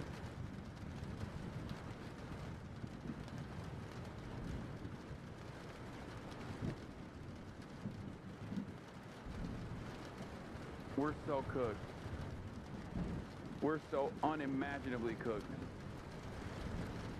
Here's the most recent and largest study I could find. Folinic acid modestly reduced autism severity in a 2024 RCT with the biggest gains in kids with folate receptor autoantibodies safe, but the benefit, give or take 1 point on CARS, may be too small to be clinically meaningful. A 24-week double-blind trial tested high-dose folinic acid in 80 children with autism ages 2 to 10. Both placebo and treatment groups improved.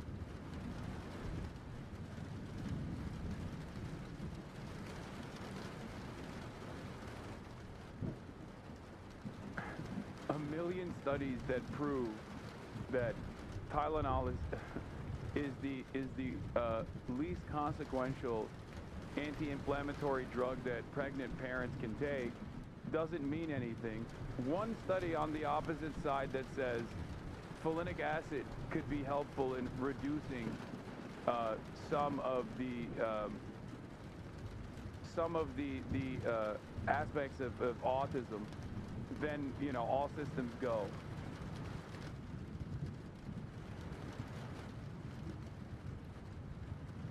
Fucking dope, man. I don't know. I just don't know what to say.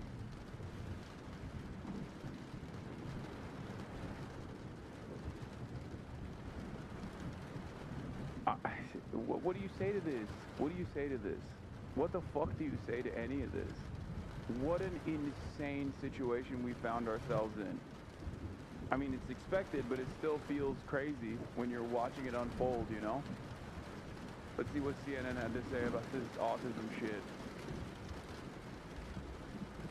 The United Nations, France joining more than 140. Never mind, they're talking about France recognizing the Palestinian state. The Palestinian state, which, of course, in and of itself is an important news story. We'll talk about that as well. Kingdom and Canada announcing they too will now recognize a Palestinian state. The shift playing out as a humanitarian crisis in Gaza intensifies, and as Israel tightens its grip on Gaza City. Israeli Prime Minister Benjamin Netanyahu insisting there will be no Palestinian state and that these countries are, quote, giving a massive prize to terror. Joining us now from outside the UN is the Israeli ambassador to the United Nations, Danny Danon. It's good to have you with us, Mr. Ambassador. Prime Minister Netanyahu has said that he is preparing for Israel to enter what he calls an era of isolation. What exactly does that look like for Israel? Well, we just saw what happened in the General Assembly. We saw the hypocrisy, the theater, countries coming and demanding demands from Israel, ignoring the reality, what's happening on the ground, the fact we have still 48 hostages in Gaza. But we are determined. We are determined to finish the job and to bring back all the hostages. You know, I listened very carefully to the speeches today. Many leaders said we expect Hamas not to be part of the equation in the future. But no one actually explained how it's going to be accomplished, because they know it's only on our shoulders. That's the duty to make sure Hamas will be out of the game. So we will continue, we will finish the job, and we will create a better opportunity not only for Israelis, but also for the Palestinians in Gaza. In terms of creating better opportunities, as you know, a short time ago, Emmanuel Macron of France announced that his country will officially recognize the state of Palestine. He said that this is, in his view, the only solution that would actually allow Israel to live in peace. And when it comes to Hamas, over the weekend in an interview with CBS, he said he believes this move will actually help to isolate Hamas. Here's a little bit more of what he had to say. Hamas is just obsessed by destroying Israel. But I recognize the legitimacy of so many Palestinian people who want a state, who are a people, they want a nation, they want a state, and we should not push them towards Hamas. If we don't offer them a political perspective and such a recognition, the unique answer will be security, and they will be completely trapped by Hamas as the unique option. So as you hear him arguing there when it comes to the Palestinian people, he's saying this is an important alternative to make sure they don't turn to Hamas and go with Hamas. Are you concerned moving forward here? And he points out he believes the continuing surge of Gaza could actually drive people to become not only more anti-Israel, but drive them to support Hamas. What is the plan to make sure that doesn't happen for Palestine? I don't think they can become more anti-Israel. Well, I think it's exactly the opposite. I think that what we are seeing is like virtual reality. President Macron, he doesn't know the facts. Only yesterday Hamas put a statement thanking him for convening this show at the UN and basically telling him that that's the continuation of October 7th. So when Hamas is praising you, one should know that there is a problem with what he is doing. And basically what we saw here was support for terrorism, not for peace. We are a peaceful nation. We signed peace treaties with so many countries. But in order to do that, you have to sit down and negotiate, not to come to the UN and have empty declarations. And I would add my point. In one of the interviews, President Macron mentioned that there is no Hamas in Judea and Samaria. He's wrong again. Unfortunately, Hamas is there, and they are active there. And even the PA can acknowledge that they have issues dealing with radicals in Judea and Samaria. So maybe he has like a different aspirations for the region, but he has to face reality. We are there. We know what's happening on the ground. That's why we are committed to make West sure Bank that as Israel is a safe place, and Hamas is not there. Sundown tonight, of course, will mark the beginning of the Jewish New Year. Hamas today released a propaganda video of a 24-year-old hostage, Alon Ohel, urging the U.S. to stop supporting Netanyahu's decisions. Now, the family has asked the media not to show that video. What is your message tonight to hostage families as they mark Rosh Hashanah, as they welcome in a new year without their loved ones? We are praying for the hostages. We know 2 years, it's a very long time. We know that the physical condition of the hostages, we cannot describe the details, unfortunately. And you mentioned the videos that we're receiving, they want to hurt the families. But we are committed to bring them home. And I hope that this year, this Jewish New Year, will bring with it a new message that the hostages will come home. And we want to finish this war. Don't be mistaken. We have no desire to stay in Gaza or to prolong this war. We want to finish with it. But what we saw here at the UN, it's actually supporting Hamas. It doesn't support ending of the war. Ambassador Jenny, to know we need to leave it there. Thank you. Thank you very much, Erica. Dude, this is not news. This is not news broadcasting. Thanks so much for joining us here on The Lead. I'm Erica Hill, in today for Jake Tapper. And we begin with the news coming out of Washington. Plenty happening, of course, in the nation's capital. This hour, President Trump's message to Pam Bondi. It is a direct message. The U.S. Attorney General suggesting... God damn, everything sucks so bad, dude. Everything is so fucking ass. It is crazy. President Trump putting... we got Attorney General Pam Bondi investigating political enemies. I have Lobac's very own Noah Cohen coming on to promote the new season, the upcoming season, in a brief moment after I'm done eating this food real quick. And of course, there's a fuck ton more to talk about. But yeah, I guess we'll stay with CNN's coverage for now. Or she's born. Don't give it. Just don't give it.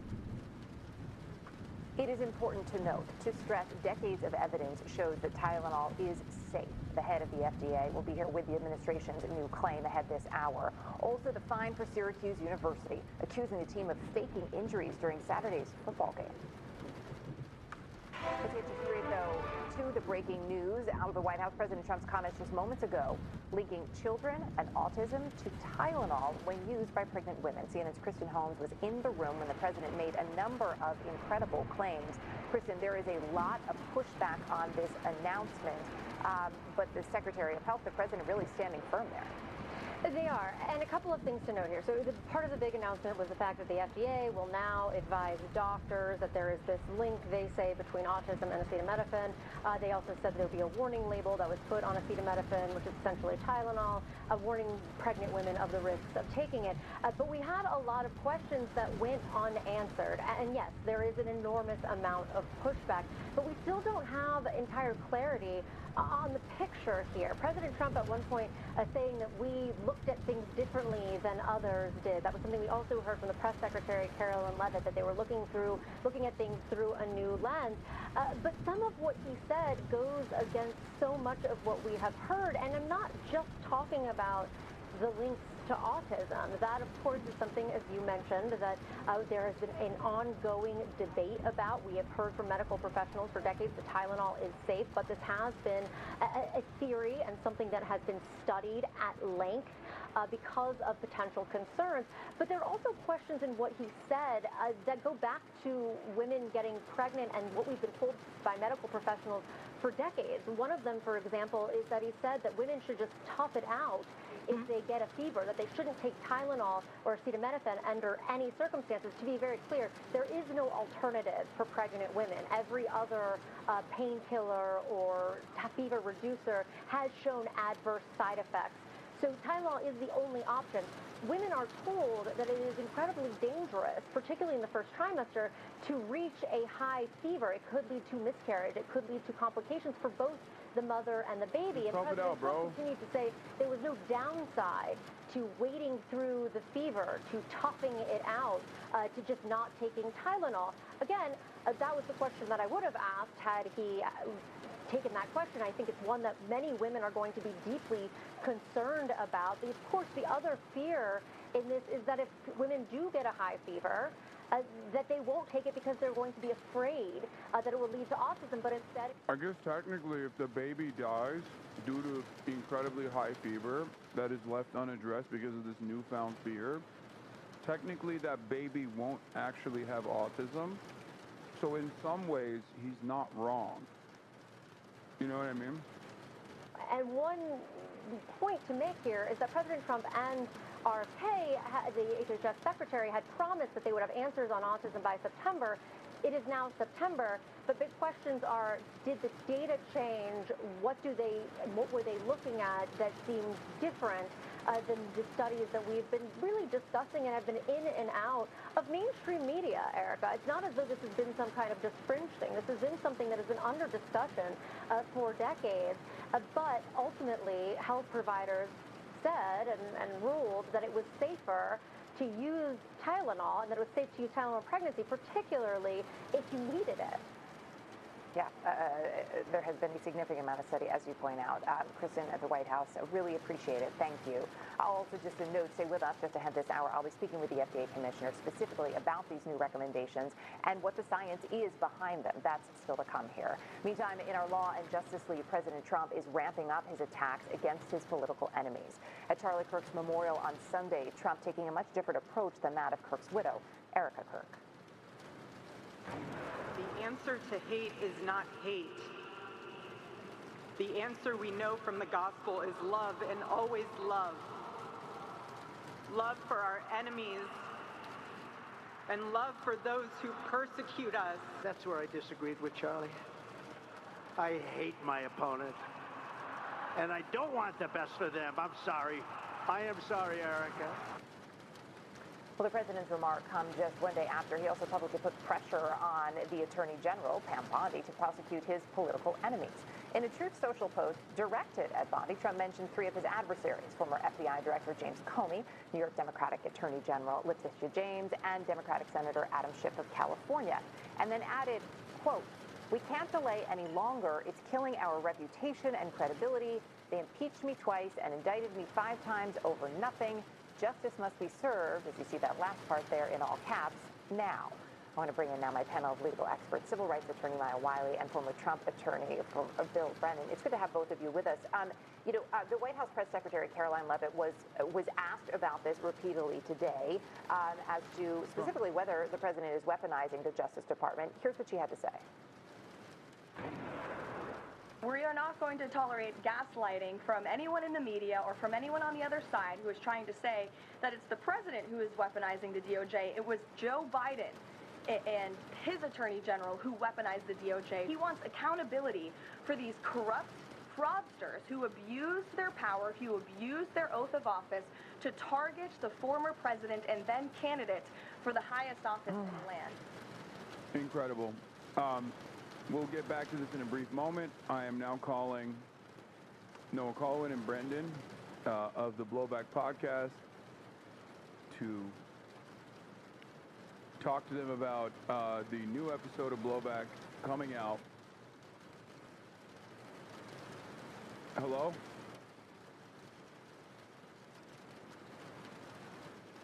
Hey, can you hear me, Noah? Brendan? Hey. Hey, fellas.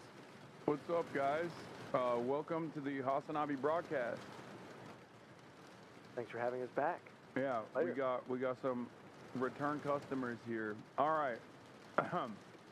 So, as is tradition, whenever you guys have a new season that comes out, I bring you guys on to talk about all the things that you're covering, while giving as little spoilers as possible. What is this? What's this season going to be about? This season, our 6th season of Blowback, will be about the Cold War showdown in Africa. One of them, but probably the biggest and most vast, the Civil War in Angola, because that was a conflict that was pretty important.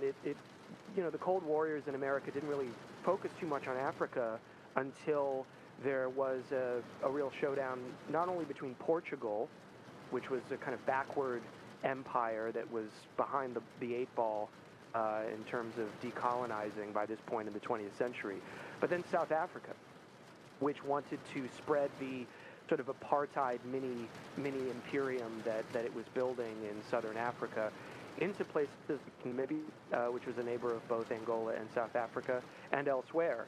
And when they trained their sights on Angola, it was the Cubans, Fidel Castro and the Cuban leadership, sent tens of thousands of troops to go help defend their African ally from the apartheid government.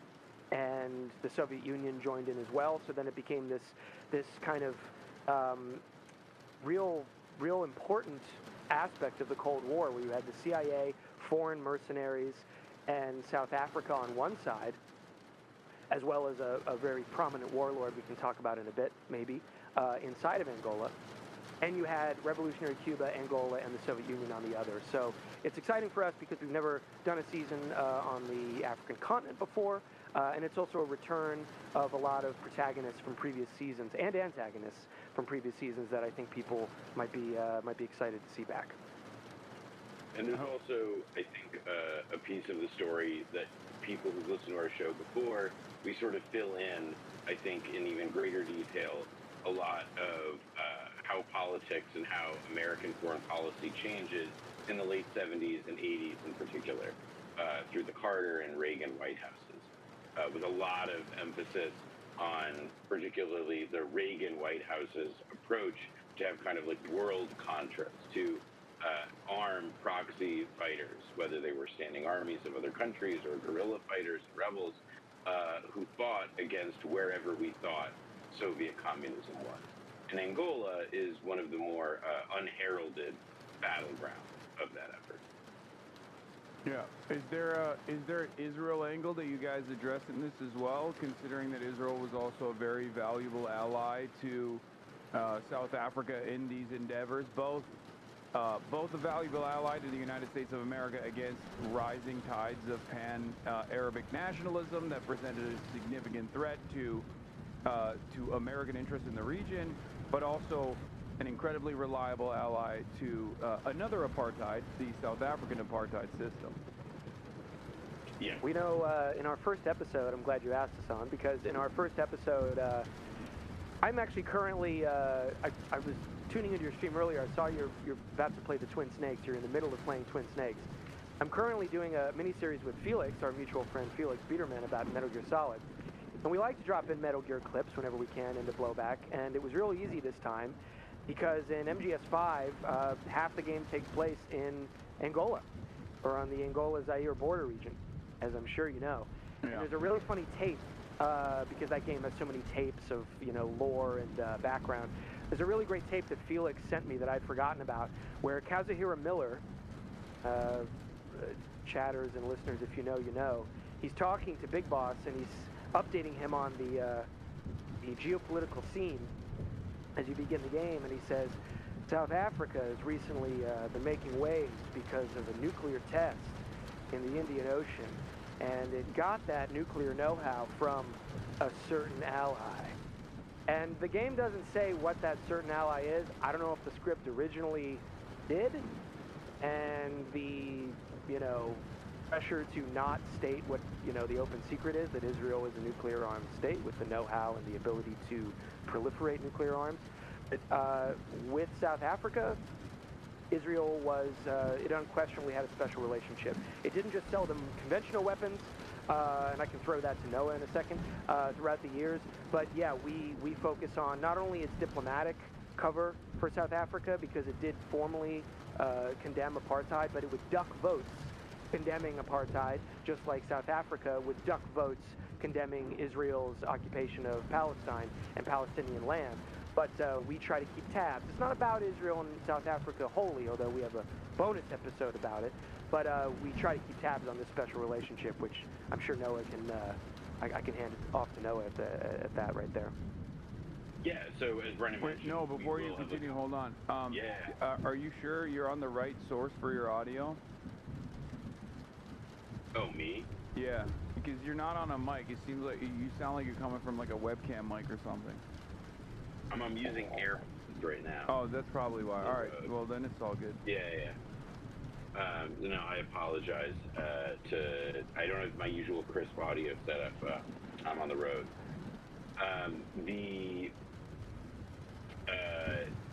The bonus episode that we have will go into a lot more detail about this. And the bonus episodes for our season, by the way, are behind a paywall. So if you want to know the full story, you got to go to blowback.show and fork over $25 annually, and that gives you our full back catalog, the whole new season, all of it's ad-free, and the bonus episodes, because of some late-breaking interviews, are going to be ready on, I think, Monday is our goal. So the part of what will come up in the bonus episode, and what Brennan, to pick up where Brennan had kind of left off, Israel and South Africa were very, very good friends. I quote former Israeli ambassador to South Africa as describing the relationship as being very intimate. And it gets especially frisky in the mid-1970s when Israel and South Africa begin collabing on nukes. And they have this test. It's a big secret that then becomes a not so secret when it commences in 1979. And subsequent to that, Israel has this interesting relationship with South Africa where Israelis and a lot of people who, journalists have interviewed from Israel about this, they kind of claim credit for having helped build the South African arms industry. They say that we were really essential in getting them, up and off the ground, because we had to do the same thing in the 1950s under similar conditions. And then you also have Israel sort of in this interesting relationship with South Africa as both buyer and seller. Israel was the one that would upgrade South Africa's fighter jets to be as modern as possible, because South Africa was still, as a result of being apartheid, this hyper-sanctioned pariah state that just did not have many friendly governments with whom it could openly ally and, make these kinds of, or pursue these sorts of advanced weapons technology. And right up until the very end of apartheid, I mean, in the last couple of years, beginning in '89, the Israelis understand that, like, publicly, they've got to back off a bit. But pretty much up until the end of apartheid, Israel was one of South Africa's great co-conspirators. And because the war in Angola was probably the biggest South African military project of the final 15, 20 years of its existence, Israel was a part of it. Israeli advisors went to South Africa in '76 at the time of their invasion, or the immediate aftermath of Angolan independence, and even more so when when the Cuban troops and when others were pressuring South Africa militarily at the end of the '80s, when South Africa was like, well, fuck, we got to get long-range nukes to have like a really good threat, to make sure that we can make sure that we're not a direct threat. It was the Israelis who were helping to work to upgrade their arsenal, feverishly to make that possible. What are the reasons as to why America was so so tied to the hip with all of these nations, specifically South Africa, and the continuation of unjustifiable structures, whether it be the apartheid or just like wholesale oppression of the indigenous population?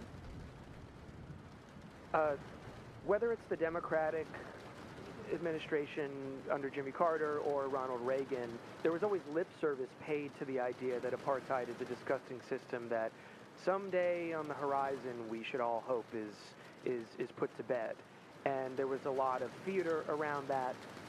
But ultimately, especially at this point in the Cold War, the perception of the United States, and this is an older interview that we kind of re-injected into this season because it was so relevant, but in our season 2 bonus episode from many years ago, I spoke to the ambassador to Angola, Cuba's ambassador to Angola, a man named Oscar Ramos Oliva, and asked him directly about these types of questions, you know, from the perspective of a socialist country defending Angola. Why was the United States so wrapped up in this nasty customers like apartheid South Africa? But at the time, the perception was that these liberation movements across Africa, there were too many of them that were openly allied with the Soviet Union, or at least neutral. There were some that distanced themselves and some that cowed toward American influence, including those who initially began as ostensibly socialist parties. But Angola was one that, under Agostinho Neto, who was the kind of most prominent and well-respected and fondly remembered founding father of modern Angola, he was someone who had no problem allying with the Soviets and, you know, using whomever was willing to help to develop his country. And the United States didn't like that. It was a zero-sum game in many cases in the minds of the Cold Warriors. And so that meant dealing with apartheid South Africa. It meant with dealing with Zaire's dictator, Mobutu Sese Seko, who was sort of America's beat cop in Central Africa, who had been such a huge part of disposing with Patrice Lumumba, the popular leader in what is now called the Democratic Republic of the Congo, but under Mobutu became Zaire. So we had our beat cops, and it was Mobutu, it was a black leader who was nevertheless very anti-communist, and we had other beat cops who were white supremacists in South Africa. And then when you really get into this season, you see another one of our sort of Contras, our Contra leaders in the area, was Jonas Savimbi, an infamous warlord at this point, at least among, I would argue, most people, maybe not some people who still have fond memories of working with him back in the day. But he partnered with South Africa as a black nationalist because he said, hey, if I'm going to get my rivals overthrown through a white supremacist government to my south, who cares? His attitude was all's fair in love and war. So the United States was kind of a part of that coalition to stop any sort of progressive, Soviet-friendly, black nationalist government in the area. Usually, in blowback seasons, you guys often have like a unique character that you highlight, oftentimes as responsible for some like comical developments. Do you guys have individually like a favorite character that you want to specify from this season? I think Savimbi, for me, is the character that we clearly, you know, there's just so much to talk about there because of the two-faced aspect of what PR firms in America, not to mention the Reagan administration itself, drew up on him. There was even a Hollywood, a potential Hollywood movie that ended up just being a South African production. Warner Bros. Dropped out, meant to boost his profile. I wouldn't call him he was a funny character in some ways. He was a very, very odd duck. He was a incredibly, talented tactician and military strategist. He spoke, I don't know how many languages, was able to become the face of a rather unsavory movement when all is said and done, that was able to meet with presidents and prime ministers despite a lot of baggage. But we interviewed one former State Department official, Chaz Freeman, a lot of visits with Savimbi, who said, yeah, he was a very brilliant guy. He and this is his theory. I don't know if this has really been verified, but as far as Chaz Freeman told us, he was a really accomplished guy, very personally brilliant guy. He did have cerebral malaria. It made him murder a lot of people, and I was conscious of that when I'd go to bring him books, because he would always ask me for books when I came to visit. And as Freeman puts it, in order to get strangled, if he was maybe in a bad mood, I made sure I had exactly what he asked for from the DC bookstore I was coming from all the way over in America. So Savimbi's definitely a character, but as usual, I mean, there's a lot of interesting types. What about you? Also You got someone? It's Savimbi. Jonas Savimbi is the most interesting person this season as a character. But I want to add that the cerebral malaria piece of it that Freeman came up with is unverified, which we make a point of saying in the regular show, in the main episode of the show when we discuss it later. But it is sort of a good reflection of how a guy who was later accused of extreme personal brutality, people made excuses for him. They said, "Oh yeah, he had malaria that made him kill people," which just isn't You're being ableist. possible. But yeah, Savimbi is for me. Burning witches, at the stake is something to do when you're really afraid. So it's not funny. But that was essentially the attitude. I mean, Savimbi's organization, UNITA, it was cast as this romantic liberation movement. But while there were, I think, patriotic Angolans who belonged to that movement, who, for whatever reason, for some reasons that are understandable, were suspicious of the Progressive Party that was actually the government, the MPLA, a lot of people were disillusioned.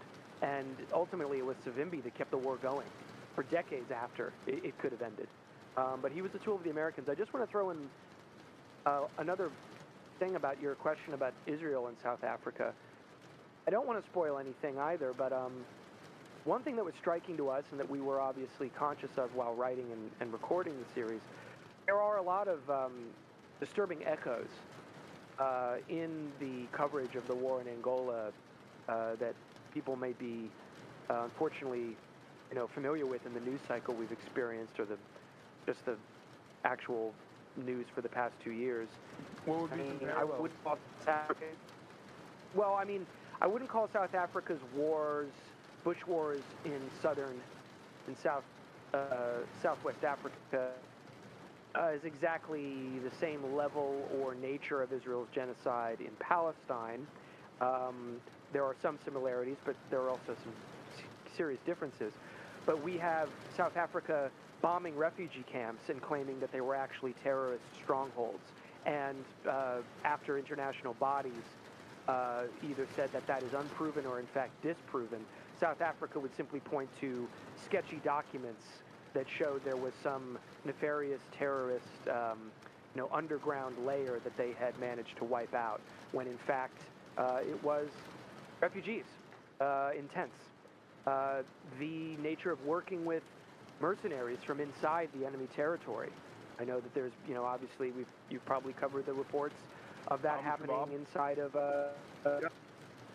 where Israel blames it on Hamas, but in fact it's actually collaborators that they're looking to stitch up their enemy. Yeah, there are. Oh, sorry. I was saying just like the ISIS affiliate drug dealers, Abu Shabaab and his clan, that has wreaked havoc in the Gaza Strip under the watchful eye of the Israeli state. They're not. They utilize the local Savimbi would. Exactly, and there was a lot of that going on vis-a-vis South Africa.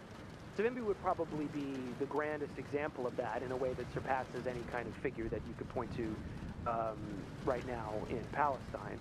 But there are a lot of, besides the actual direct historical ties between Israel and South Africa, there are just a lot of similarities in what you see. And frankly, in our earlier episodes, we cover revolts, violent revolts, merciless revolts by the indigenous population. There were basically 3 uprisings in, remind me, no, I believe it's 1961. There's actually, how does my audio sound now? Much better. Okay, good. Now I cleaned it up. Wait, no, it sounds like, no, actually, never mind. It sounds like a squirrel voice almost. That's no his real voice. He's using the one mic that actually shows his real voice right now. I have to edit this when we do blowback. He sounds about 1 octave higher. Yeah, it sounds like. You sound like you sound squeaky. I think you sound younger and more sort of full of life to me. All right, what about this? You sound like you're about to do a Young Americans for Freedom debate on a college campus. Noah, can you say that's a fallacy, real quick, just to test? That's a fallacy. Oh my God. Yeah, yeah. Oh, that tracks. You got the Well, you know, give us your. Give us your. Now you get the good microphone again. Okay, great. But no, yeah, it was 1961, right? There was a series of uprisings, and this is the last point I'll make, and I'll shut up for a sec. But in which the indigenous population of Angola, this is not even to go into other uprisings at the time, they rose up against the Portuguese colonial authorities and the settlers, the white settlers from Portugal, and it was brutal. They killed men, women, and children. It was indiscriminate. They even killed some fellow Angolans. It was chaotic, but it was really one of many, many cases that you can find in a history of resistance to a colonial authority, which is not always something that you would personally want to be on one or the other side of yourself from the comfort of your own home. And I think that when it comes to the Israel conversation right now, there really has been this effort to turn October 7th, which we still hear is the justification for every single thing inflicted on Gaza and the West Bank. We still hear it as if it's this unique moment, this unique day in history, something that has never, ever happened before, ever. And I think, not that we haven't covered stuff like this before, but I think in the earlier episodes of this season, you'll hear exactly this kind of thing happening in a colony ruled by the Portuguese. And it's really not a mystery, and it's really not that unique. It's what happens. And similarly, at some point, the Portuguese empire that was ruling over the Angolans fell apart and packed up and went home. So there's a lot of echoes in this season all over the place. I would say the one echo that I sort of think about a lot is one that Vincent Bevan, the journalist, put on Twitter that is really, really, really interesting, which is about how, South Africa also was the state that pursued in the years before it finally went away, that it pursued aggressive wars against Angola, Zambia, Botswana, not just against these nations and their governments, but with South African forces, cooking shit up in all those countries, Mozambique and so forth. And it did all this not because it actually conformed to a real, an actual set of strategic threats to South Africa, although perhaps from Angola there may have eventually been something like that, but really it was because of paranoia. It was because South Africa was paranoid and fearful, and that paranoia and fear made them launch all of these offensive operations, which ultimately stretched their military very thin and made it very difficult for South Africa to remain viable as a threatening, as the kind of a dominant military force in Southern Africa that it had been. And so when people ask the question of well, then how did this powerful state and system ultimately collapse? It was a consequence of decisions that they had made, that they had committed to, the offensive operations they'd committed to out of this paranoia and fear of living on a continent with black-ruled governments as well. Yeah, so a question for you guys actually, and I don't know if this is pertinent to this season, but one thing that I was reading on was the efforts in the apartheid government in trying to find formal recognition and international recognition for the Bantustan structures that they had developed. And since we are, I don't know if you guys covered that at all or have looked into that at all, but something that I see that is similar to that in modern day, of course, is the now official recognition of Palestinian statehood that are coming down from all of our Western allies.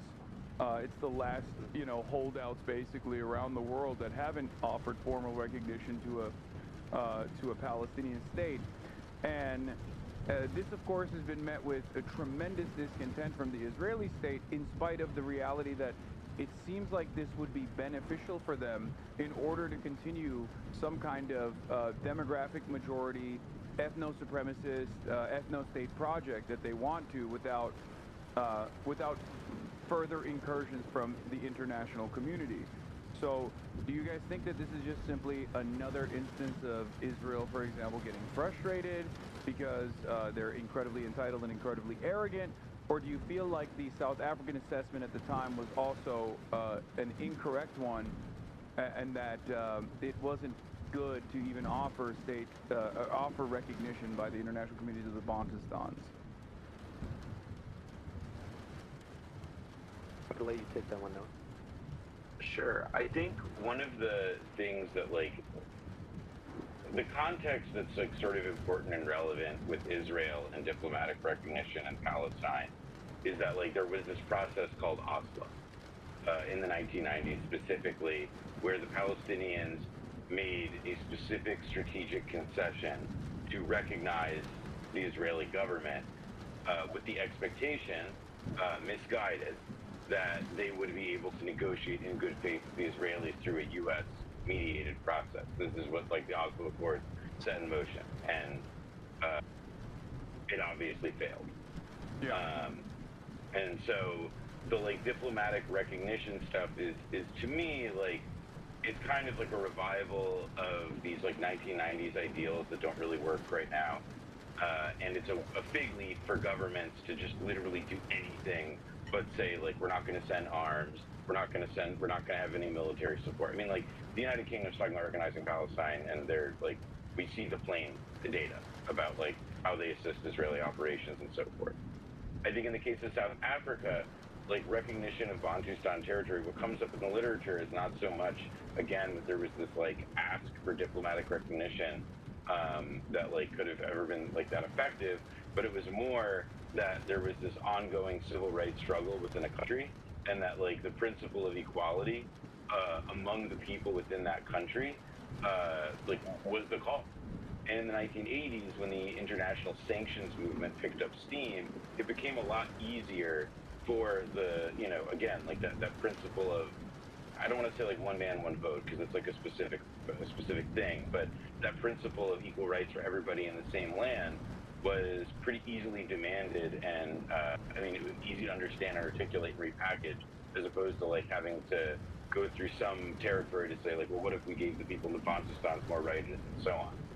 Oh no, that's exactly what I was thinking as well, which is that it actually, from a legal standpoint, if there's additional international pressure, creates tremendous setbacks for a singular solitary state. If because it's much easier to make this demand in an apartheid structure where the full-blown sovereignty is in the hands of the Israeli state, as opposed to a two-state Bantustan structure that Israel seemingly is opposing quite vociferously. So I guess the question was do you feel as though this is a own goal in the long run for Israel? This idea that they want to complete their ethnic cleansing campaign, and therefore they're so busy with that they don't even understand that this is actually a fig leaf offered to them by Western governments that would at the very least complicate any sort of demand for one state with equal representation for all Palestinians living under Israeli sovereignty. This is what I was talking about with the paranoia and fear in South Africa that motivated them, is that Israel psychologically, in terms of the outlook that is part of how they're determining their strategy at this moment, is also driven by this paranoia and fear. And the fig leaf that they're being offered, because they are so paranoid about what any empowerment, even the softest, most pillowy, slightest empowerment of any Palestinian political presence anywhere means for them. You know, the paranoia makes them overly conscious of these things and unable to recognize, you know, like a gift horse in the mouth when it shows up. You know, they don't see what's in front of them. We don't see that this is actually like the Keir Starmer and Macron and all of them are like essentially offering them a way out. Because, again, like and this is similar to apartheid South Africa in the final years of its life, the Israeli attitude is that anything that rewards Palestinians for anything, you know, and that's how they view it. They view this as like Palestinians get a reward. We're rewarding them for October 7th by recognizing this. They view that as just like an incitement of more terrorism, which is, you know, when you get down to it, like if you're watching news broadcasts or radio broadcasts from the apartheid era, that's when like the surreality of how similar it sounds starts to come in. Because that's what the South African government said. They just called them all terrorists. The ANC is a terrorist organization. Mandela is a terrorist. Terrorist. Have you heard that they're terrorists, by the way? It's not a novel playbook to like latch onto that stuff and reject all diplomacy. One question. I mean, we spoke about go this. ahead. Sorry. Go ahead. Well, I was going to say, last year when we came on to talk about our previous season on Cambodia, we also spoke a lot about what was going on. At that point, I think Lebanon was on the menu. Israelis hadn't gone in yet, but they were just announcing it basically. And that had certain parallels to Indochina. But I remember at that point, our conversation was about how, not to put things in simplistic terms, but, you know, at this point, I won't say that there aren't calculations and strategies and high-level discussions, you know, that are guiding some kind of overall policy, and that it's just pure id. But in terms of international geopolitics and strategy, Israel has become something of a problem dog. I mean, it's rabid. And what we discussed last year was that is no longer even advantageous to many of the hardcore's fellow Zionists who want to simply manage an occupation and manage an exploitation and humiliation of Palestinians forever. This is, while it's a horrifying cost, it is going to probably speed up Israel's own crack up, which of course, you know, we've discussed many times. And South Africa was rather more accommodating, I have to say, for the very fact that we saw there were eventually reforms that phased the system of apartheid out. One thing that Noam Chomsky has brought up when making this comparison always is that he has routinely brought up the fact that the South African apartheid structure actually relied on the black population, the native population, for cheap labor, as opposed to Israel, that has made it clear that they would make up for the lack of cheap labor by bringing in foreign workers instead, having their own, I guess, like, kafala system, not dissimilar to what you see in other Gulf nation states, and therefore they have no use for the indigenous population whatsoever, and that they are simply an aberration that must be excised. So from that perspective, it does seem like the apartheid structure in South Africa also had to coexist to a certain degree in this unjust two-tier system. Great point. I want to stay far away from left sectarian politics as I possibly can in my life, as well as this broadcast, but there was a kind of reaction sometimes from, you know, maybe old school lefties who wanted to talk always in terms of kind of surplus labor population being exploited by the colonizer or whatever, that didn't totally line up with what's going on in Israel and Palestine. And I think that is, as you perfectly laid out there, on full display. And it lines up way more with South Africa. This was a place where the white government wanted everything to remain more or less contiguous. Israel is operating on I think, of a different logic, a logic of a different category. And it is a genocidal logic, which, as much as you can say, and maybe should history have turned out differently, South Africa would have gotten somewhere closer to where Israel is now, if not exactly where it is now. That is not how it turned out. And so you have to know where those similarities begin and end. But I agree, and I think that, when I was there however many years ago, this was a conversation at the time.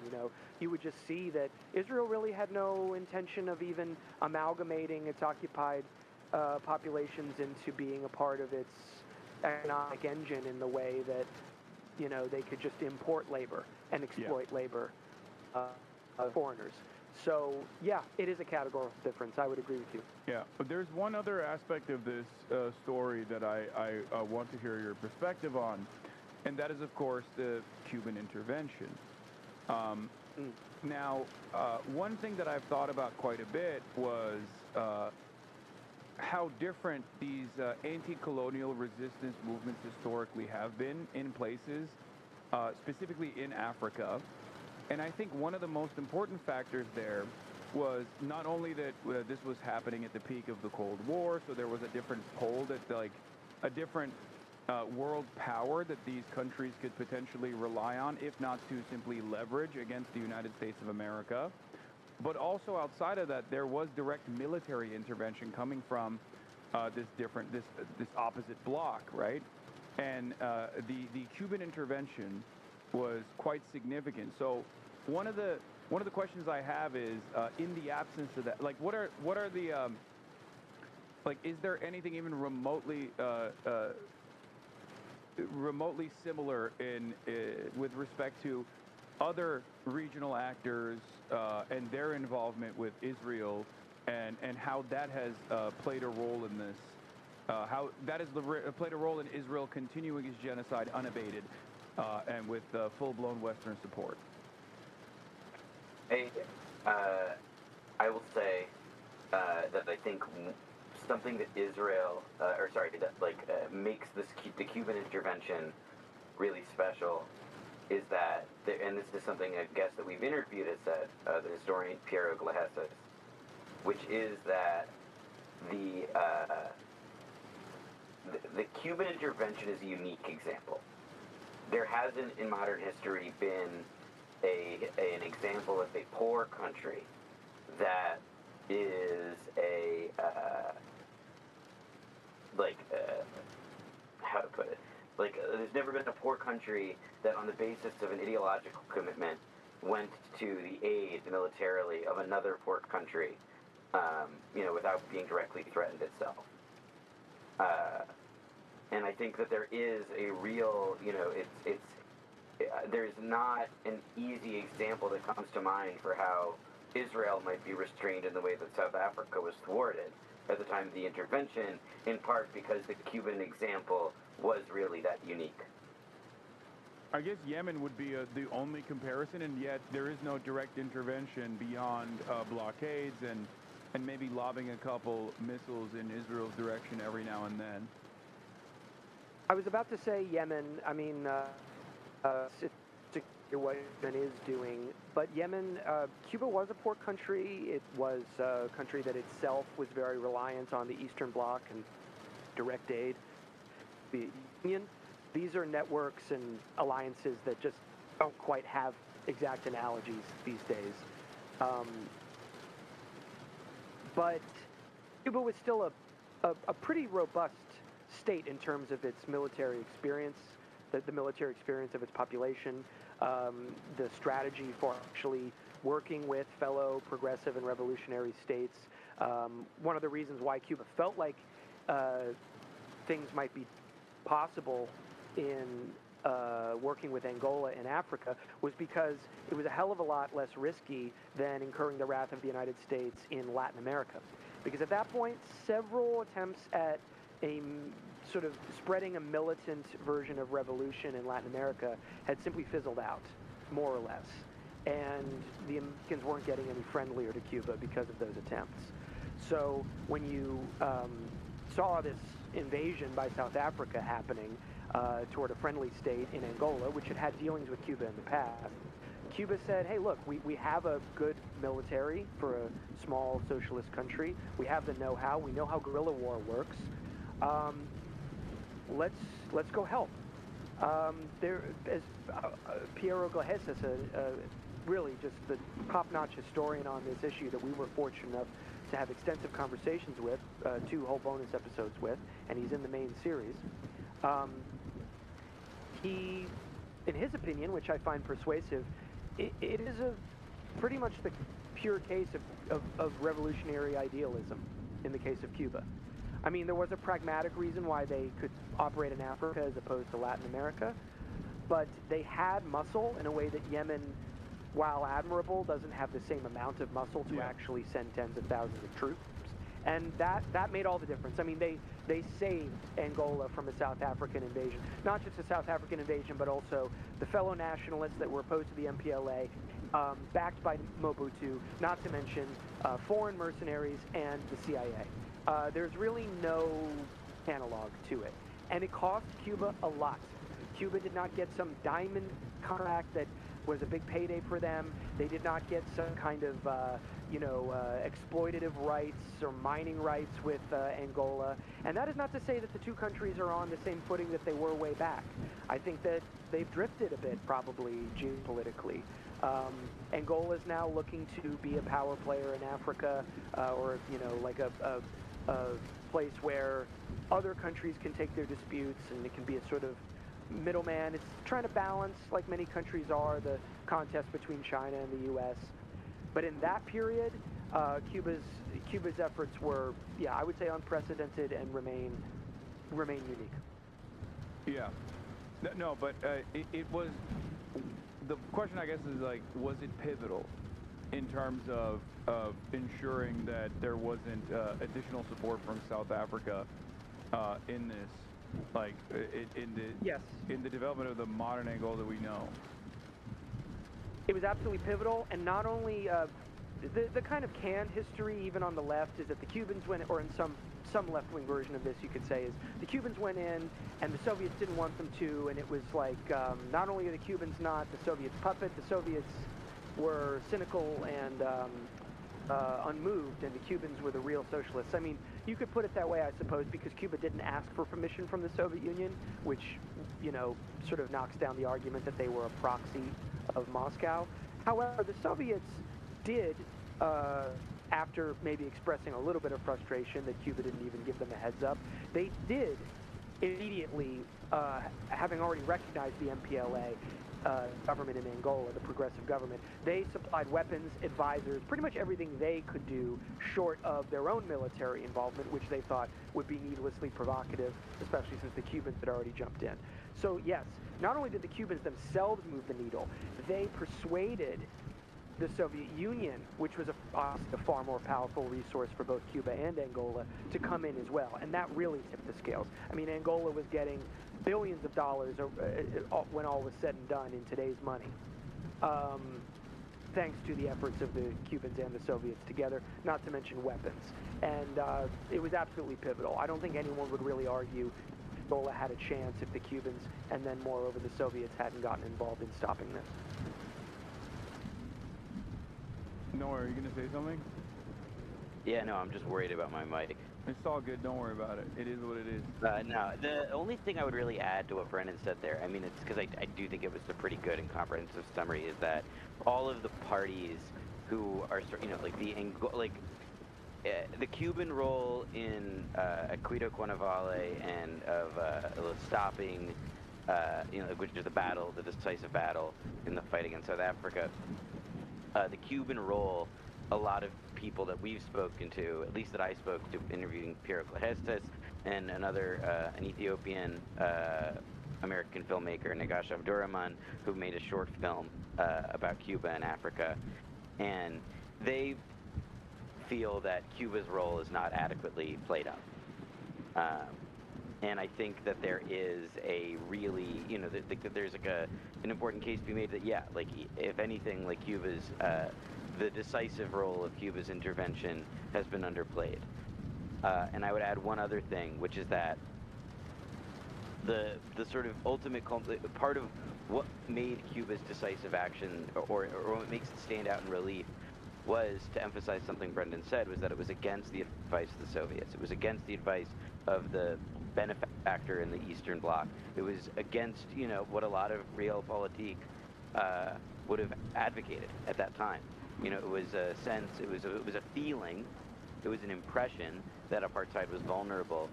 And then at the right moment in the late 80s, it was the Cubans who had the initiative to say, no, we need to strike now, and we can achieve something here.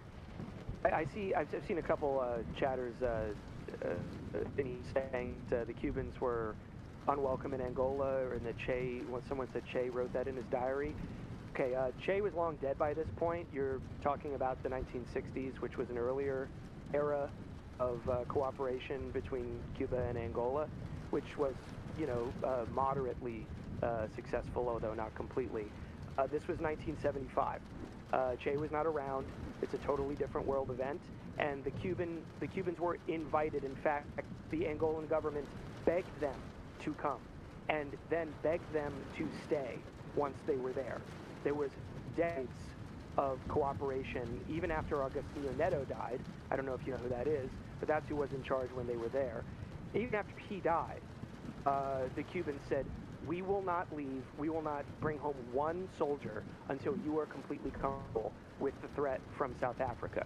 And this is important to note. They were not there to necessarily fight the war against Savimbi and the rival nationalists to the MPLA, the rival Angolans. The Cubans were always saying, that is something you're going to have to take care of whether we're here or not. We are here to guarantee your safety against South Africa, an external threat. And there were actually different military debates, and at times it got pretty hostile between the Cubans and the Soviets, and what strategy they should be pursuing against the enemies of Angola. But the Cubans kept their word and only left once they had performed a pretty impressive military comeback in, as Noah mentioned, the township of Cuido-Cuanavale, which was not only a turning point in the war in Angola, but as Nelson Mandela put it, a turning point in southern Africa, if not, you know, the world, because a white supremacist army had been defeated by a collaboration between Soviets, Cubans, and native Angolans. And they were driven out, and it meant that the negotiating table was suddenly far more a far more welcome place for the Angolans and the Cubans. And that's how Angola was kicked out, which, by the way, also resulted in the independence of Namibia, which is the season, but it plays a big role in what happens in Angola, because South Africa is basically using Angola as a way to control Namibia, or a way to retain control over Namibia. And so it was military strength. I think it really must be stressed. It was military resistance that created the opportunities at the negotiating table. And the Angolan government was insistent that the Cubans stay for decades. And this we will outline for you if you listen to our season. It's very clear in the records. To add more into the conversation about, like, Cuba acting independently of the USSR's directive, it seems to me like the Americans also thought that this was done at the behest of the USSR and went directly to the USSR to intervene, and they were positively flummoxed by the fact that it was outside of their control, that the armed intervention was unsuspected, unexpected, and also independent of the USSR's goals. Yes, and it's worth emphasizing there that this is a much larger, this was how the U.S. understood Cuba throughout the Cold War. The U.S. repeatedly misunderstood how people in the U.S. consistently thought that Cuba just takes direction from the Soviet Union. Fidel is this authoritarian strongman. They don't have an independent set of ideas about how they want to engage the world. And so whenever we see Cubans show up somewhere, it's Soviet communism, putting its tentacles around some poor country.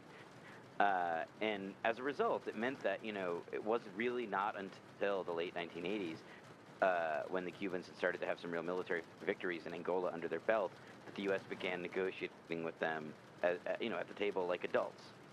And I think that there is a real, it's I think a really sort of kind of telling failure of American policy, but also, like, we didn't want to negotiate with the Cubans, and we've never wanted to negotiate with Cubans. We want to destroy the Cuban government. And so it's always a lot easier when, like, that's your position, is this sort of almost like posture of total annihilation, then, well, like, why would you bother caring what they think? Why would you bother talking to them? Because it was not just in one administration that the Americans went to Moscow and said, hey, can you get Fidel to back off? And then Moscow says, we don't control him. They're our allies, we support them, but we don't control him. And the Americans didn't get that. Because, by the way, maybe that says something about how we view our allies, especially these days, in terms of what alliance means and whether it really just means doing what the U.S. tells you. Yeah, it's interesting because, like, some conversations were taking place where America was also trying to make it seem as though they were not as involved with the South African government, despite offering material support to the South African government, and made it seem as though they were an independent entity acting out on their own desires, which I guess there is some truth to. Do you feel like the American involvement there was simply giving as much control to South Africa as possible in the region in an effort not to let this resource-rich region fall into the hands of the Soviets, or do you think there was more interest beyond that?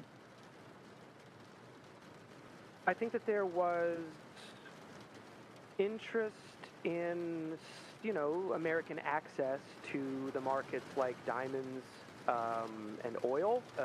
One really key thing we should mention here that's actually kind of a big paradox for anyone who's a little bit too dug into, one ideological side or the other in the Cold War. Get ready for your dogmas to be broken. Is yeah, sorry, I'm not trying to over-egg the pudding here. I'm just trying to sell the show.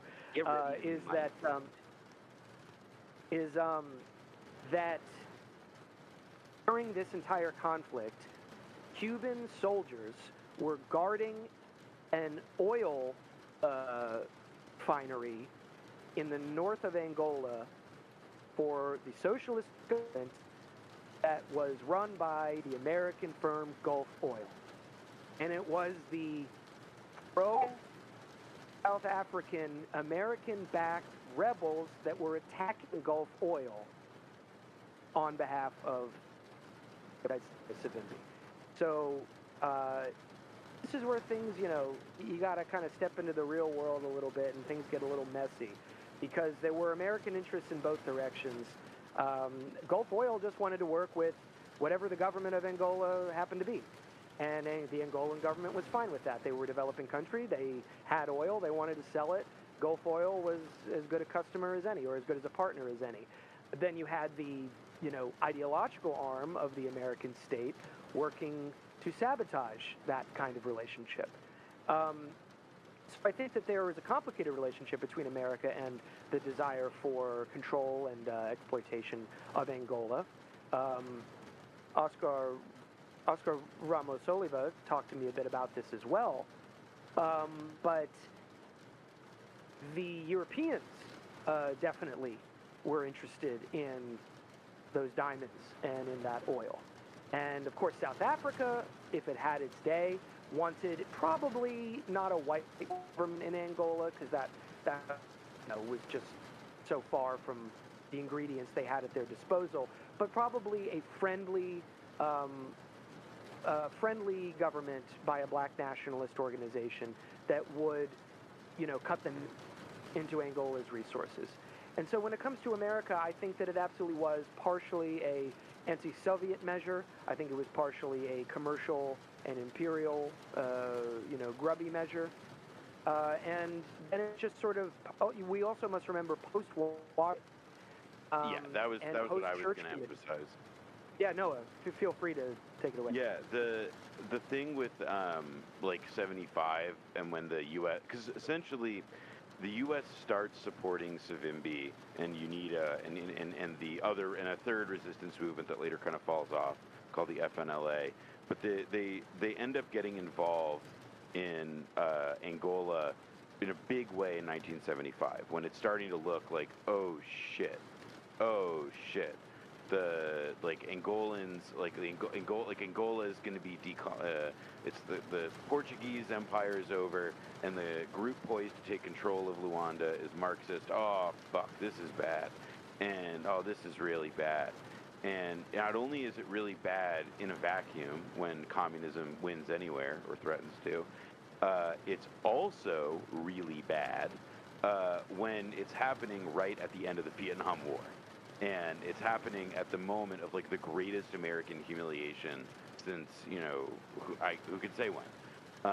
And, you know, Cambodia has fallen to the Khmer Rouge at this time. And even though America will later be friends with the Khmer Rouge, that's in the future.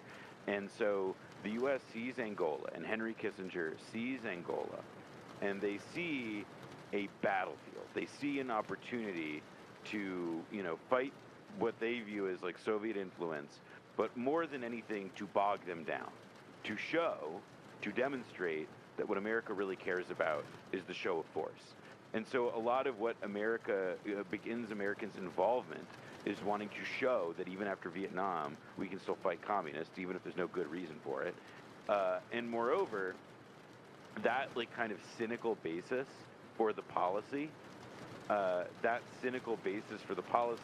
ends up being something that persists from, you know, the Ford years into the Carter years, and then in the Reagan years it becomes a little less cynical and just openly crazy, or at least like, you know, like enthusiastically bloodthirsty, however you want to put it. But it does begin with this very specific set of political circumstances at the end of the Vietnam War, and as Brendan was getting to say, post-Watergate, where there was a very real kind of delicacy to how will the U.S. be able to, you know, do covert ops at the one time during the Cold War when there was real domestic political pressure in the mid-'70s to say, hey, maybe we shouldn't be doing this all the time. Maybe this is a bad idea. Maybe this is destroying our soul. Maybe we shouldn't be, maybe, you know, in Angola, when and the revelation of American involvement in Angola also produced that kind of scandal as well. So it has a kind of, it's not just like, oh, this was a battleground that, you know, Congress and everybody said, oh, we're fighting there now. It began, it has controversial origins, and the cynicism that was our basis there, not with any real plan or anything, you know, it endures for 15 years of a pointless civil war. One last question that I have for you guys, and I feel like the last season also was highlighting China's L's here, but how much do you guys, I mean, I'm assuming you talk a bit about Chinese involvement here as well, and their personal ambitions at a time when, I guess at this point, they too also represent like a different force than the USSR in the global stage. And they have their own personal interests in all of these regions, including Angola. What do you think about everyone is hitting the dang, or no, not the dang, that's the Xi Jinping one, the social credit meme in the chat going, cut it out, but how does Chinese involvement look like in Angola? Actually, could I? China support, sorry. Go ahead, Noah. There was just a quick way of sort of getting it. Brendan can go into a bit more of like some of the earlier history of it, but something that I didn't want to lose is that at this particular moment, part of like what has defined China's approach in Africa is not like obviously the scare headlines about debt traps and stuff like that, but it's, you know, China wants to do deal making. They have a lot of manufacturing capacity and development infrastructure, Belt and Road and all that, and they want to bring it to Southern Africa and so forth. And that's their interest. They want to cut deals, and that's, you know, they're not, it's not, like, there's not like a grander, more nefarious set of circumstances to it that Americans put in there. But that sort of approach is, I think, also sort of been reflected, like it's not a novel way that, you know, like since the 1990s, essentially, since the Cold War ended, the ideological stakes of this conflict, even though, as Brennan will say, like China did get involved with apartheid South Africa and UNITA before that period happened, But to give an example of not just China, but to bring back Israel for a second, Israel was obviously this huge ally of apartheid South Africa in the 80s and in the decade prior. But in the 1990s, when diamond mines went back into control of the government, and Israel was a major diamond trader, particularly at that time, it became way more advantageous for Israel to work with the MPLA, to work with the former Marxists in control of Angola. And I think that it's helpful for people to think perhaps of like this, not just this region of the world, but the post-Cold War reality for a lot of third world countries as being about figuring out like who are my business partners, who can I work with to develop, to make money, to encourage economic growth and things like that, as opposed to thinking about it in terms of these ideological, moral, philosophical stakes that are guiding people's decision making. And I thought that like the example of how China is sort of their approach now, but then also how Israel seemed to have been on both sides in the 90s was a good reflection of that, or at least something that made me think about that reality as we were researching and writing this season. And so it was just a bit front of brain. Sorry to have cut in front of you there, Brendan.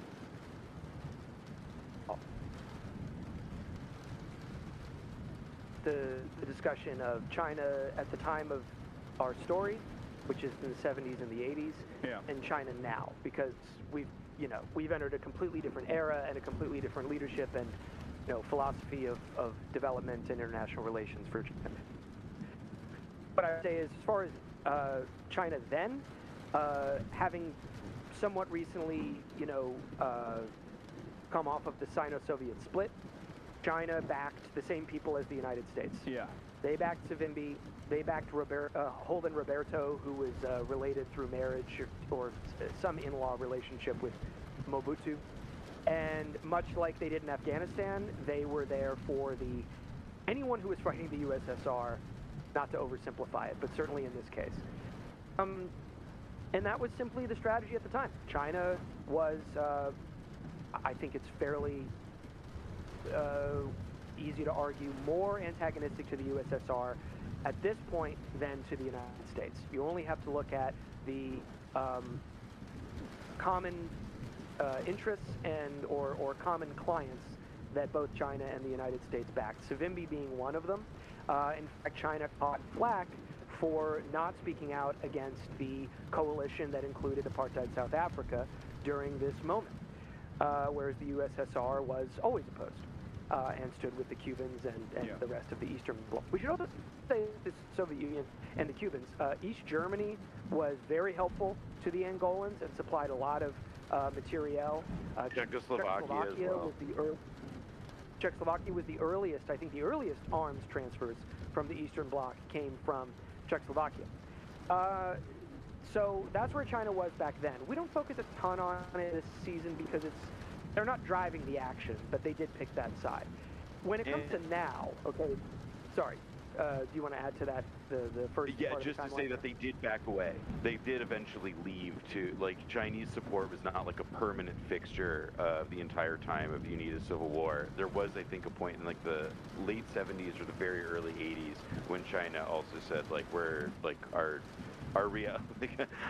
playing this angle of it is done. Do you feel like this was a byproduct of like America's or specifically Kissinger's involvement with China as well, where like you have the Sino-Soviet split on the one hand, and then on the other hand there are gains being made for China as like official recognition, as opposed to the ROC, the People's Republic of China gaining official recognition and legitimacy in the global stage, and then a developing China wanting to be a global player that instead of consistently going against the United States of America is like playing ball to some degree as another alternative force of I guess like some developing socialism that isn't the USSR.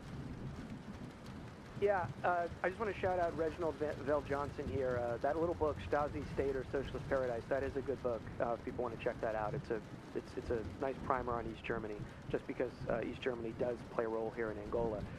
But yeah, Hasan, with China, I would say, I mean, this is where I should plug our fifth season, because we really dive into what happened there in the fifth season.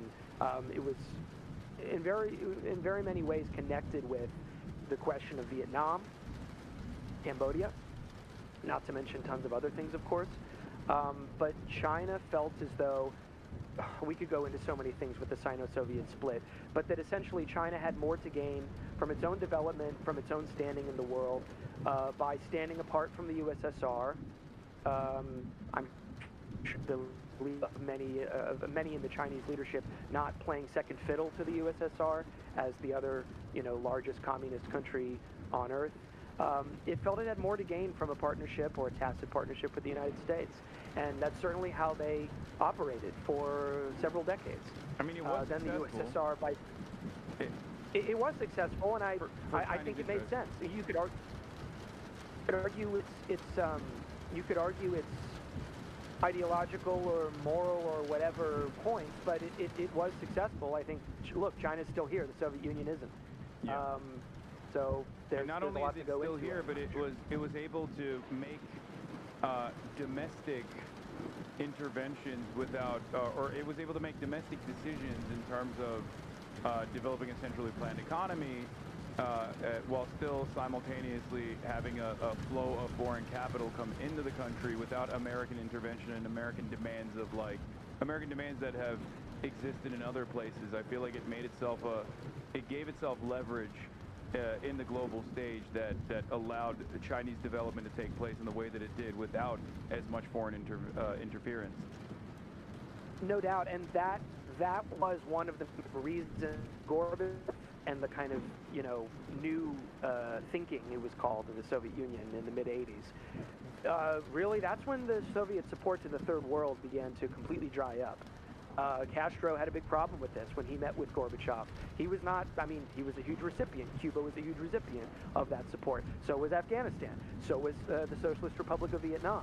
Gorbachev, again, historical figure of great importance, whether you think something is bad.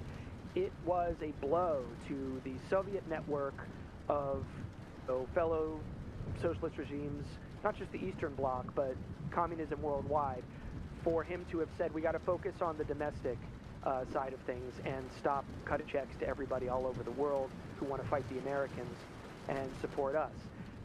What I would say is that they attempted the same thing in the Soviet Union that China did. Maybe it was too little too late, day late and a dollar short, I don't know, and the Soviet Union still collapsed. But any way you slice it, you have to fast forward a little bit to talk about China today, which is, of course, many, many decades after the events of this season we're covering. But we do talk about it in our final episode. And I'll just say that to echo Noah a little bit, the contest between China and America at this moment in Africa, there's a ton of propaganda around it. I know the Western propaganda around it more than I know the other side, perhaps. But most scholarship that I find persuasive disputes heavily the idea of debt trap diplomacy and some kind of neo-colonial project of China to do what the European empires did to Africa back in the day, or what America did in a more limited way in the 20th century. And so I think there's a very different approach. It's not to put on total glasses. These scholars we cite say it's case by case. One day a Chinese oil firm is operating without a permit. The next day a Chinese construction in a totally different part of Africa is helping to rebuild in a way that is essential, in a way that the West is not helping out. So you have to really kind of get into the weeds about it. But it is a very, very different relationship that China has now than it did in the 1970s, specifically toward Angola, that we cover in this season. And the one last thing I would touch on that with is that a lot of the story of this season involves countries who are very actively seeking better relations with the United States. Cuba is sort of always and kind of is always trying that and always wants it, but is in the doomed position of abiding by in the case of Angola, a moral code that makes that kind of peace more difficult to achieve. But these other countries, like Angola, for example, they want to join the IMF, for at different points in years. They want to be plugged into the world cap. They want to. Oh, hello?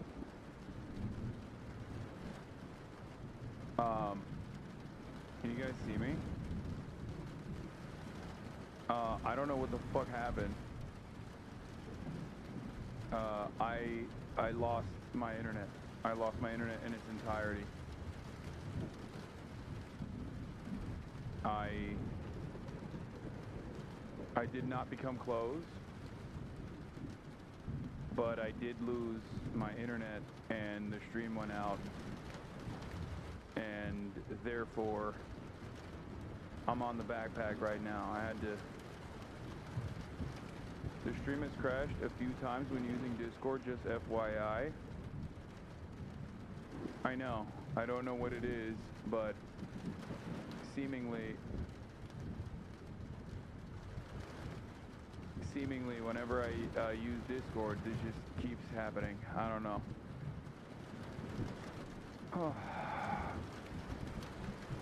I am not closed. No, it's not hardware acceleration. My internet went out completely. Anyway, I'm back. That was Noah Colwyn and Brendan James, everybody. I'm giving them an outro. Thank you so much for coming on. To Noah Colwyn.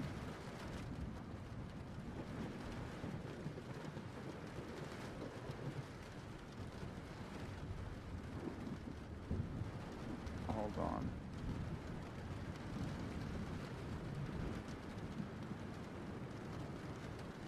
Coincidence that your internet cut up just as Trump signed the executive order Antifa making it a terrorist organization, did they? Hold on here, wait, they're still there, 1 second. I'm gonna call them up real quick and tell them to say their goodbyes. Hold on. 1 moment. Hello, are you guys still there? Hey, what's going on? All right, I don't know I don't know how much my internet can hold right now, but hopefully it'll be fine for the duration. I just wanted to give you guys a proper outro. I got cooked. It's all right. Oh, the man doesn't want. Yeah, the man doesn't want your fans listening to us. We get it. It happens all the time. Yeah, no, this is unfortunately a common sight. It takes place a lot more frequently than you would think. American infrastructure, you know, I wish every day for some Chinese intervention. I wish every day for high-speed rail, and I wish every day for proper broadband coverage. One day, Xi Jinping, please save us. But Xi, if you want to ever just make a big donation to blowback.show, you know, we have a lot of subscribers, but you know, there could be a state media sort of collaboration. I don't know. I just think about it. China's 1 billion people. It's a lot of subscribers. We're capitalists too, you know. Yeah. Yep. Small business owners. Trade Max with us, please. Trade Max with us. We love Labubu's. I love Labubu. And Hachipupu and all the other different variants. And also, once again, big shout out to the nation of Qatar. The nation of Qatar, the pearly jewel of the Gulf, the only resilient nation in the region. And what do you guys want to shout out before I let you go? I'll say in addition to Back Season 6, which you can go listen to in its entirety now, ad-free at blowback.show, including a bunch of other bonus stuff. Also, I have a mini-series that's rolling out each week now with Felix Biederman over at Chapo Trap House. We're discussing Metal Gear Solid. I'm only going to be editing and producing. Thank you. I'm producing and co-hosting this current season. I don't know if I'll be on each one of them, but it's part of a new mini-series he wants to keep going called The Players Club, and it's been really fun. We're going to go through the whole Solid series. So if you feel like listening to that, sign up to Chapo if you're already a subscriber. Check it out. It's really fun. Much more casual than Blowback, but if you know Felix Biederman, you know that there's no one better to be covering the mysteries and the sort of mythology of Metal Gear than him. And those are my two projects right now. But good luck, Hasan, on Twin Snakes. I'm curious to hear your thoughts on it. Yeah, I'm playing it on the Steam Deck right now. I'm playing the OG version on the Steam Deck before I get into Twin Snakes. So we'll see. I'm replaying the OG version literally because of the podcast that you guys did. By the way, it got me so hyped up that I was like, I gotta replay it. There you go, everybody. good for Brendan. It's a good endorsement. They are really like, they're very cool, and I'm very proud of Brendan for it. The one thing I wanted to add would just be a little bit more detail on how to sign up and listen for the new season of Blowback, which we've just been discussing. So as Brendan said, you go to blowback.show, and there's a big button there that says subscribe. And when you subscribe, it's $25 on an annual basis, and what that gets you is a full ad-free catalog of all of our stuff. So that is dozens of episodes across 5 seasons: Iraq, the Cuban Revolution, the Korean War, Afghanistan wars, Rise of the Khmer Rouge in Indochina, Brendan feed picks. We also have a bunch of exclusives that come with the subscription, exclusive behind-the-scenes music stuff. There are merch codes for discounts, and we are freshening up the merch, so we'll have some new stuff there. Keep an eye out on that. And we are not ready to announce it just yet, but we do have some interesting stuff coming, and we'll be excited to tease that more when the time is right. But you only get all of this stuff right now at once if you go to blowback.show. You can listen to the first episode of the new season wherever you get your podcasts. But right now, if you want this story of Angola, if you want everything we've been talking about, you got to go to blowback.show, and you got to hit subscribe. And that's how we can then also continue to make this thing. So Do it. If you like your podcast, you can keep it and keep on subscribing. Please. All right. Thank you so much for coming on, guys. This is wonderful. All right. Bye-bye. Thanks, Hasan, as always. Bye. Bye-bye. Bye-bye. All right, that was Brandon and Noah, 2 friends of the show, 2 incredible guests. I was already annoyed with every single person that immediately were like, oh, you're not talking about autism and vaccines? Fuck this, I'm out. That was already frustrating to see 20,000 dipshits leave immediately. But then, also on top of that, the internet went out, so I couldn't even get mad about that. It's just double fucked. Anyway, designating Antifa as a terrorist organization just came down as we were having that conversation. Let's take a look at the horrible future that is imminent, that is happening, that is unfolding in real time all around us. Let's take a look. Designating Antifa as a domestic terrorist organization. New executive order that just came down. Section 1, Antifa is a terrorist threat. Antifa is a militarist, anarchist enterprise. Well, that's how you know they're not going to come after me, because I take showers and I am not an anarchist, okay? First they came after autism, now they're coming after Antifa. I don't even know what else they can do to hit me on this day, okay? Let me just say, First, they came for Jimmy Kimmel, and I did not speak out. First, they came for the pro-Palestinian protesters. I did not speak out. Then they came for Jimmy Kimmel, and I didn't speak out because I wasn't Jimmy Kimmel. Now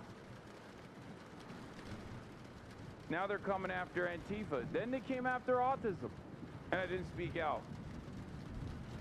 And now they're coming after Antifa, and there's no one else left to defend me, Antifa, the president of Antifa, the CEO. Sad day for Antifaism. Yeah. Kind of makes you want to down a couple Tylenol and go to bed. No, do not take Tylenol. We listened to the big, beautiful, bold president today, and he said, do not take Tylenol. You will be autistic. Okay? You do realize your internet likely went out due to your ISP? Yes, I do realize that, but thank you for saying that.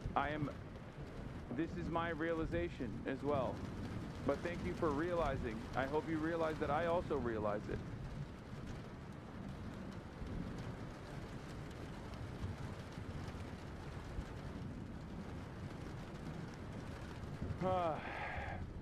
Anyway, we haven't even talked about the anti-fascist protests that are taking place in Italy right now. I'll obviously get to that as well. I don't see anybody talking about it on CNN or any of the... Your USC cameo also almost has 1 million views, 100,000 likes. What is that? worker like you. Never forget that, because when you lose your business or when you lose all the money, 2023. go to prison, they don't kill you. You just become a worker. That's the biggest fear that a capital owner has, is being relegated to the working class, going back to becoming a worker. That is the biggest risk that they're taking. So you as a worker literally look at that situation and go, oh, my lord, but they're taking risks, my lord. He deserves the profits of my labor. I myself am not taking a risk. Well, no, you are. Because when that business goes under, you lose your job too. Your starting position as a worker at that business is already literally the end point that those capital owners, your bosses, are afraid of becoming. That is their biggest fear. So never forget. What are they teaching these children, man? Anyway, I don't know where to begin. We'll do the Antifa designation in a little bit. Hold on. But,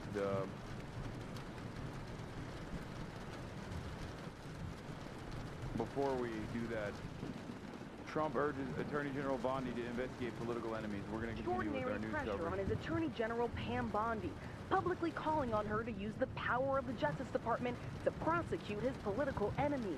The president, writing this message on social media, addressed to Pam, insisting nothing is being done, adding, "We can't delay any longer. It's killing our reputation and credibility. Justice must be served now." We have to act fast. If they're not guilty, that's fine. If they are guilty or if they should be charged, they should be charged. President Trump calling for cases against Democratic Senator Adam Schiff, former FBI Director James Comey, and New York Attorney General Letitia James. Just days ago, he forced out a top federal prosecutor whose office did not find any evidence to back up allegations that James committed mortgage fraud after months of investigating. President Trump now nominating Lindsay Halligan, an attorney from his personal legal team who mostly handled insurance claims, to fill that role. She has never served as a prosecutor. As the president presses for legal action against his adversaries, ABC News has learned his Justice Department closed an investigation into border czar Tom Homan for allegedly taking $50,000 in an FBI sting operation. In the alleged encounter, which sources say was recorded by undercover agents, Homan allegedly accepting a bag of cash while agreeing to potentially help.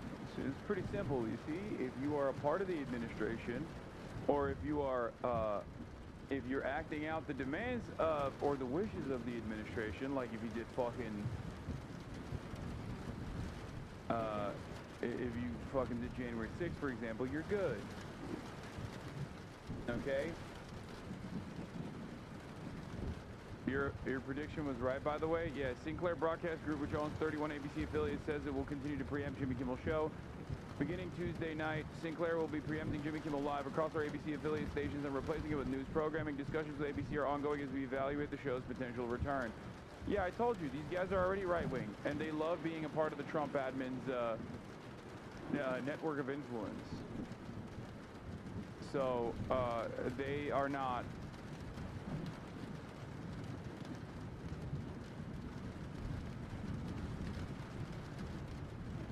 They're willing to take this, like, symbolic stance against big Disney. Everyone's a goddamn chud. Help secure government contracts if Trump won the election. ABC News has reached out to Homan for comment, but has not heard back. The White House says the administration found no evidence of illegal activity, but Democrats calling it hypocrisy. Some also citing the president's pardons of the January 6 rioters. There are just two standards of justice now in this country. If you are a friend of the president, a loyalist of the president, you can get away with nearly anything, including beating the hell out of police officers. But if you are an opponent of the president, you may find yourself in jail. In recent days, the president has also said press coverage that is critical of his administration should be illegal. It comes as Defense Secretary Pete Hegseth has now unveiled new restrictions for press at the Pentagon, forcing reporters to either pledge that they will not gather or use any information that has not been formally authorized for release, or risk losing their credential to cover the military. This move is unprecedented. The National Press Club calling the policy a direct assault on independent journalism. Okay, Rachel, thanks. Let's bring in our chief legal analyst, Dan Abrams. We've overused that word, unprecedented. It's hard to overstate how stunning a move the president, what he's done with Attorney General Pam Bondi. Richard Nixon was impeached for corrupting the Justice Department. He's saying it out loud. Right. So, look, there have been previous allegations of politicization of the Department of Justice, right? Some people said that Bill Barr's Attorney General role there was politicized. Others have said Merrick Garland was politicized when he was the Attorney General. What makes this different is you have the president effectively trying to usurp the role of the Attorney General. And in particular here, you have cases that have been investigated. I mean, I've heard some people saying publicly, well, what's wrong? We should have an investigation. There has been an investigation. The president doesn't like the results of the investigation. And as a result, he is now moving in to put in a new U.S. attorney in Virginia. That's the part about that makes this unprecedented. So when people say, we've heard allegations of politicization before, you need to focus on why this is different, because it is the president stepping in this role, not an allegation about what the Attorney General is doing. And you couple it with, we just did this story on Tom Homan, the head of ICE, under investigation for taking cash on tape with the FBI, and they're saying there's nothing to see here. Right. Look, that's a little more nuanced in the sense that we don't know exactly what they have, and the question of, okay, what was exactly the promise, what was the deal, et cetera. That's, you can debate. We don't know the exact details. What we do know, it seems, is that the investigation into Jim Comey and into Letitia James in Virginia didn't get the president the result that he wanted. And now he's angry. And by the way, part of the reason may be that he's talking now is because the statute of limitations is about to expire in the Comey case. So this becomes a combination of legal and political, but no doubt it is different than other stuff that we've heard about before. We're watching to see if this new U.S. attorney does indeed try to prosecute Jim Comey. Right, but then there are protections in place, right? I mean, you do have grand juries, you do have judges, and as we've seen in the past, you have juries who may end up acquitted. Dan Abrams, thanks very much. The pressure on Israel mounting, with the UK, Australia, Canada, and Portugal formally announcing the recognition of a Palestinian state, a move opposed by the U.S. and Israel. In the face of the growing horror in the Middle East. Sorry. I identified what the problem is for it was, as predicted, it was the fucking ISP. No, I did not get raptured. It was Tylenol, yeah. It was not Murat. It was not Tylenol. It was not the vaccine. I have not been I'm not closed.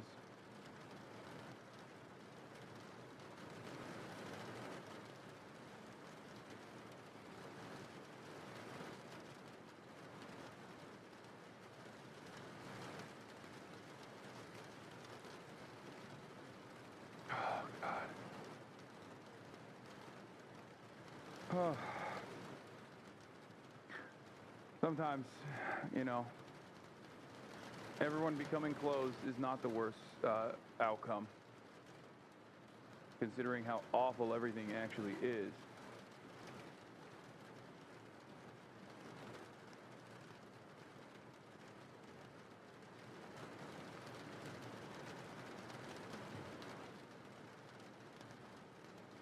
Listen.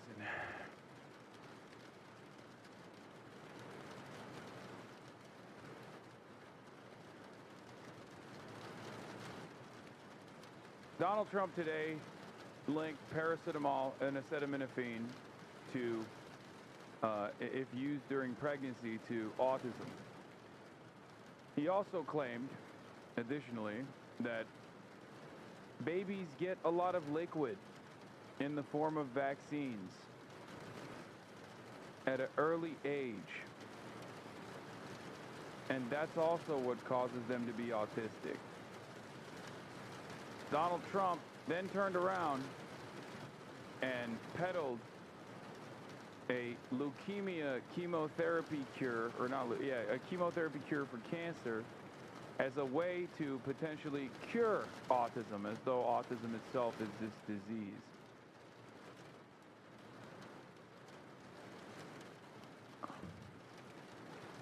I don't even know where to fucking begin with how insane this administration is. Half the stuff that they do doesn't even make, like, financial sense. No, amino acid that helps with the intake, a detoxifying agent for chemotherapy, sorry.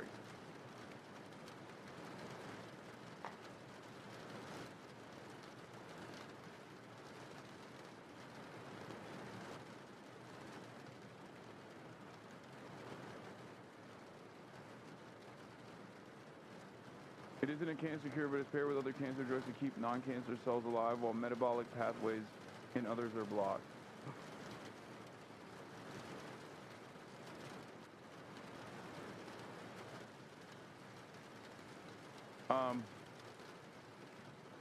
I guess we got Jimmy Kimmel back, though.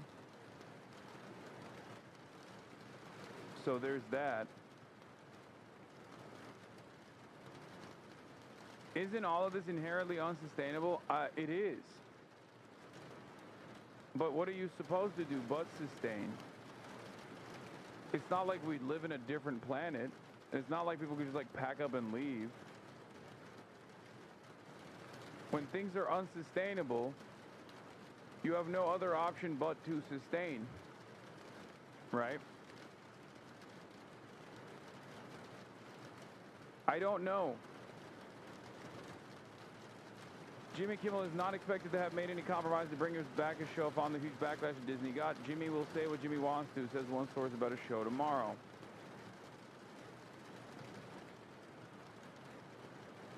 Trump has not responded to that so far. The update on this is that Sinclair Broadcasting Group is still refusing to play Jimmy Kimmel's show when it restarts tomorrow.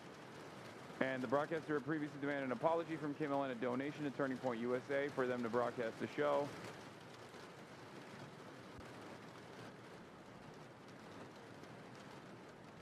So, there's that. The Department of Justice is doing Gotta Catch 'Em All like Ash Ketchum. I wanna be the very best, like no one ever was. To catch them is my...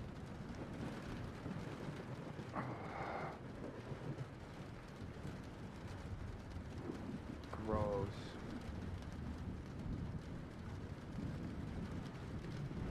I can't watch that, man. That's so fucking insane. I mean, how gross. Ugh. Incompetent fascists. And they're so goddamn lame. They're lame-ass fascists.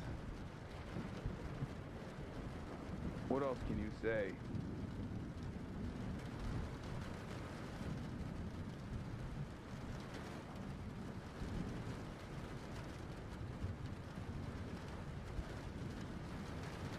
Anyway,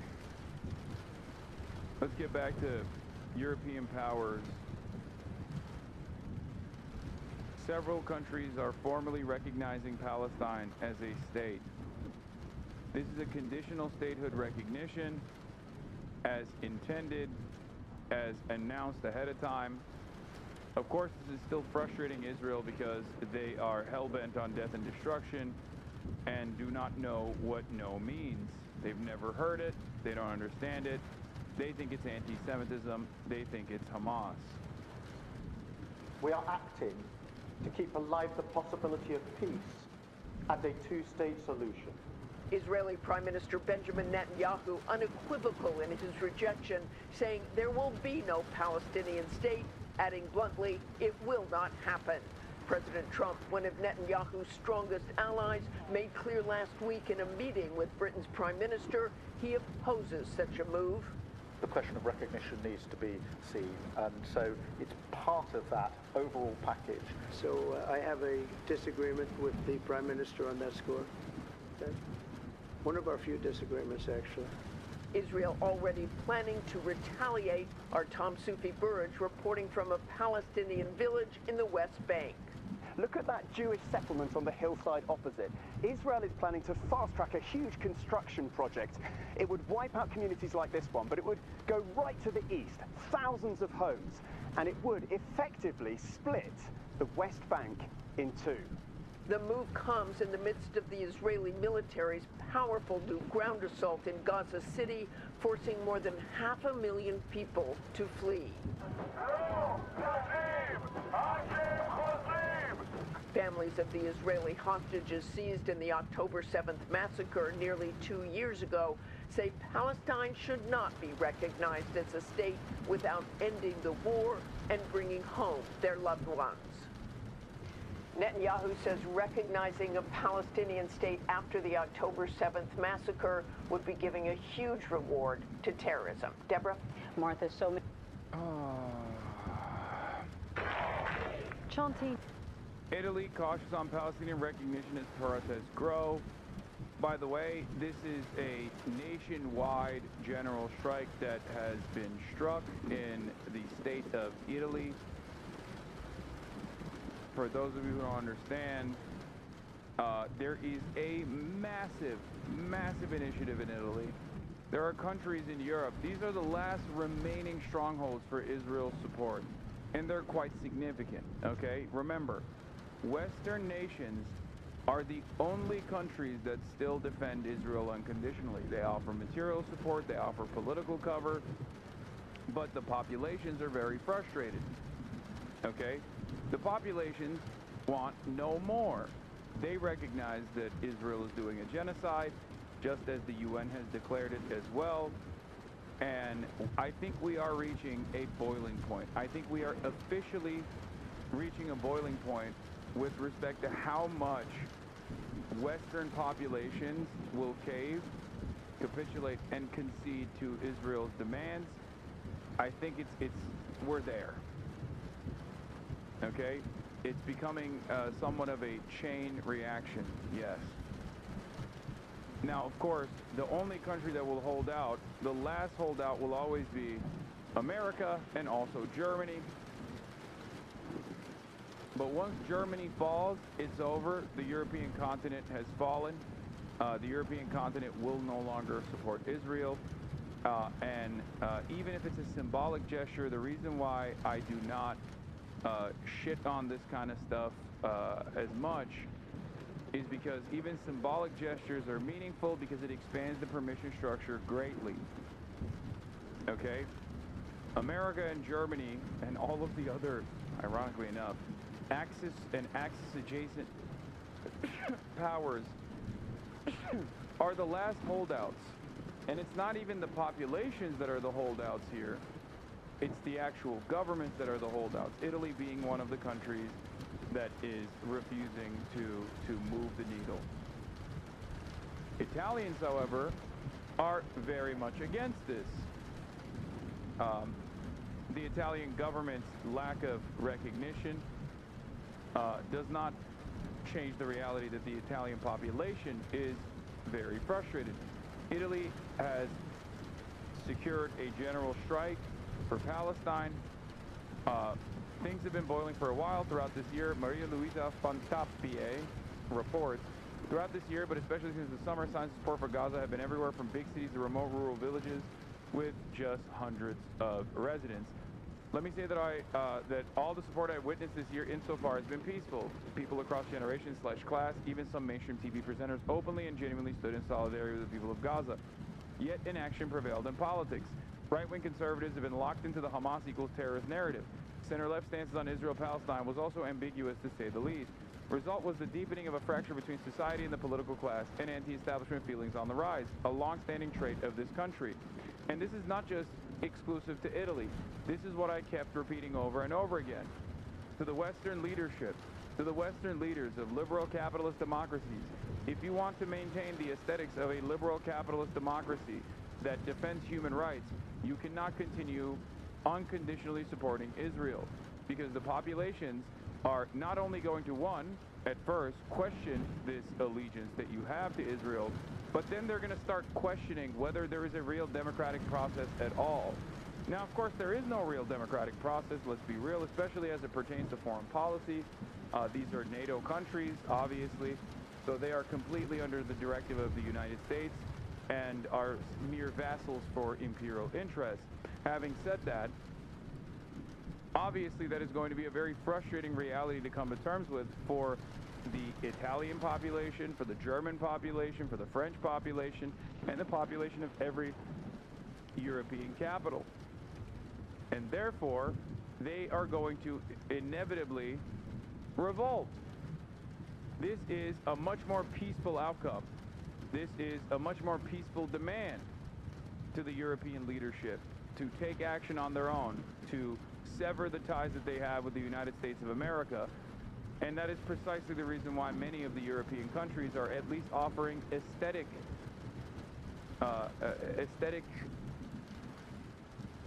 conciliatory messages to the pro-Palestinian crowd. State recognition, conditional state recognition is obviously one of those instances. But of course, any kind of capitulation or any kind of listening to the demands of the crowd here, you know, democracy taking place, is going to greatly expand the permission structure for more and more reasonable demands to also be heard. We are there now. All things considered, today's strike was not only about Palestine and Italy, and as elsewhere in Europe, the conflict in Gaza has become a conflict within Europe's own societies, exposing pre-existing and unresolved tensions, and notably that between society and political class. Maloney's holding back support for EU suspension of trade and sanctions on Israel, deepening the fracture. In my view, this was more of a gesture of loyalty to the global right-wing camp, and Trump in particular, rather than a statement of her support for Netanyahu.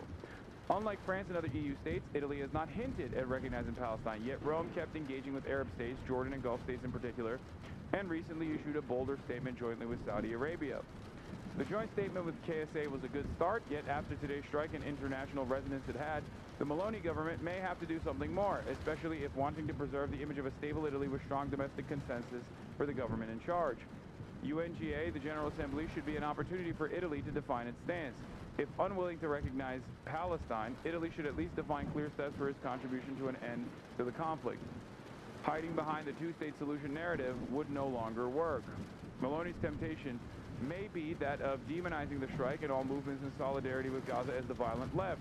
Right-wing and Maloney's coalition partner Matteo Salvini is openly pushing for that. I don't suspect this will work. This is an issue that has transcended beyond political allegiances, ideology. This is an issue of right and wrong. This is a division in society between governments and its citizens. Regardless of how much you like the government, regardless of how much you feel as though the government has your best interest in mind, you still recognize what's going on in Palestine, you still recognize what's going on in Gaza, and you demand your government take action.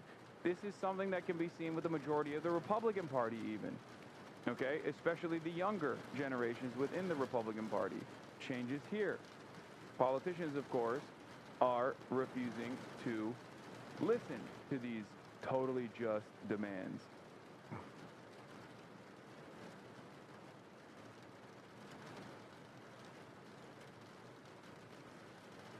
There were numerous clips that I want to show you, by the way, but Giorgia Meloni, outrageous images coming from Milan, self-proclaimed pro-Palestine individuals, self-proclaimed Antifa members, self-proclaimed pacifists who wreak havoc on the train station and provoke clashes with law enforcement. Violence and destruction have nothing to do with solidarity, and that will not change a single thing in the lives of the people in Gaza. She's so fucking aggro that she can't even get it out right. Protests change nothing for people in Gaza. Yeah, except they will change something for people in Gaza if you, as the government, listen to the demands being made by the protesters. I'm proud for Spain for its stance right now, even though it took a while. They've split off a bunch of ties and also have been actively pushing for a boycott. They've prevented the Israeli team from participating in the recent cycling tournament and are now refusing to participate in Eurovision if Israel's included. There's also going to be a FIFA vote that comes down as well. I think Israel cooked itself by bombing Qatar, because Qatar still, regardless of its Gulf nation state status, has tremendous connections to European capitals. It is a ridiculous thing to do. It was an unimaginable flub by Israel. Okay? Making an enemy of Qatar in this way is going to inevitably harm your charm offensive that you might have to do once the fucking genocide is over, even, right? If that ever happens. And now UEFA is going to hold a vote. Times of Israel doing a quick check, verifying whether or not I'm a real one. Here, I verified that I'm a human. Times of Israel doesn't let me go on its website. Israel said scrambling to prevent Tuesday vote from expelling country from European soccer, which is going to happen, by the way.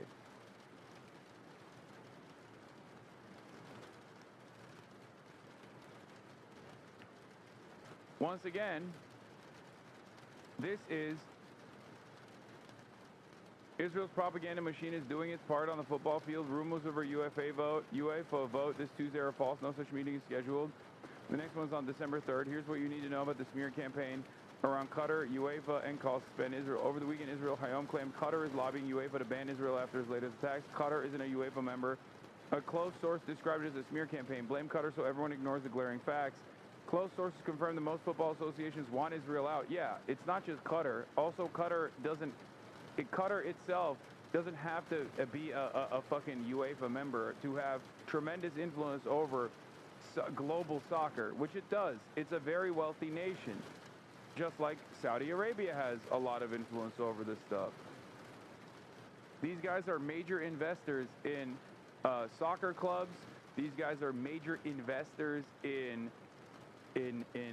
international football in general. They're also major investors in European capitals too. So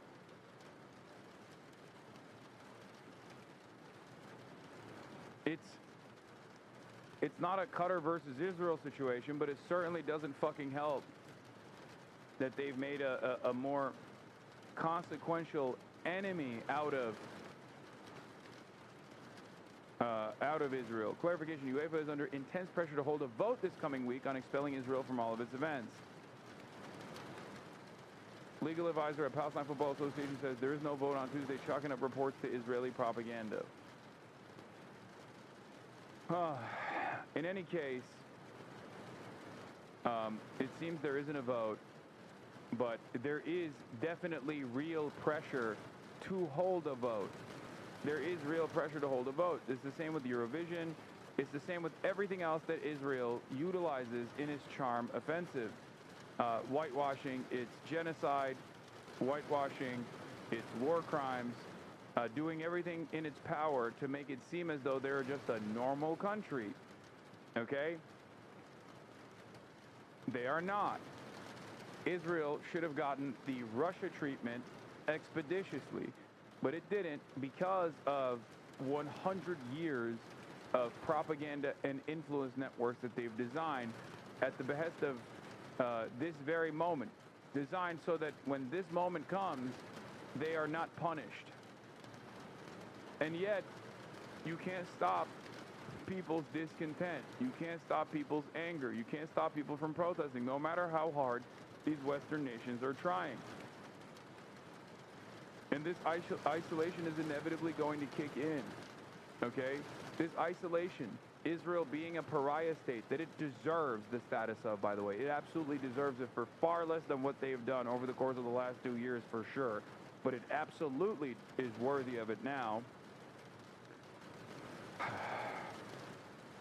This isolation will, hopefully, cause Zionists to recalculate their expansionist, exterminationist ambitions in the same way that apartheid South Africa backers recalculated their own ambitions of maintaining an apartheid structure in South Africa. But yes, bye-bye Israel, bye-bye is what I will say today and what I will say every other day as well. Speaking of which, let's take a look at what Italy is saying and doing. Chanting, "We're all Palestinians and stop genocide," thousands of Italians gathered in central Rome in just one of the grassroots protests, blockades, or strike actions. Brings a fucking tear to my eye, man. What an incredible sight. What an incredible fucking sight, dude. This is the beauty of labor, okay? Remember, this is the beauty of labor militancy. This is the beauty of union organizing. Unions have so much power, not only in making demands that immediately improve their standing in the workplace, but also demands from the government when the government refuses to act. Okay? It took 2 years. I cannot believe I'm seeing this. I cannot believe I am seeing this with my own 2 fucking eyes. Oh my Lord. Taking place in 80 cities across Italy Monday, denouncing the war in Gaza. Transport services and a number of schools faced disruption amid the strikes, and striking dock workers blocked access roads to ports in Livorno and Genoa. Why am I here? Because we must be here. Because we're human beings, and that's what matters. How do you feel? How do you maintain hope? I'm feeling very black-pilled lately. If you can't see hope in this situation, then you have not been aware of the overall lack of interest in this cause for 80 plus years from Western Europe, okay? That's it. As someone who has been a political commentator for like 12 years now, in my professional career, I never thought that I would ever see the day when these things would happen, okay? This is an opportunity for hope. This is things changing in a totally different direction. What a spectacular show of force. Incredible. And before you say at what price though, and I totally understand that, but it's a disservice to those who have been martyred by the state of Israel, the criminal entity of Israel. And it is a disservice to those who remain if you get nihilistic, if you get pessimistic in this moment. Yeah, as Nelson Mandela said, it always seems impossible until it is done.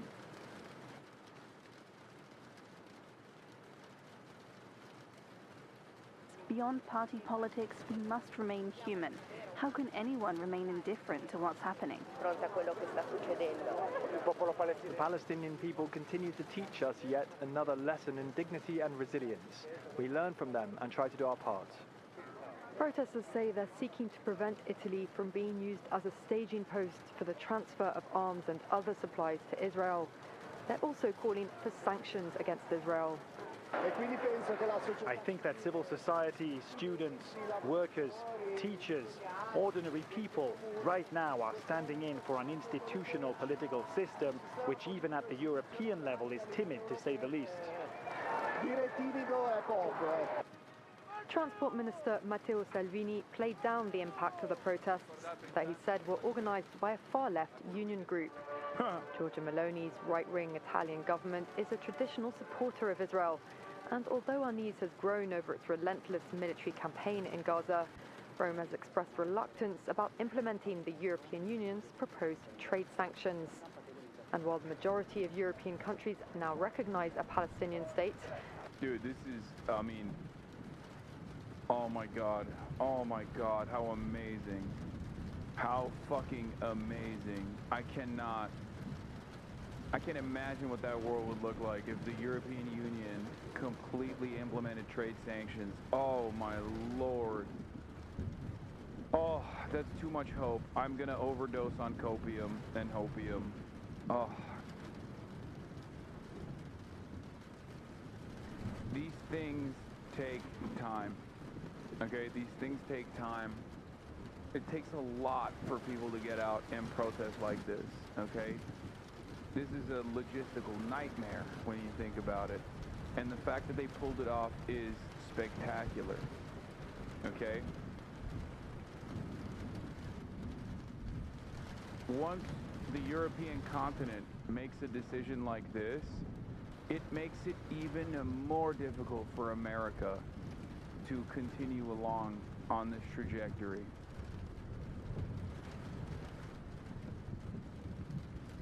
You might not want to cover it like this, with the match versus Israel and the viral clips of the reaction from players and Gattuso. Oh yeah, I mean, I saw all this, yes. Educate your players. He says, shut up. Fuck you, shut up.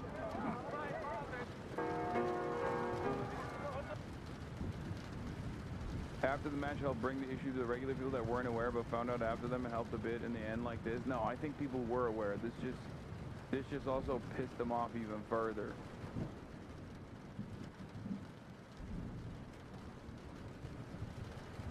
Yeah, Italy players cursed at us the whole time. Israel footballers say.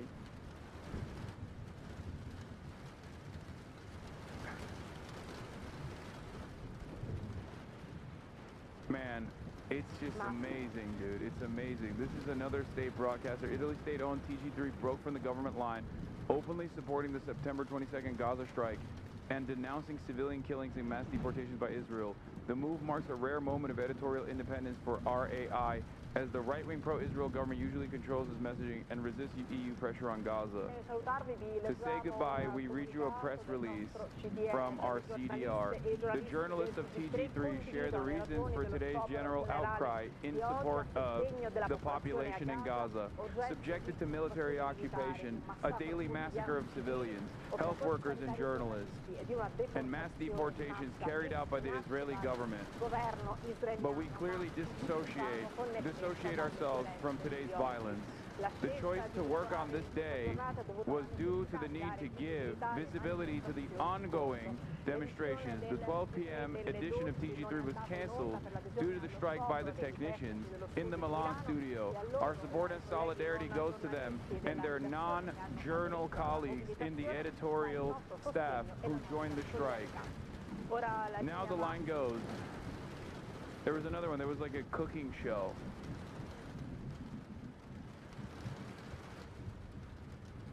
There was also a cooking show as well that did the same as well. This is why labor unions are so important and so fucking powerful, chat. This is why they don't want you to unionize, okay? Remember, because demonstrations aside, labor unions still have the power to strike at the heart of capital. Work stoppages mean money, okay? Work stoppages mean your boss is not making money. Capital owners are no longer able to generate profits. That's a huge problem for them. And it's a problem that they usually will try to solve militarily. That's the reason why they will go after work stoppages aggressively.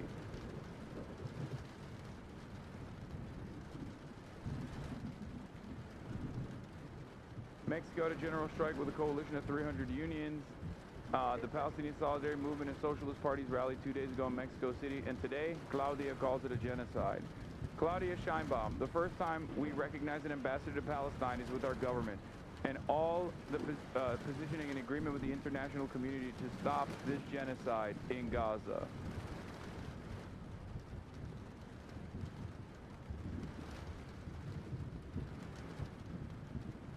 There's more work to be done for Claudia, for the record, okay?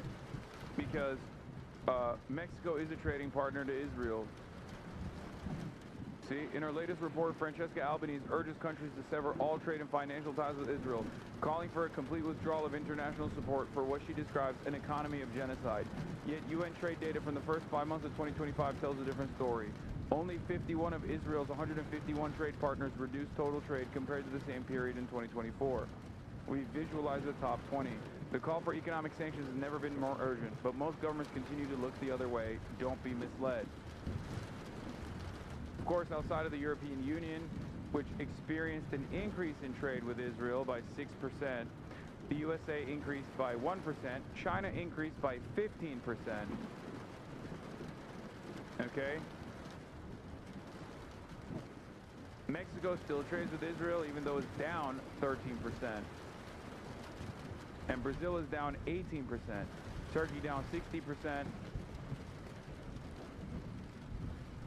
And Russia down 11%.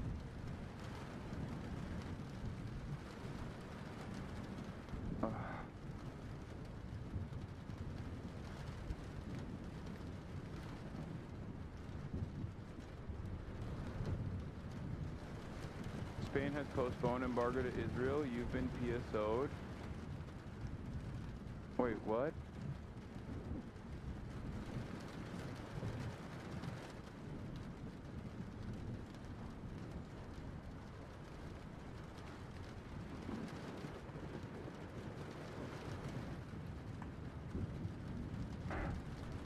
I thought Spain canceled $700 million Israeli arms deal. Is that not correct?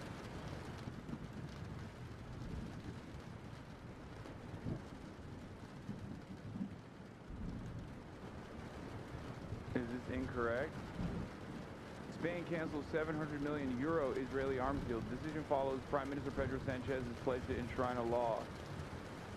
Enshrining a law, a ban on arms trade with Israel over its offensive in Gaza. I mean, it's beyond. It should be beyond that. They should be cutting off all ties, but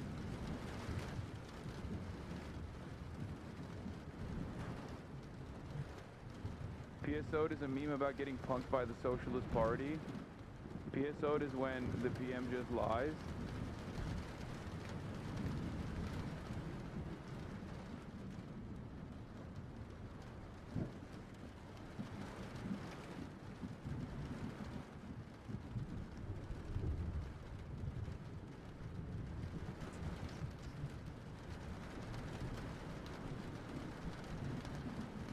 It has been postponed, the law that established the embargo, not the cancellation.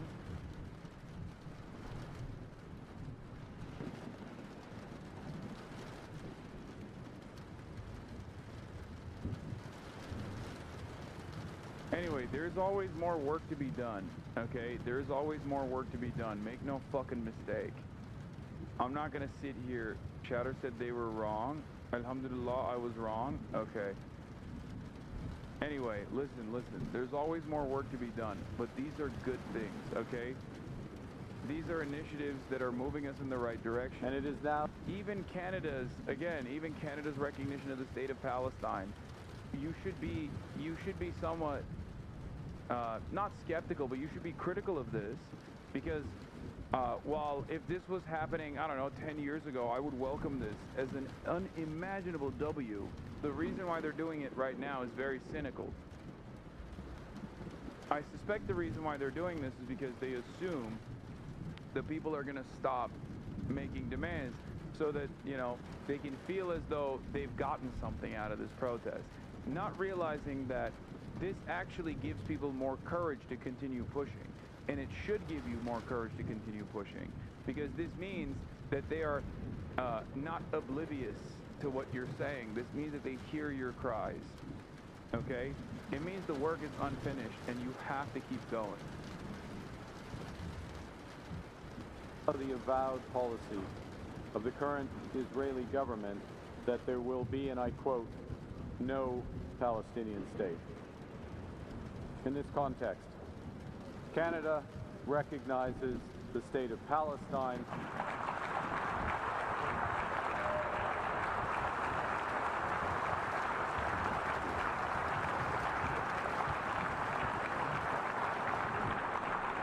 And we offer our full partnership in building the promise of a peaceful future for both the state of Palestine. France also officially recognizes the state of Palestine. Que la France reconnaît aujourd'hui l'État de Palestine.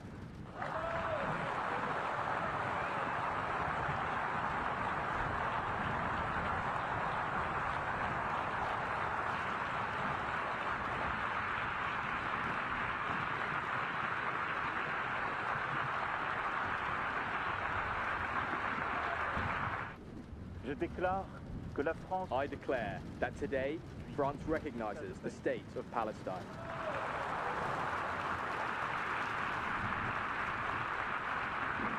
This was a major moment. France leading the way at the UN, recognizing Palestine. Britain's Foreign Secretary here too to witness it, after her Prime Minister did the same over the weekend. In London, cheers as Palestine's flag went up over its new embassy. Canada says only as a Zionist state, though. Chatters, remember, this is fucking bullshit, okay? You think I don't know that? I do, but think. What are you doing? Stop barking. I know this is like two states bullshit.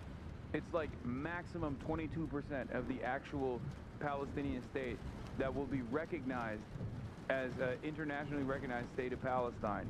It is basically the de facto Bantustan structure that Israel has created. But it doesn't matter because it moves the conversation further in the appropriate direction. It means that these states are recognizing the discontent and trying to find a pressure valve. Okay? That's it. And in the process, Benjamin Netanyahu is also openly saying this is not going to happen. Okay? Understand that this is an issue of consequence for many different reasons, because it basically puts Israel's hypocrisy in naked display. You are aware of this. Your father and your mother and your uncle is not aware of this. They still say dumb fuck bullshit like, oh yeah, well, Israel would release the hostages, or Israel would stop fighting if the hostages were released. Like, all of this stuff plays a role in your advocacy. Please stop fucking slapping a gift horse rather than even looking at it in the mouth, okay?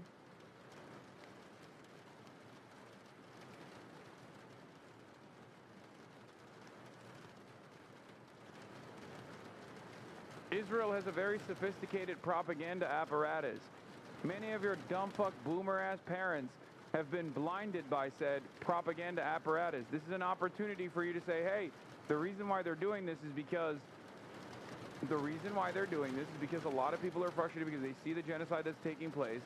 The reason why it's good that the UN, in spite of not having any fucking serious power, openly recognizing Israel as first an apartheid state and then also doing a genocide, is for this reason. It's for you, so that you can use this.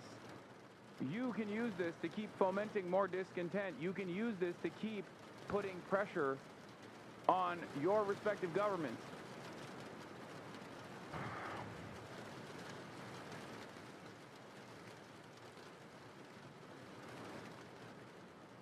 Amazing to watch the Hasbro industry going into complete meltdown over growing international recognition of something they told us for so long that Israel accepted but Palestinians rejected. A Palestinian state alongside Israel, and Netanyahu making it clear, in case anyone needed a reminder, that he opposed the Palestinian state, has always done so and worked to prevent it and torpedo peace.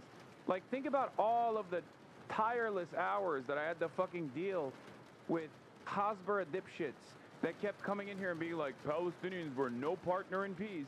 Meanwhile, you got Benjamin Netanyahu being like, I've never let a Palestinian state exist. That was my fucking shit, and I never will. They're just saying it out loud. That's huge.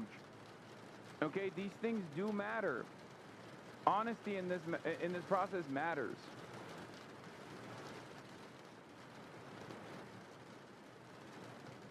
Every single day that passes, we are arriving closer and closer at convincing people that there is no, like, Israel is the spoiler here, okay? And the more people you convince, the more people that you are able to bring on to protest, the more pressure you create. And the more pressure you fucking create, the more you cause this government, specifically the United States of America, the only country on the planet that fucking matters in this equation, to recalculate and reconsider their allegiance to the state of Israel. But yes, Australia, Portugal, France, all of these countries are now recognizing Palestinian statehood, with 36 that remain that have refused to recognize it.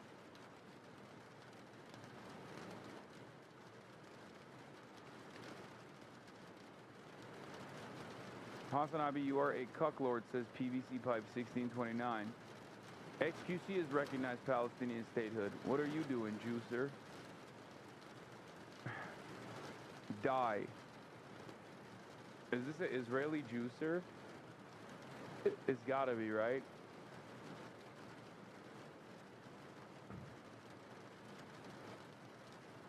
Yeah, here's the Israeli state talking about the discontent. Andrew, the diplomatic pressure on Israel is at its highest in years, if not decades. You have argued that this is one of the costs of continuing fighting the war in Gaza, and you have said that those costs are now outweighing the benefits. Can you explain that for us? Well, I think so. One of the key issues of this recognition of Palestine is that it opens a number of extra sanctions and extra issues against Israel. And actually, I would contend that isolation on the international stage is more of a threat to Israel than Hamas are at this moment in time. We've just heard from Yaakov how degraded Hamas is, how challenging they're finding it to launch anything remotely of any scale against Israel over the border. And yet, we're seeing now Israel being kicked out of international competitions. UEFA are meeting tomorrow to talk about kicking Maccabi Tel Aviv out of one of the European Cups. And we're going to see that hunting of Israelis abroad by organisations like the Haim Rajab Foundation, who are seeking out Israelis on holiday and getting them charged. Oh, dude, what? The Haim Rajab Foundation is actually doing justice, is making it an uncertain environment for people who go and do fucking genocide and then try to go to Europe or try to go to other countries and enjoy the holiday. Oh no. I have an idea. Don't do fucking genocide. I know it's crazy. Not even a crumb, not even a little bit. You might say, well, what, sir, can I do just a little bit of genocide, right? Like a fucking little bit. Just a little bit of genocide, yeah? No. Yeah, nothing beats a Jet 2 holiday to the motherfucking Hague, bitch. God damn. For war crimes. You know, this is only going to get worse and worse, and that, I would contend, makes Israel far less safe than anything Hamas can currently muster.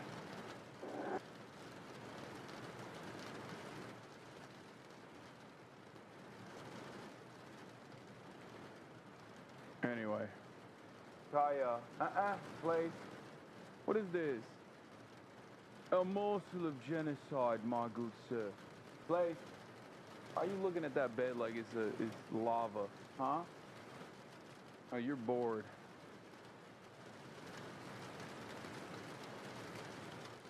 Exporters, don't worry about Israel becoming a pariah as images of the destruction in Gaza spark outrage globally. Some European customers are asking Israeli defense firms to keep talks about future orders under wraps. It don't matter, man. The very fact that it's under wraps today, it's gone tomorrow. The very fact that they can't even, like, openly... The very fact that they can't openly fucking entertain getting Elbit Systems contracts and shit is good. It's a positive. When Elbit Systems has to close shop in their Birmingham facility, which moved to Birmingham to begin with. Okay, thank you. Kaya, okay. That's a good thing. That's not a bad thing. Okay? Anyway, the host of the usually apolitical, very popular cooking show on Italian public television on the conservative and pro-government channel Rai 1 expressing solidarity with today's general strike for Palestine. I must tell the truth. It is impossible to remain indifferent to what is happening in Gaza. As Cardinal Pizzaballa rightfully said, if you close your eyes to what is happening, you lose your humanity. Because objectively, it is a massacre. And remaining inert in the face of this reality ultimately means losing your humanity. This is not about politics, man. Genocide is genocide, okay? It's apolitical. Apolitical motherfuckers can still say, yeah, it's pretty abhorrent. It's morally repugnant. It's that simple. This is undoubtedly historic. But will it make any difference? Israel says it will retaliate against any further recognition of a Palestinian state. But Britain, like others, says it helps the chances of peace because it gives Palestinians something to hope for. Before the debate, sponsored by both France and Saudi Arabia, Israel denounced it as a circus. This is a theater. Yeah, we all down it down on. What's next? Do you bring back the child quilt that I worked very hard to make sure the Hamas quilt of the children, terror children, mind you, were no longer in the halls of the UN. The UN is united for Hamas. No more terror quilt here. This is a Hamas meeting. Know that it's detached from reality. While Macron and his colleagues will celebrate, 48 hostages will stay in captivity. Shut up! You fucking bitch. You are the reason why they're in captivity. Also, 10,000 Palestinians are in captivity under Israeli detention, you fucking asshole. Fuck you. Oh my God, they literally single file lined up thousands of Palestinians from their own internationally recognized land and marched them out in the West Bank. Fucking asshole.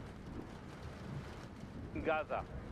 But Britain and others say Israel has brought this upon itself by working to... They do not let us do genocide, they say, in Gaza.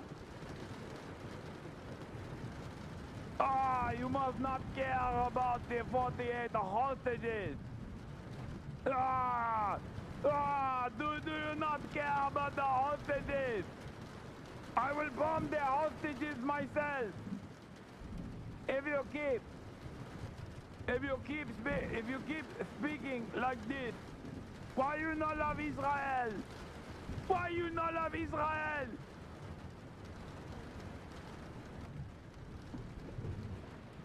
Oh. First, any chance of a Palestinian state being created, and with it a two-state peaceful solution to the conflict. Tolerating relentless Jewish settler outrages on the West Bank that have killed Palestinians and torched their homes and businesses, often with the apparent connivance of the Israeli military, and refusing to accept a ceasefire in Gaza, where tens of thousands of civilians have been killed. Irish Taoiseach Micheál Martin fears recognising Palestine might not be enough. We consistently condemn the atrocities of Hamas on October the 7th, the slaughter of innocents there, and the decision to take hostages, which is a war crime, and the failure to release hostages, and Hamas should release all of the hostages. But this now, this phase of the war, it's a war against their people, and it has all the hallmarks of an ethnic cleansing. Donald Trump is supporting his ally Israel, disagreeing on the matter with Prime Minister Keir Starmer when they met in Chequers last week. The White House condemned today's recognition of Palestine as a backwards move.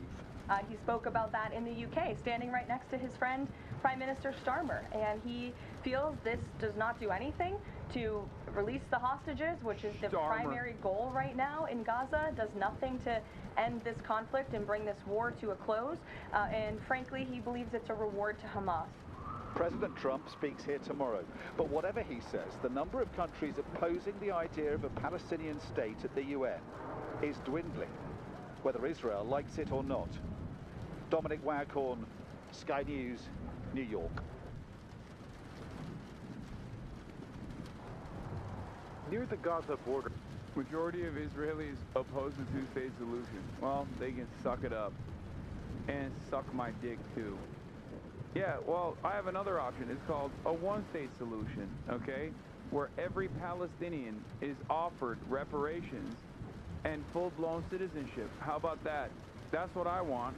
Maybe that's what they want too. Just kidding. I don't give a fuck what they want. They can suck my dick, dude.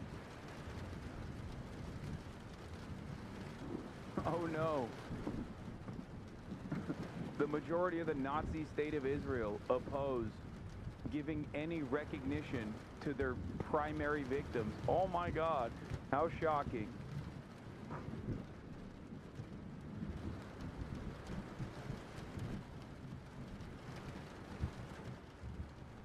Tried talking to my dad, started telling me how in their religion of Islam, they believe in the eradication of Jews. Yeah, there's gonna be fucking unhinged, insane statements, okay? It is what it is. Oh.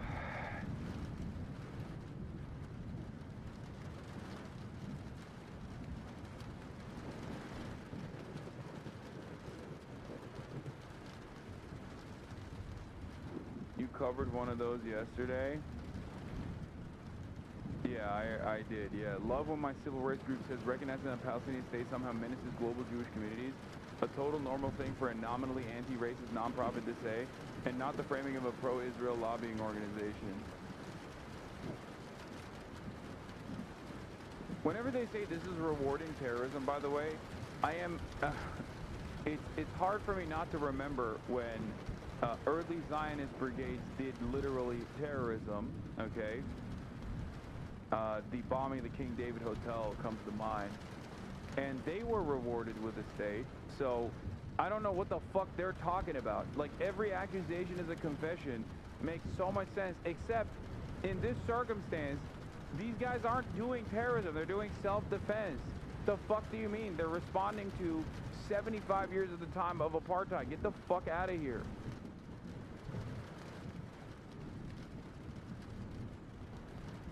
Ay, ay, ay. Alright. That's all I got. I'll do the designation of Antifa and shit tomorrow, okay? Once again, that's all I got for today. I'm gonna tell you guys, oh, tomorrow we might be closed. We might be getting sucked.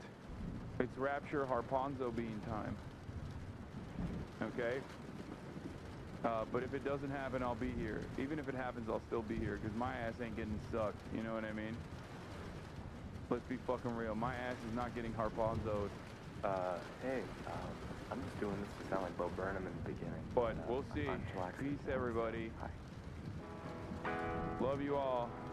Free Palestine. Fuck Israel. Israel can suck my dick.